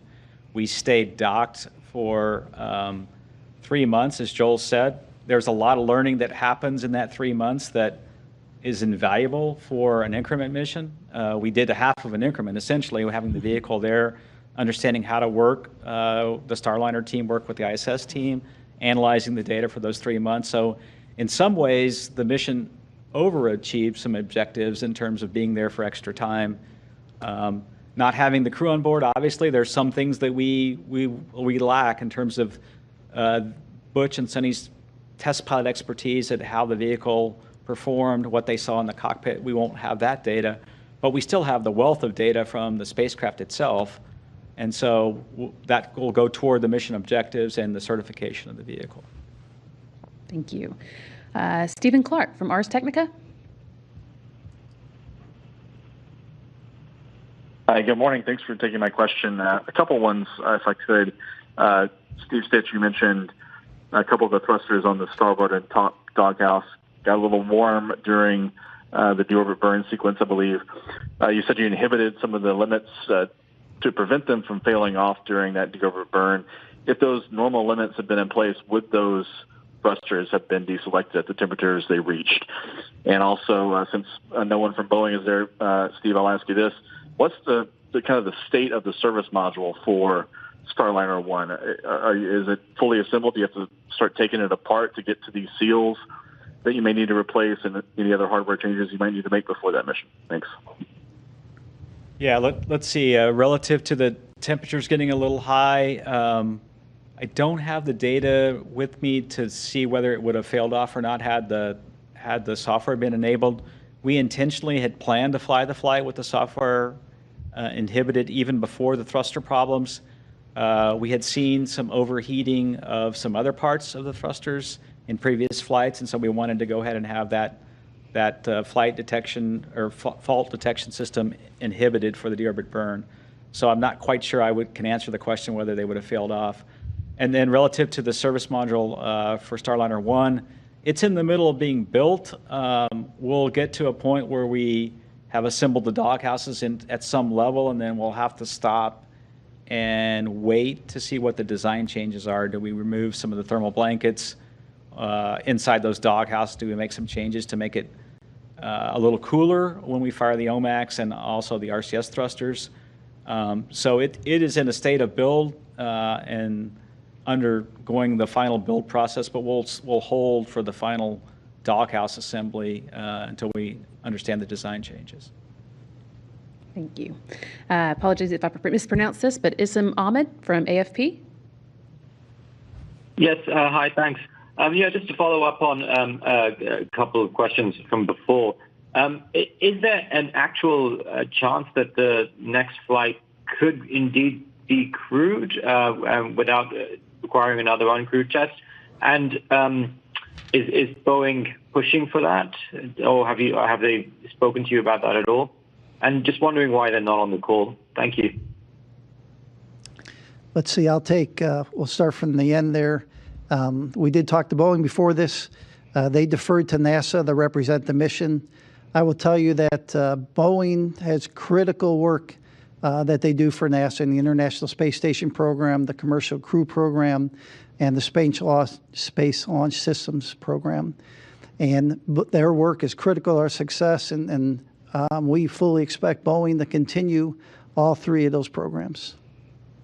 And I think, relative to getting to our final capability of having a certified vehicle and having a capability to do the rotation missions with space station, I think both Boeing and NASA share that goal. We would both like to get there. I think we just need a little time to lay out the plan and look at what testing is required and look at how can we validate that testing in flight, and then what would be the risk with proceeding once we understand the design changes. So we just need a little time to work through that. Okay.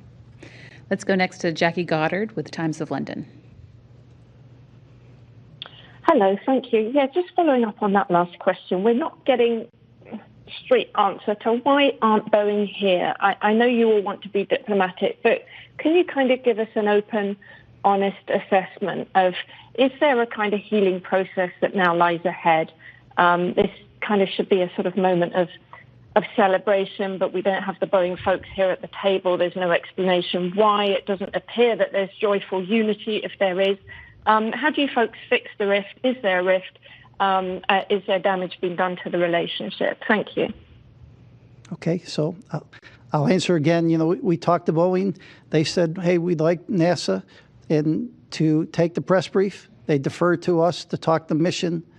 I can tell you that the three of us have all talked to the Boeing managers after the landing. The Boeing managers came into the control room and congratulated the team, talked to the NASA team. And so Boeing is committed to continue their work with us.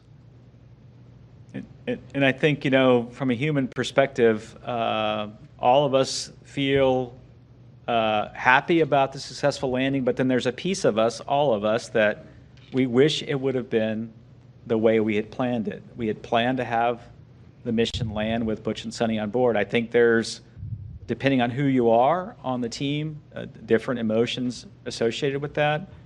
And, I think it's going to take a little time to work through that. For me, a little bit, and then for everybody else on the Boeing and NASA team. So. Okay, next up we have Micah Maiden-Burr from Wall Street Journal. Hey, everyone. I think this would be for Steve. Steve, closing the mission, I think, unlocks a milestone payment for Boeing. Is that right? And how much would that payment be? And would Boeing get all of any payment, because Starliner came back uncrewed? And I think as you mentioned a couple of minutes ago, got to 85 or 90% of the objectives for the flight. Thanks.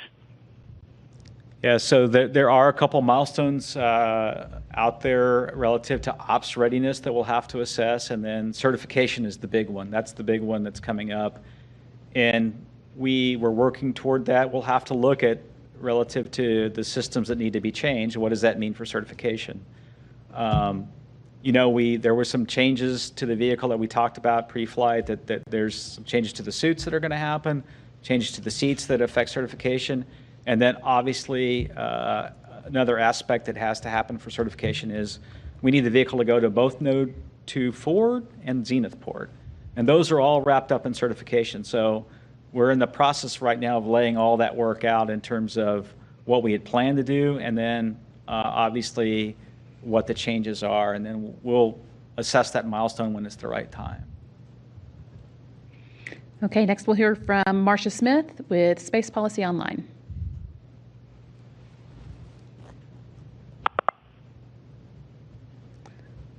Marcia, if you're online, you can ask your question now.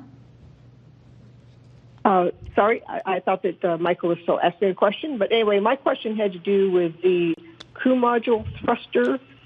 And I'm curious, when was the last time that thruster was tested? And were there any problems with the crew module thrusters on the previous two flights? Let's see, that's a good question. That thruster, the upfiring thruster, CTU-2 was last used in 2019 on the OFT-1 mission. It performed well. All the thrusters on OFT-1 on the crew module performed well. We did have one thruster that was deselected by the software on OFT-2. This was the crew module thruster. It was very late around the time frame of drogue deploy, and we figured that out to be a command problem. So where the command didn't come out of what's called the integration propulsion controller correctly to the thruster. We took that thruster off the vehicle, and we sent it back to the vendor. The vendor tested it, hot fired it. That thruster worked fine. This thruster today looked different, I would say. In terms of multiple attempts to hot fire it, it had no response at all. The thruster that had failed off due to a command problem had multiple thruster firings. It passed the hot fire in OFT-1, in OFT-2, and then also had multiple firings during the entry. This one, for some reason, just never fired. And so it looked like the valve perhaps was not opening for some reason. So we'll have to take that thruster off the vehicle when we get it back to the C3PF, send it back to the vendor for some analysis, and then we'll know more about what the fixes are for that as well. Okay, now we are going to go to David Curley with Full Throttle. You've talked to Steve in the past about, what do we do about the vehicle? Is it changing some of the materials in the thrusters? Is it redesigning the doghouse? I know you have a lot to learn still, and so does Boeing, but how much work do you think is actually ahead? Is it just using a computer to tell the thrusters to fire in a certain way as you did on reentry today to change their performance? What do you actually think you'll have to do? Yeah, that's a good question, and we have again several teams off looking at that. What we would like to do is try not to change the thruster. I think that is the best path. The thrusters have shown resilience and have shown that they perform well as long as we keep their temperatures down and don't fire them in a manner that causes the temperatures to go up, that then causes either the vaporization of the oxidizer, which causes low thrust, or the poppet swells. Today, obviously, with the thrusters had all recovered at station, and obviously it looked like today we didn't have those high temperatures. We knew that the downhill phase would be a little less demanding on the thruster than the uphill phase. What we need to do now is go take a thruster at White Sands and make sure we understand the exact pulse sequences that cause the heating, and then at the same time, in parallel, look at software changes to reduce the number of demands on the thrusters. And then in parallel with that, look at the doghouses and see if we can again, they're trapping a bunch of heat. We know that when we fire the thrusters, the doghouses are trapping heat. Can we go make some changes to the blankets and the inside of the doghouses to keep the thrusters cooler? So it's really 3 different thrusts, I would say. Okay, next up we have Jonathan Woods with Working Tins. Hey, thanks for your time this morning. Reflecting back on the question that was asked about the successful failure with Apollo 13, if we think back about 2020 when... Spirit, but Mike Wall.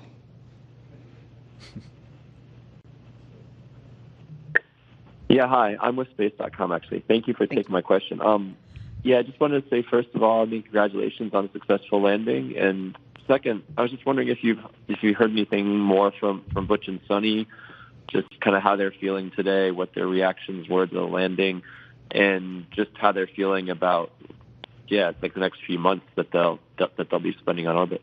Thanks. I haven't spoken to them today. Obviously, today was really busy. They were on board doing a lot of work for us. They did wish the vehicle well and best wishes for the landing. And, of course, they watched it the whole evening. So no updates from what I reported before. After station's always busy. I know I always tell you guys that. But after Starliner departed, they were off working on other activities for us. So right away they jumped into some other work. So no other updates from what I've reported to you previously. Okay, and we've got one more question on the phone bridge from Sophie Sanchez with Cosmic Chicago. Hi, thank you for taking my call. I had a question about the failed thrusters that were mentioned. Was the redundant thruster that you mentioned part of the same system?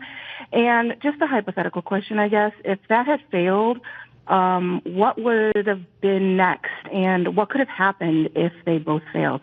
Thank you. Yeah, we did have a redundant thruster available on the crew module to do the function that we needed. We did need that thruster to work during all of entry, so I wouldn't say all of entry, but through the highest part of entry to a certain phase. If that thruster would have failed, it would have been acceptable. But once we got off the separated from the service module, we no longer have those thrusters. So the one remaining up-firing thruster worked just fine. We'll go back and understand what happened with the CTU-2 thruster that failed, and we'll go solve that problem and move forward. Okay, we did have one more question come in from Kenneth Chang with the New York Times. Yeah, hi, thank you. This is for Steve Stitch. So during this news conference, you've outlined a bunch of work that you need to do, especially with the thrusters and the doghouses. In the past, you've also mentioned that it's really hard to test the doghouses on the ground because getting the whole system to mimic what you see in space. How will we be able to get enough data through simulations and through testing that you have the confidence for Starliner 1 without flying another test flight? Yeah, that's a great question. We're going to take the data from this flight and work to build models on the ground, and then we're also going to look at, is there a way to test what I would call an integrated doghouse on the ground in a vacuum chamber. We've got some ideas on maybe how to do that. At White Sands, we'll put a team together to see if we can actually put it in a chamber and fire the OMAX and the other thrusters and get that data in that environment, and then extrapolate that data to the orbit vehicle. So there may be a way. We just need a little bit of time to work through that. Right. Well, I think that is our last question, so we will wrap up there. Thank you so much to our briefers for sticking with us through a late night. We really appreciate it. And thanks to all of you for following along with Starliner's test flight. We appreciate that as well. Please continue to stay tuned. Next week, Wednesday morning at 10:15 a.m. Central, 11:15 a.m. Eastern Time, we're going to be having the coverage of the Soyuz MS-26 launch, carrying NASA astronaut Don Pettit and his cosmonaut crewmates Alexei Ovchinin and Ivan Wagner to the International Space Station. So more to come in space. Please stick with us, and we appreciate your coverage. Thanks so much. All right. Hey, sorry we had a little technical difficulty there. So We had a couple minutes of spinning circle. I apologize for that. So that was the press conference. I'm glad we got to show you that. And we've been streaming a lot today. We started, I think, at 11 a.m. covering something, around 11:30. So I think I'm going to start wrapping up the stream. I need to get some rest. But I really appreciate you guys sticking around for the news conference and for joining me for this mission, the flight home of the Starliner. We saw it we saw it leave, we saw it undock. What, about like 8 hours ago? And then it took about 6 hours for it to get back. So I really appreciate you guys being with me for the space coverage today. And thanks for commenting in the chat and sending me updates and sending me things and letting me read your comments and all that. And let's shout out our moderators again. The moderators are so awesome. And before I do that, a reminder, this is Agenda Free TV.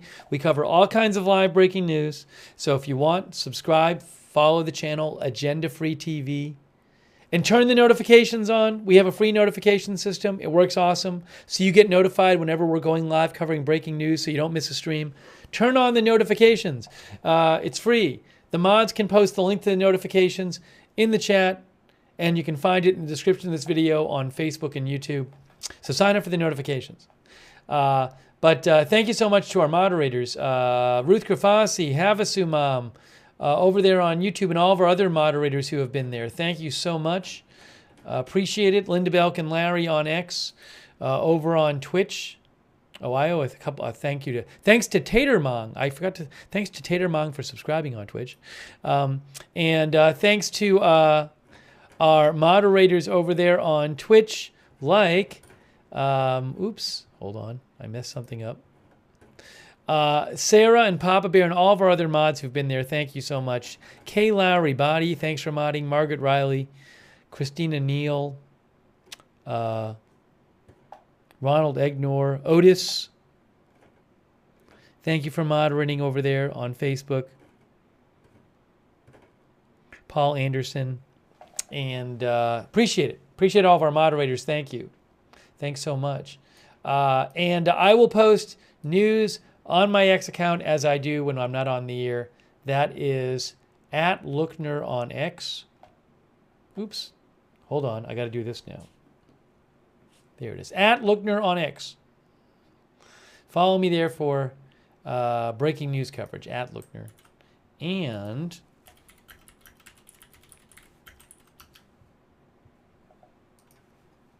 hang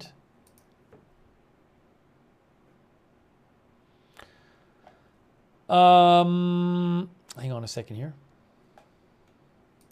I was trying to see if NASA ever posted that photo of the spacecraft. No, they didn't. If you want to see, the photo of the Boeing Starliner on the ground, I'm posting a link to it here. I just posted a link in the chat.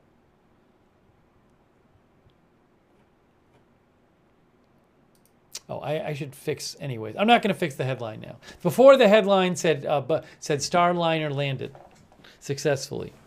I mean, it didn't have any crew on it, but it did land successfully. Thanks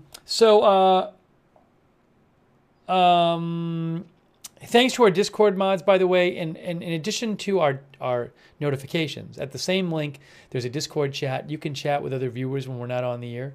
So check out the Discord chat, the free Discord chat. Also, shout out to everybody who donated. That's really kind of you guys. Thank you so much for supporting the channel. You are the ones who let the channel exist and allow me to buy footage for the channel and stuff. So really appreciate that. Thanks to Eamon O'Leary, David Rivera, Alicia Rankin, Josh B., Brian Beelman, and all of our other supporters. If you ever want to donate to the channel, you can go to agendafree.tv, agendafree.tv, but really, really appreciate your support because that's what lets this channel exist. So thank you. Also, thanks to, again, thanks to our mods, and thanks to our subscribers over there on Facebook. like Robert Rial II and Margaret Riley, Kay Lowry Body, Eve Richards, Lou Green, Jane Summers, just to name a few. I thanked them earlier as well. Oliver Frost was modding. That's who it was. Thank you, Oliver. And all of our other subscribers over there on Facebook, thank you. And again, shout out again to our Twitch subscribers. Big thanks. Just to name some. Wall Street Shaggy, Expecting Storms, Tatermong, Sarah, and the Sugar Row, and Holistic, and Wall Street. Like I said, that Uller Uprising, Vash Connor. Thanks for subscribing. And all of our other subscribers over there, thank you. And our YouTube members, thank you. UV Lightning, Alicia Rankin, RM Gibbs 75, He Is Risen, Amy, Turned Off, Danny G, for example, Wickedest Witch Stacks, Cheryl Simpson, thank you, YouTube members, Paul Tissue, Catch 22, CAC 813, Mac, Rhett, 911, and all of our other D.A. Vell, Firestar, Jen's Crunchy Vax, Sven Hoke, and all of our other members too. Thank you. Paula Faust, and all of our viewers. Saban Nation. Christina says Discord is confusing. If you need help with the Discord, we do have a Discord help email. Mods, do people have that email? The Discord help email. There is a Discord help email where our mods on Discord will help you with the Discord, because I know it can be confusing if you've never used it. I don't know if we, maybe I have that email handy. Oh yeah, it just got posted on Twitch. I don't know if all our mods have that, but I'll post it. Do I have it here? Let's see. Yes.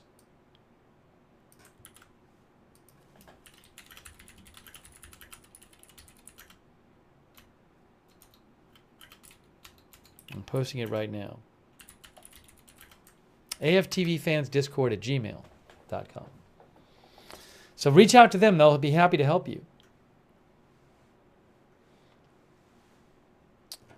Thanks also to all of our other viewers. Thank you, thank you, thank you. Beautiful Profanity, thanks for subscribing as well. And Pineways, Darthis over there on Twitch, Mohawk, Scotland. Thank you for watching. And Belinda Asna, thank you for watching. Dennis Britt, Shelly Atkins, Marjorie Jones, and all of our other Facebook viewers too. Thank you. All right, guys, we are wrapping this up. I am glad Starliner made it home in one piece. Although it's too bad it couldn't take the astronauts back, but we'll have to see what happens. We'll have to see if they can work it out so that Starliner does get approved to do regular astronaut ferry missions to and from the International Space Station. I don't know what's going to happen with that. We'll just have to see. And hopefully in the coming days, I am expected to cover hopefully the Polaris Dawn SpaceX mission, it'll be the first attempted spacewalk by first attempted private spacewalk, and also September 10th, planning on covering the presidential debate between Kamala Harris and Donald Trump, and I should be able to show that on the air, hopefully, the debate footage. So that's coming up too. All right, guys, we are wrapping it up. Thank you for everybody. Thanks to everybody saying thanks in the chat. Dennis Britt, Sarah Milligan and others, G Vinyl and others. And thank you again to our moderators. That is it for now. You've been watching our live Boeing Starliner landing coverage, and we'll see you soon with more live breaking news coverage right here at Agenda Free TV.